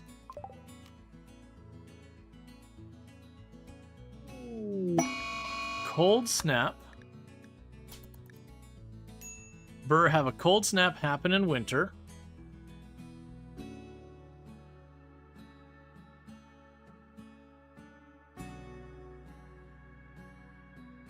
I didn't bother bringing bedrolls because I'm smart.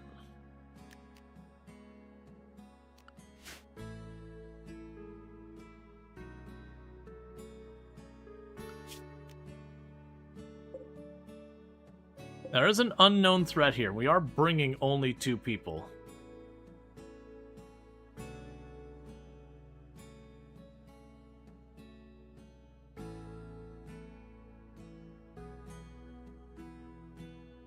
But my plan is basically hoping...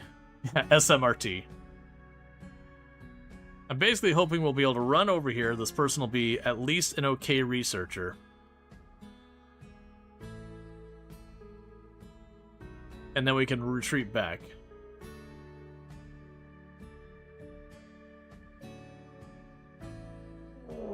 Caravan was ambushed by Dalton.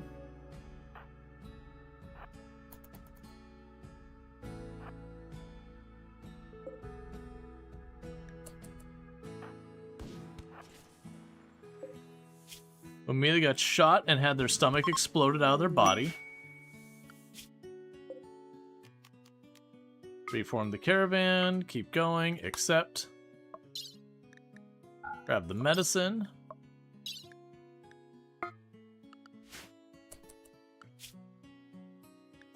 And can we get a shout out for another fantastic content creator on the platform?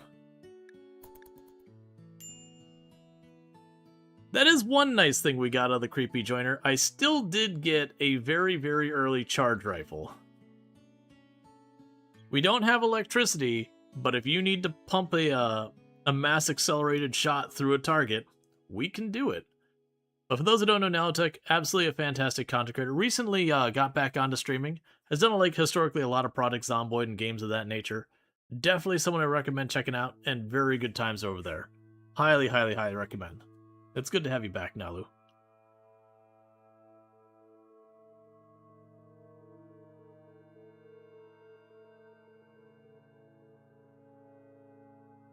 Alright.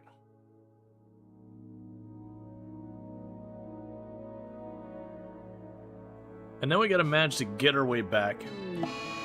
Oh no! Solar flare, butter power. Glad to be back, you missed the laughs? Yeah.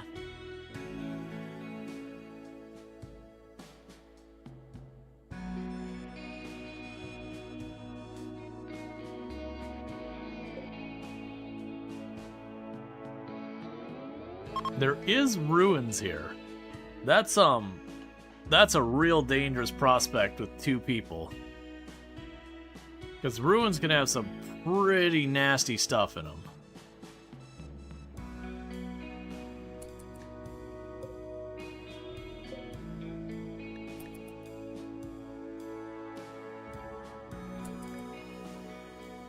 Alright.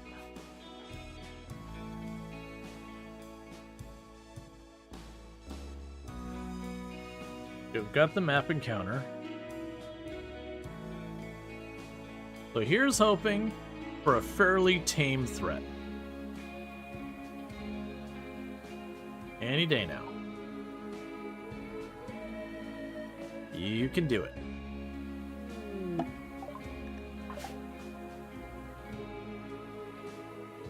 Huh. Huh. Okay. I am not feeling great about this. Oh, good. You're just sitting right outside.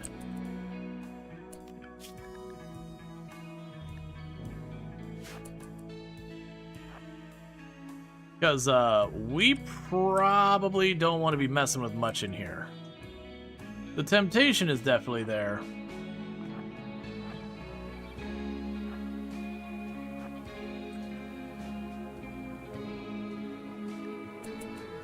Check his bio. He's slothful, pessimist, night owl with a prosthetic arm. And they're that ideology that was like nudist, all that stuff.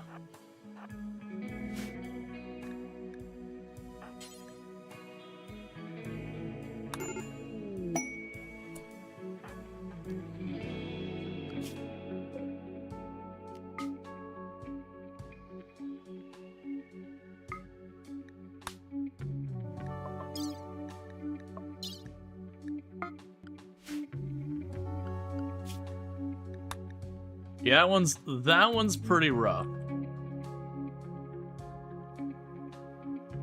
If you run to Tree Green, that's your character. Neat. Alright, so this character did join because I do need the researcher. They're terrible, but they are the researcher.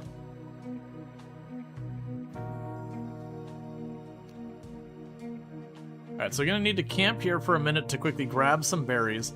I didn't want to do it on the other tile. If we had more people, I would definitely put some effort into it.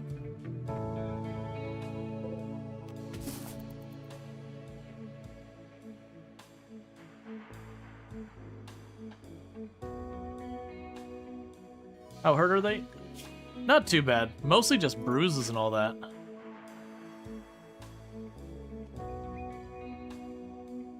We're just having them grab a bunch of berries real fast.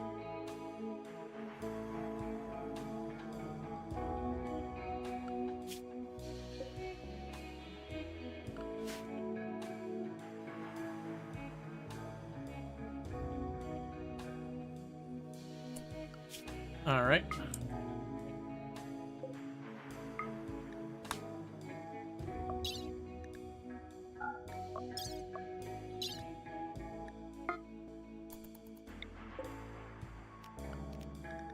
Because we need to rush back before too long, because there's no one home. Oh, good. We got food poisoning.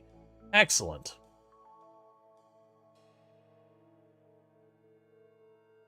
Alright, let's see if I can remember how to go through this. Because remember there's a whole thing here. Alright. And for our researcher, who's going to be like our tortured researcher. Excellent. Welcome, pretty little Pyro. Aha! Your colonist is gonna have experiences. That's the word I'm gonna go with. Experiences.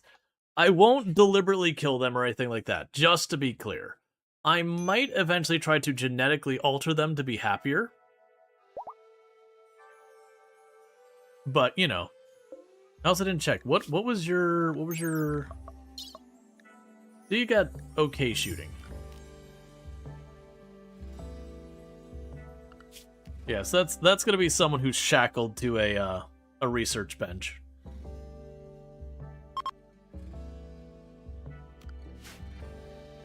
Hey, we missed the cold snap. You're dead on arrival. Nah, you're good.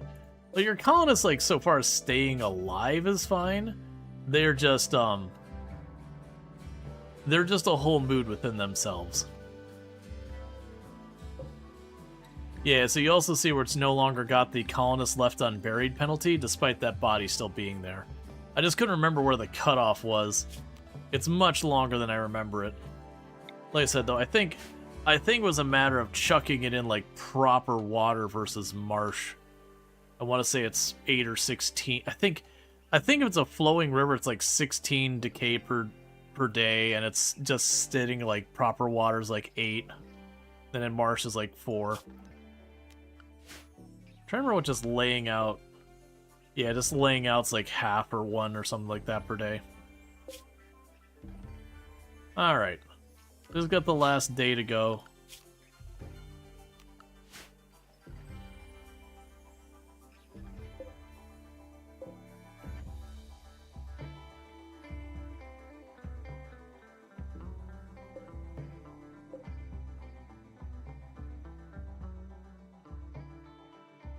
Honestly, I feel like while the machine gun is nice, I think the bolt action is probably the better choice. Get the bolt action and the pulse rifle to thin things out on their way in.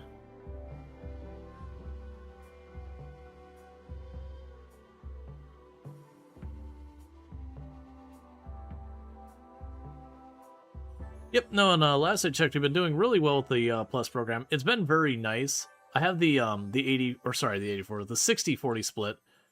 And it's been nice. Like, we had to do like a lot to push the first time and then like reacquire it. But once that happens, like for the last year or so, I haven't had to do like a big push or anything because people have been keeping it up, which has been really nice. Because it's just a thing I don't have to stress about. Because otherwise when it starts, yeah, you like that unlocks for a year? Yeah, no, absolutely. So it's just kind of one of those things that kind of gets locked in. Oh yeah, the Caravan is right. Everything is fungus. It's terrible. Because as a heads up, our ideology doesn't like fungus. Alright, so schedule. What was night hours? Was it 7 to 11? What? 11 to 18. So let's go here. 11 to 18. Recreation time there. Anything the other side. And the classic, if no one's a doctor, everyone's a doctor.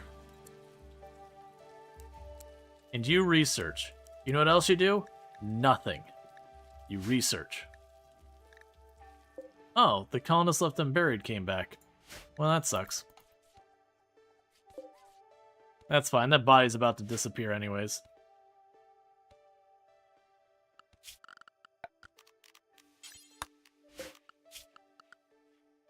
And still no competent cooks in the entire place. That's also the bummer. That creepy joiner also had, you know, a passion for cooking. Didn't have good cooking, but at least had the passion for it. Okay, so a local boomalope has gone mad. No problem.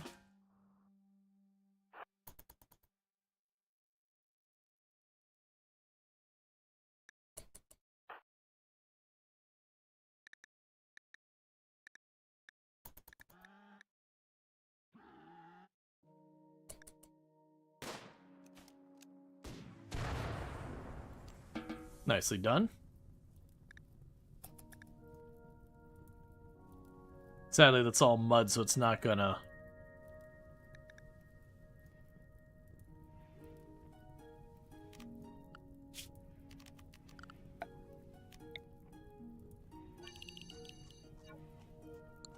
Not gonna jump over there, most likely. Alright. Yeah, it's gonna burn itself out. And you're still recovering.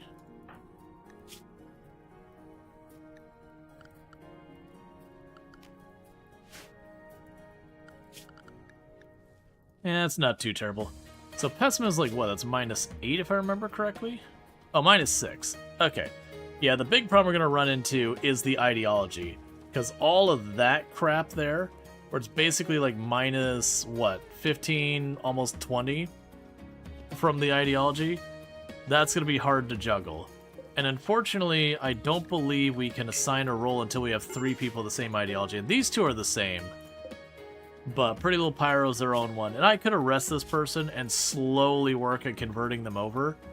I'm not going to for right now. We are Paralysizer. I'll just let him start wearing them down. Because their mood's going to cave anyways. So they shouldn't recover their ideology very fast. Yeah, they're going to recover 1% of their ideology per day. And each time we talk to them, it'll probably be something like 10-15% knocked down.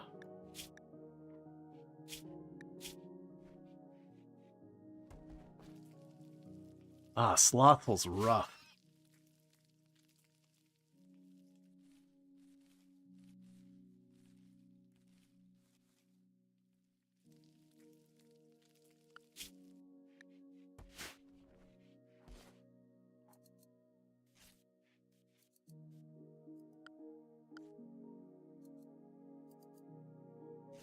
Beat you into submission?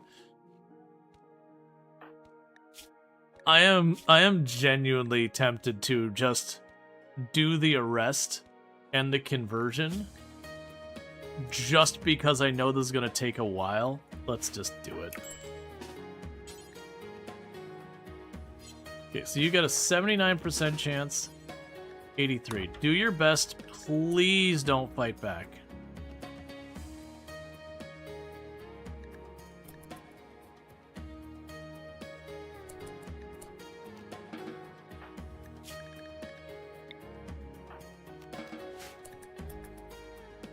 That's fine, because we're just losing a researcher we didn't already have before. And I don't need to go out of my way to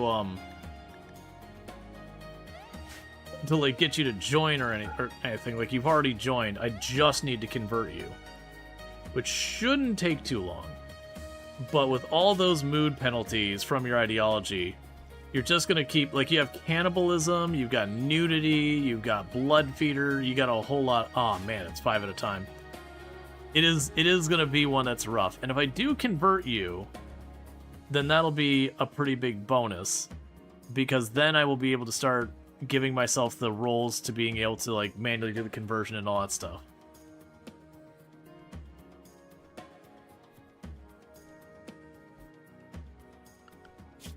Okay, I'm not loving that I've got a warg right next to my house.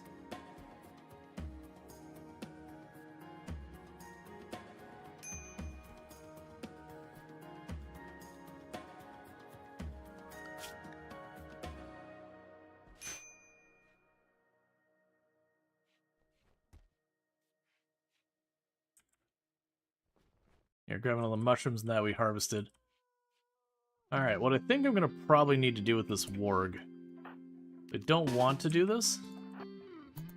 These wargs can be very dangerous. Have you hold the door.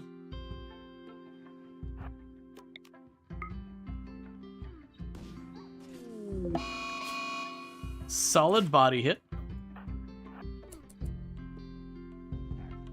Please move.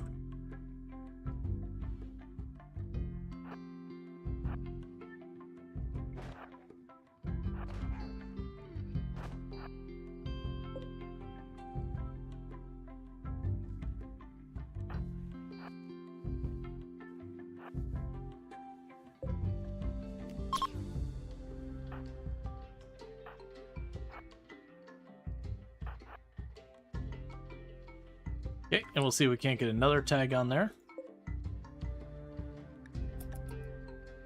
Why are you way over there? Nicely done. Because I was just waiting for one of our people to run past and then go Manhunter while we're on the other side of it and just lose a colonist. I've had that happen so many times over the years.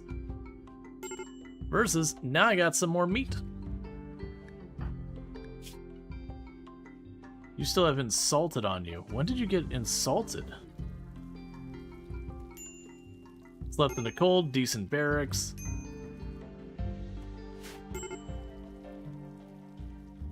They're still witnessing all these corpses.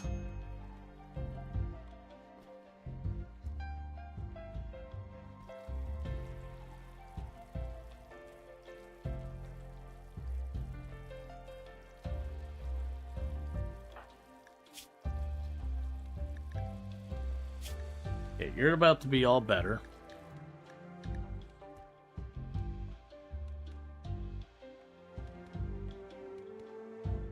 This game looks cozy. RimWorld can be weirdly cozy and very uncozy depending on what's going on. It is definitely a game capable of going area. Alright, so we got a raid going on. We've got... both of them have guns. You're a good shot.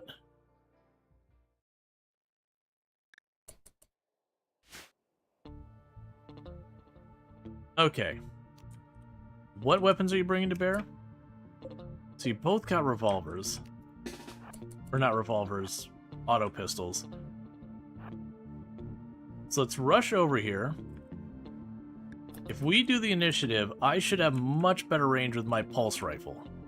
I just need my people to not have a mood break while we're in the middle of all this. Don't do that. Because you got insulted a bunch of times.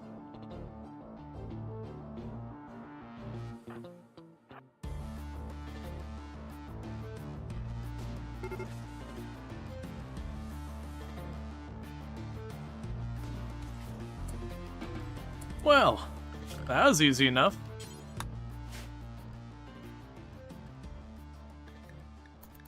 Just straight up just plugged them one after the other. Where did you hit them? Do you loot the bodies? So I could take the clothing off the bodies, but you notice that T on it says tainted. Most people, if you wear tainted clothing, get really upset about it. There are some that won't. Yeah, so it looks like we shot the first one right through the sternum, instantly killing them. And then the second one is missing their head. So we put one right through the middle of the chest, instantly killing them because of how much damage we did. And the other one, we decapitated them. So you want to have a person stay here for 5 days. I'm going to go ahead and take the Glitter World since we had a previous fight that got that all destroyed. And you won't work. So you're restricted to stay at the home. But yeah, no, RimWorld's a colony builder. It can get spicy, so the game does have a mechanic here, where if you look, this is just basically how much my colony is worth at any given moment. And broadly speaking, the more line go up, the worse the threat. This is a fresh run? Yeah.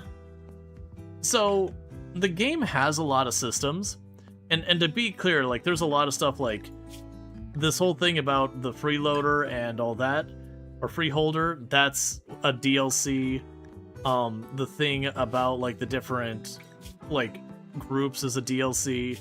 The ideology is a DLC. And it isn't one of those games you, like, need the DLC to go at the beginning. I actually strongly discourage getting the DLC right at the beginning and playing with all of it. But there's, like, it's one of those games that you have the base game, and in each DLC says, but what if we added a layer, and what if we added a layer, and what if we added a layer? But you can play with just the base game, and there's a lot there, certainly. Like, it is like Project Zomboid, where just expect to lose your first, you know, bunch of runs, because you just don't know what you don't know kind of things. But, broadly speaking, the main mechanics around your people need to eat, you need them to not freeze to death, like that kind of basic stuff. But then, combat is a decent part of the game where you'll saw, like, we had the raiders show up, and all that. But it's not as bad as thing. The only DLC you don't like is royalty. I wouldn't even say I don't like I don't like the royalty mechanic, but the DLC itself gives you some. Right. We are also doing a sweaty tryhard start, where we start with one person who was naked at the beginning. Your default start, you start with, I believe it's 4 people on a crash ship, and they give you a bunch of things to go with it to give yourself, a decent amount for getting started with.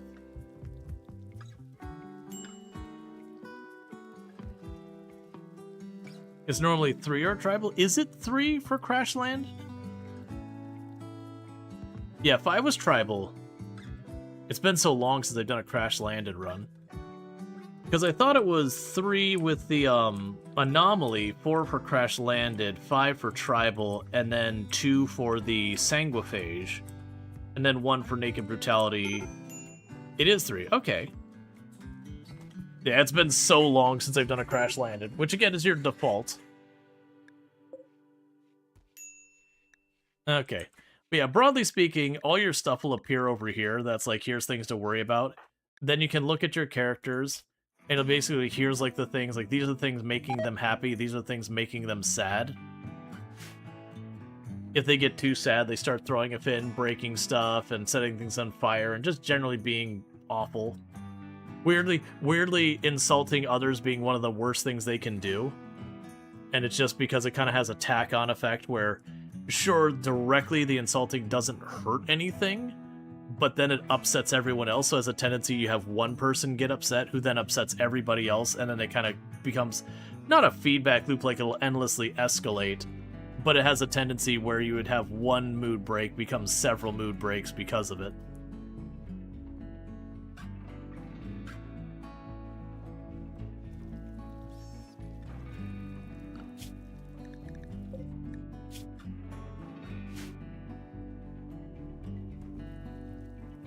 Yep.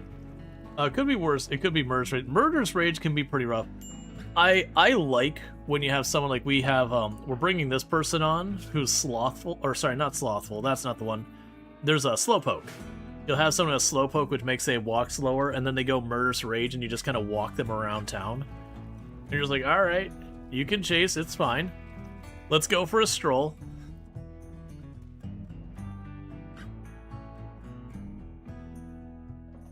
We do have another Ancient Danger up there.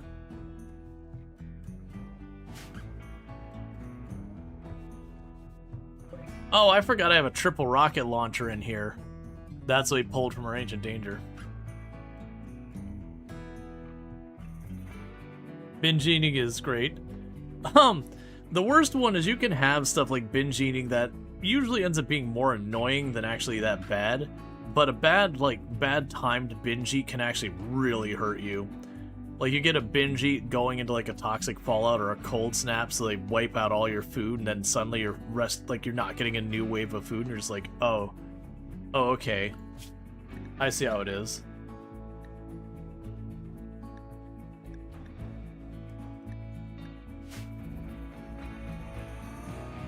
Yeah, we are using a mod that adds achievements to the game and all stuff. You like binge eater on Oni? Like binge eater on Oni? Yeah.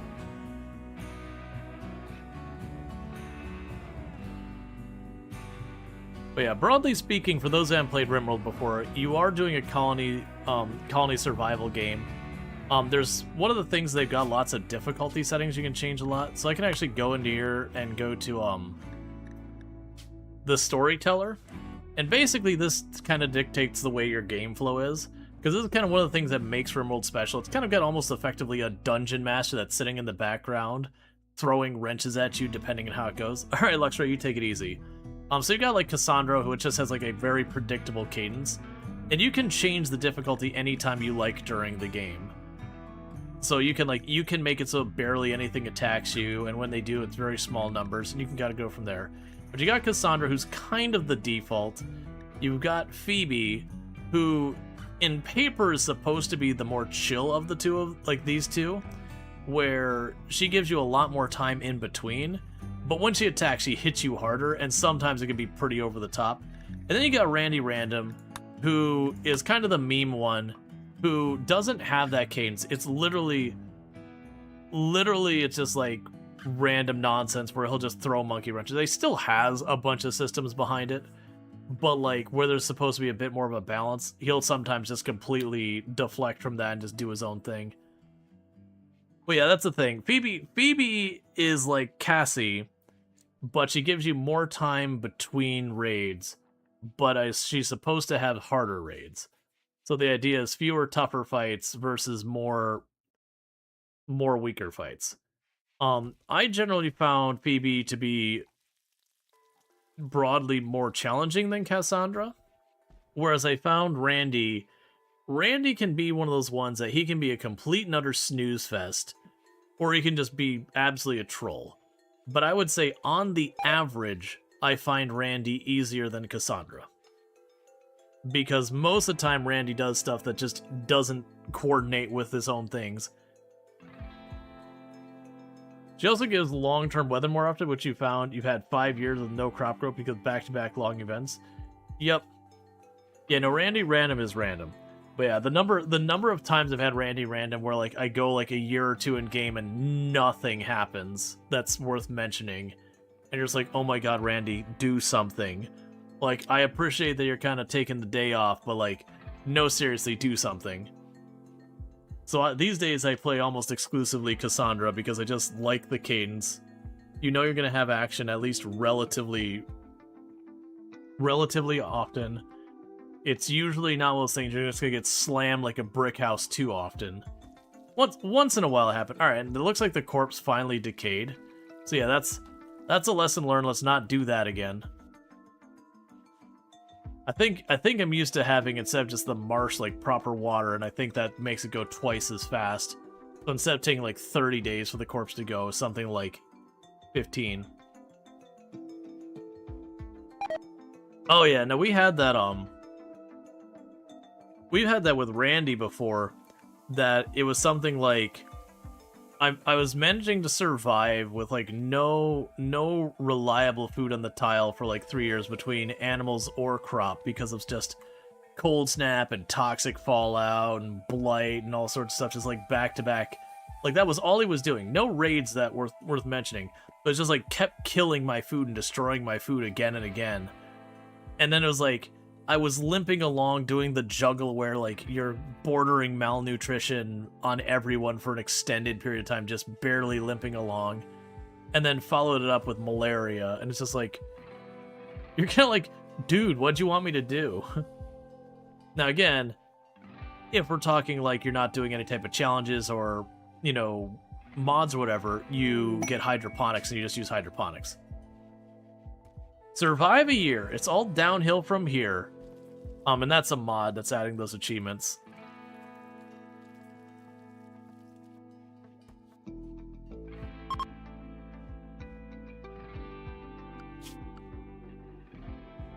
Yeah, honestly, our wealth hasn't appreciably gone up the whole time, because we did start this tile with a colony like was already existing on it, so we just, all this is covered in buildings, so we ripped them all down to reduce the wealth. And so because of that, you can see where like our wealth came up, we started tearing everything apart. We ended up getting, you know what, I'm betting a lot of that's probably the triple rocket launcher and a couple other things, and the extra colonists. And it's kind of just held pretty steadily at that amount. Eclipse doesn't matter. You want space vampire runs with a mechanator involved too? Just do all the things? Yeah, no, you can do that. Yeah, so we got tree sowing, which is another troll, because I don't think... Oh, you can do timber shroom. Okay, that's not too bad. Yeah, I can get behind that. Like, all this is like fertile soil up here. Like, all that's good soil, so we can go ahead and just put down a timber shroom area over there and not have to manually cut down trees constantly.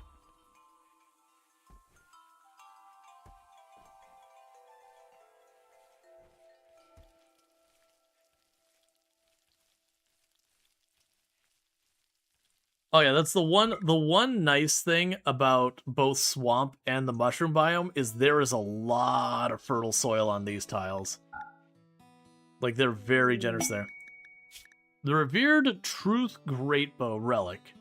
We will be going to get that, because one of the things on the achievement mod is to get, I believe, 3 of those.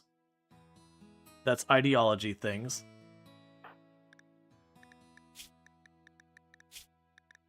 Man, it's taking you a long time to bring down that ideology.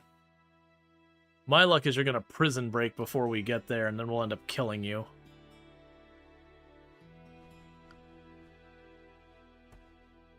We're definitely going to try not to, but, you know.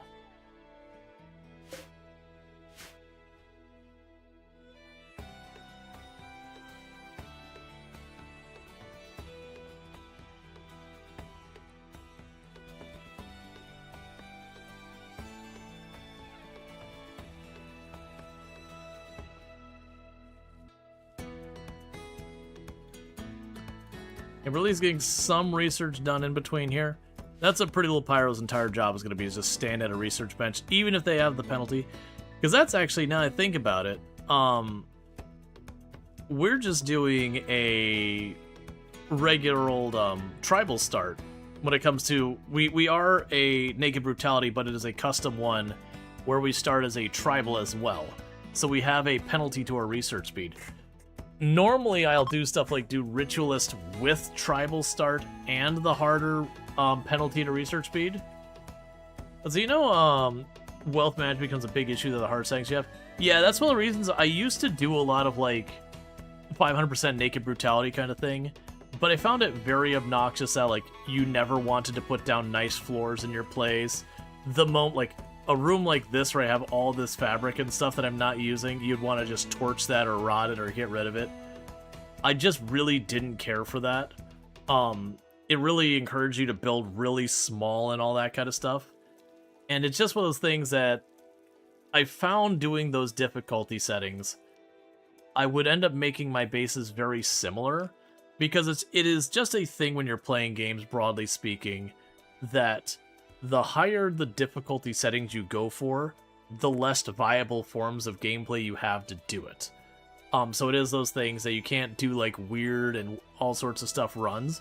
And that tends to be the kind of challenges I like to do in RimWorld. One of the challenges I do is I call what's the pollution challenge. I haven't done it since Odyssey came out, but what I would do is I would set the map to 100% pollution, and I would find a tile as close to 100% pollution as I could find that was not a mountain tile. So usually as long as it's like 95% or higher, that was good enough. And so you go on a tile like this, and all of it would be pollution except for like one little spot that's like maybe that big. And so you'd have to use that for where you're going to be growing stuff and all that. And it was a thing that I had all sorts of rules, like I couldn't just bag up the pollution and walk it off the map, because there's a lot of easy ways to manage pollution. I couldn't take on wasters or sanguiphage or anything else that didn't care about pollution. And I just had to kind of endure on the tile. And so it was a thing of very slowly clawing out more and more of the area. You'd get the, oh, what was it, Noxus trees? I'm blanking on the name of the trees that, absorb pollution, like, glacially slowly. And so it's kind of a whole thing of, like, bagging up a little pollution. Pollux, that's right, Pollux trees.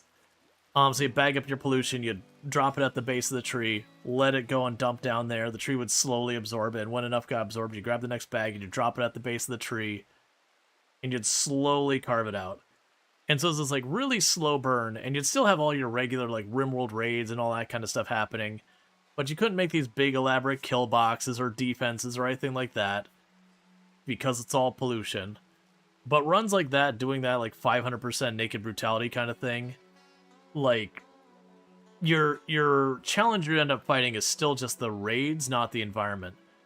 Some of the other ones I like to do is there's a challenge I usually used to do called the Adam and Eve challenge, where the idea was you'd start with 2 colonists, a man and a woman, and you deliberately make sure that they're a couple. And then the entire idea is the entire colony you had to build up from that couple. Now, in RimWorld, there's no, like, incest or anything like that, so if Adam or Eve die, that's it. No more kids. We did always have the rule where if one of the 2 of them died, I was allowed to bring in one person to replace that person, but I couldn't deliberately kill them or anything like that. That never did happen. Like usually if one of the two of them died, it was right at the beginning of the run, you know, so it's like naked brutality and losing your colonists right at the start. But or you know, once you got later on, usually it was a full wipe situation, because while it's cool you raise all the kids, and the kids in the game, if you manage to successfully raise them, are basically like design your own pawn, super powerful. Not quite design your own pawn, but pretty close. So you'd have these really juiced colonists. The problem that a lot of people don't go, and they're like, oh, this is an easy challenge when to get it going. It's like, not really. If you lose a colonist, that means absolutely everyone just lost a family member in your colony. So that minus 15 or minus 30 for like losing a brother, a sister, a daughter, or, you know, whatever, you now have that on every single colonist in your colony. And so if you have a fight that got properly hairy and you lost 2 people, it basically means for like the next 30 days or whatever, your entire colony has like minus 30. And there is just no managing that long on like 10 or 12 people. So you just kind of ride the meltdown. So it's just like one long sequence of meltdown that you're just trying to grip the edge of the colony and just try and bring it back. Just pop a lot of drugs to keep high. Yeah, well, the thing is, you've got to keep high for like 30 days on like 12 people, none of whom are, you know, being fully functional. Well, that was uncalled for. I just tried to convert your ideology. You didn't need to get into a fight over it. And yeah, it's just one of those things. It's like the amount of drugs you'd have to go through. And again, since these people are just constantly fighting or are high or drunk or whatever, the odds of you being able to keep that drug supply going in itself is unlikely.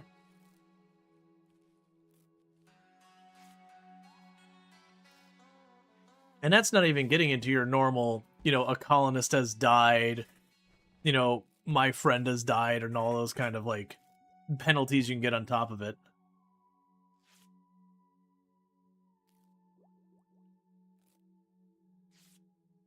I told you it'd have to beat you.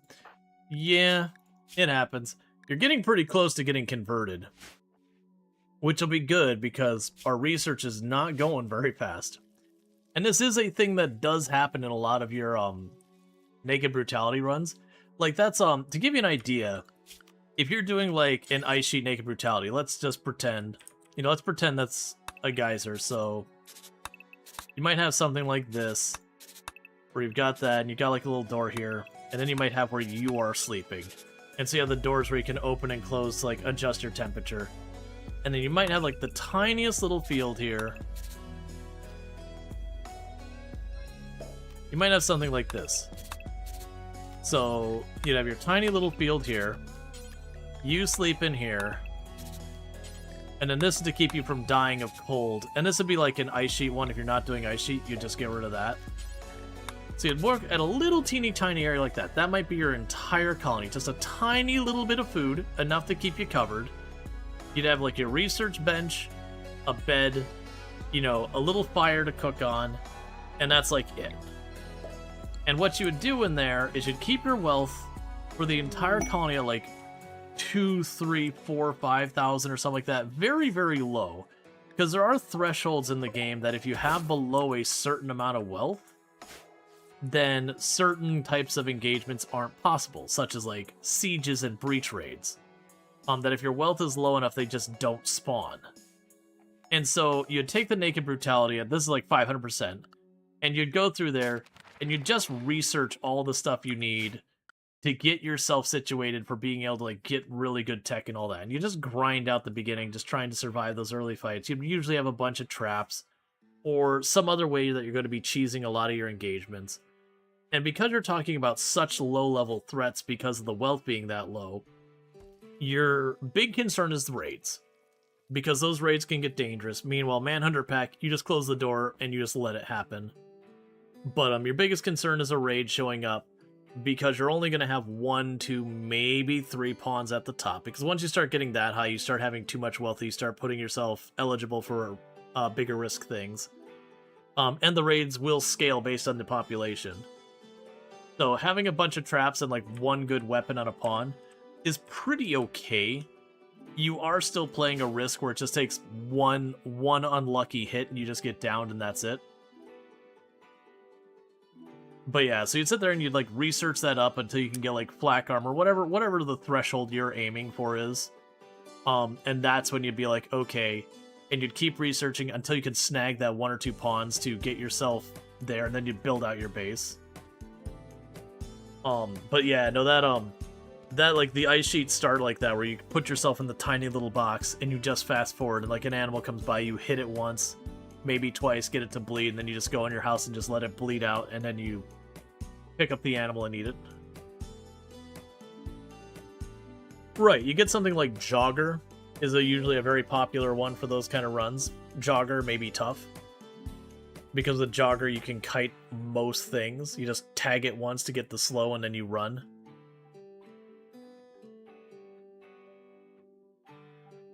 Well, so tough and nimble. So nimble is more if you're going to be meleeing. If you're not going to be meleeing, nimble isn't that important. Like, if you're talking your second or third pawn, yeah, getting a tough, nimble melee pawn would be the dream. You take nimble or tough or brawler, like whatever you can get your hands on, that's decent. If you try and hold out for something that's got all those, usually something will go wrong before, you know, the stars align and give you that good pawn.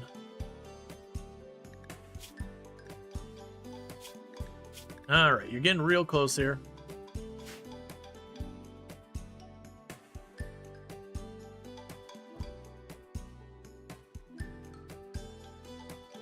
Alright, so you're fully healed again. That's good.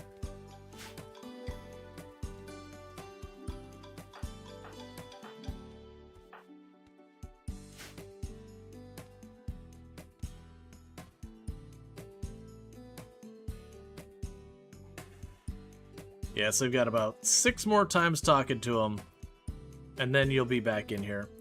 And they don't have anything else going on. I'm deliberately not queuing up more for them to build, because if I keep building out the base more, then I'm just increasing my wealth, and I have no benefit from that right now. It's just a matter of continuing to research. So we're getting tree sowing now. What we'd really like is if we can get smithing, we can start getting armor. Complex furniture and complex clothing has lots of benefits those can give me. Electricity is a big one. That opens up everything over here. But, like, for right now, it would be complex furniture, complex clothing, stone cutting, and electricity, the big ones. Stone cutting, not so much because I already have a bunch of stone, just because there was a colony here that we ripped all the flooring up. But I can't make more stone. I already have a lot, though. But I can't make more fancy floors or anything like that.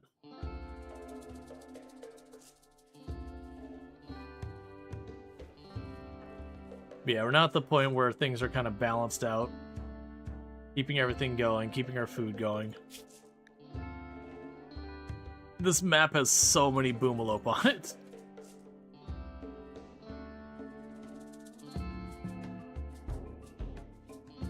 Alright.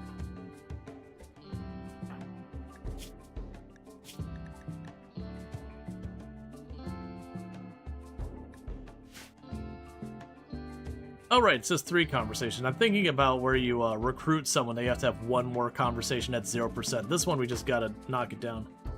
Yeah, no, you're not wrong. A passive cooler would be good as well. Especially if we get a heat wave or something like that. You're not wrong. Electricity also helps with that, because then you can get air conditioning and all that. Either way. I also don't believe I have a,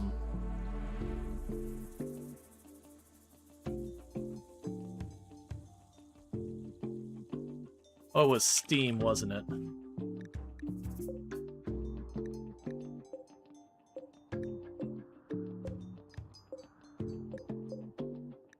I mean, that one's not too bad. None of them are particularly well positioned. But I could probably get to that Steam geyser and then wall it off. If we got geothermal.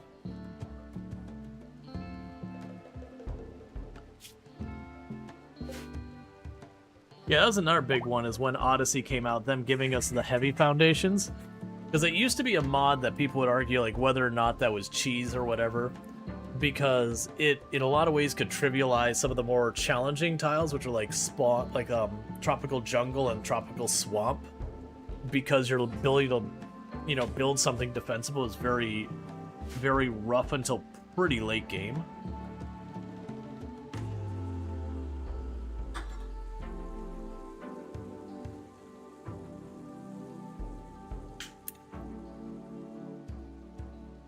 If you remember in the past, if you remember correctly, in the way past, the bridge was able to support heavy terrain. Yeah, I think once way back that might have been true. So yeah, we got medical skill of 11. Unfortunately, I probably won't be able to do that one.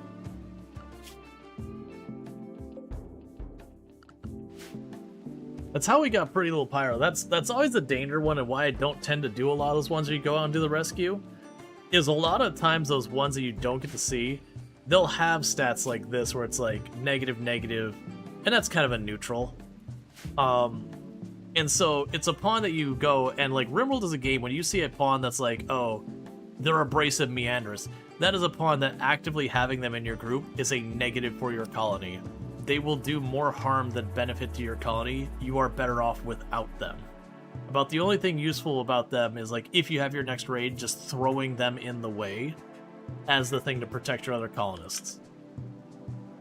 And it's just one of those things. And I found most of the time when you get the thing where it's like, oh, a random person's joining your colony, it's almost always like, there's just so many negative traits. The random chance of getting a good colonist is pretty grim. Village terminal, that'll be for later.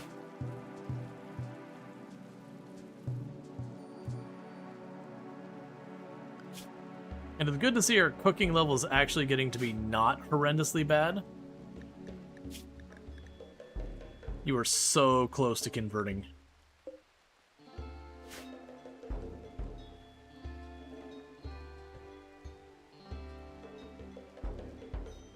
Looks like 2 more conversations. And I think you get 2 or 3 conversations per day, if I remember correctly. And that's if things line up.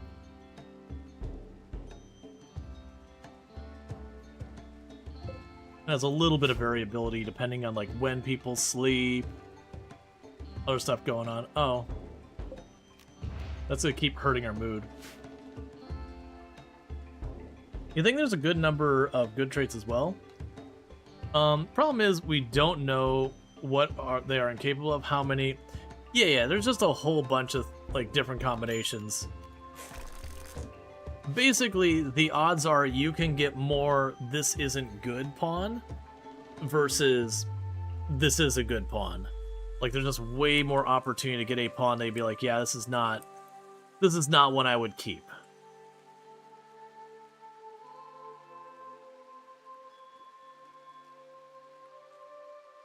Just luck of the draw? It is. It is just luck of the draw. It's just, you know, it's very much, it's Cassandra or Randy's house. The house always wins. So yeah, once in a while you'll get really lucky and be like, jogger tough, you know, brawler, and just be like, I've won the lottery. I got a good one. Like that would be an amazing one, like an S tier one. But most of the time you go and it'll be like, okay, I got one okay trait and like a bad trait or 2 bad traits. You know, maybe you'll get a good trait, but it'll be like on the wrong pawn where it just isn't useful. Like there's a lot more combinations where it's just not really gonna do that much for you. In this case, though, we're definitely in the beggars can't be choosers, and we're begging. So, like, even though this slothful is going to massively counter the benefit of the research, just having someone who can have attached to the research bench, even if they're not researching well, researching it all is good. Okay. So with this, we're now able to release this person. And with that, we can go to our people. Go grab your bolt action back. And your work is all set up. Okay, so you actually have the highest social here. So I'm going to actually make you our moral guide. Oh, I need to actually go here and go to architect, ideology.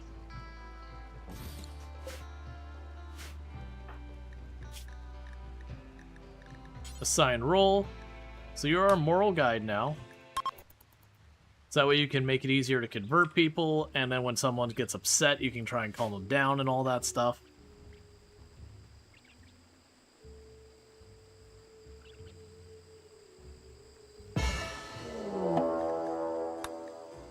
And we immediately are getting raided by people dropping in from transport pods.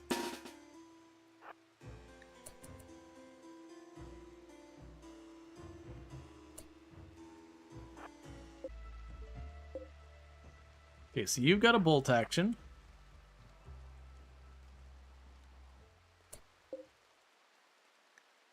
You've got a submachine gun. Auto pistol, whatever. Alright, so what we're going to do is, because they have the bolt action...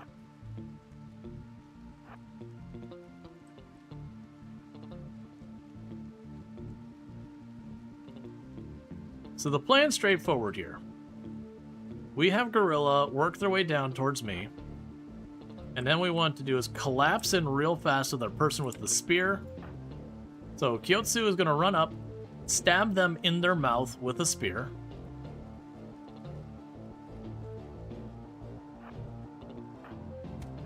And immediately followed up by people with guns, who are going to hit the wall next to them, nowhere near Gorilla. And you are still a ways off, so I'm going to go ahead and really fast strip your clothes.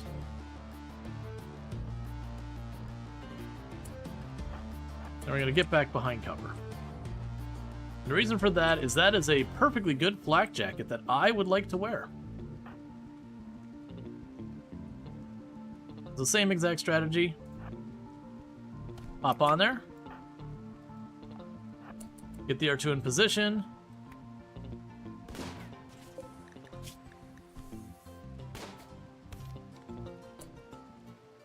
Okay, so you're incapable of dumb labor, and you're a slow learner. You're a misogynist. You're all terrible and should be ashamed of yourselves. And are you with the group we can become buddies with? Oh, you actually are.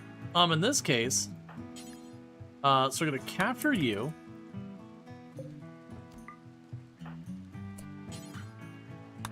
And capture you. And we're going to patch them all up, and then we're going to release them. As we do that, we will you will potentially get a bonus, so haul that away. I'm not really worried about the other thing. It's mostly the flakjack I cared about, and then the bolt action rifle, because those are both pretty good.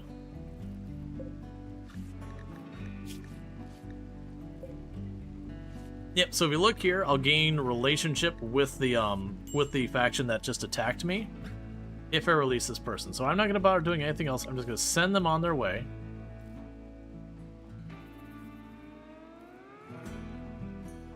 I'm going to send them on their way.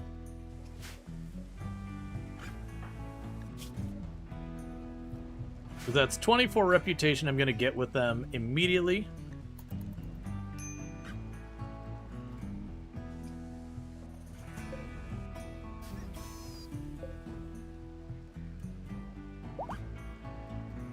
And it is a way we could slowly convert an enemy into an ally.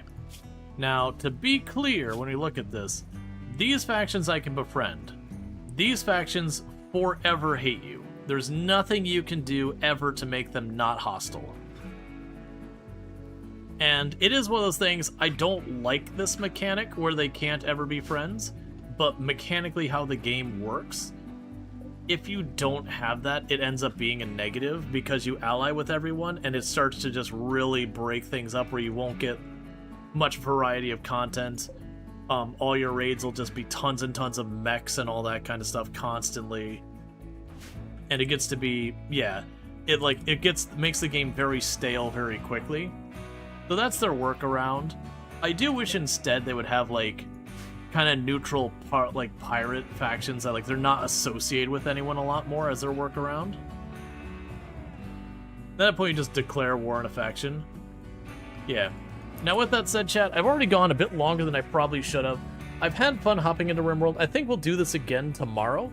Just pick up where this colony is at and keep going. I am going to be doing a charity stream on the 25th, and then I am going to be going on the 26th. We're going to be doing Town to City has their 1.0, and then the 27th, I'm going to be at TwitchCon EU in Rotterdam. So for a little bit over a week, there will not be streams during that time frame. If you have enjoyed tonight's content and you're not already following the channel, don't forget to drop that follow. That way you can find your way back here in the future. If you're watching over on YouTube, don't forget to like and subscribe, but the stream will be ending abruptly over there because I do not have a host ready on the YouTube side. But for everyone here, I'm going to go ahead and put up my ending stream screen and seeing who I can find to drop a raid on tonight. Should be plenty of options. It's just a matter of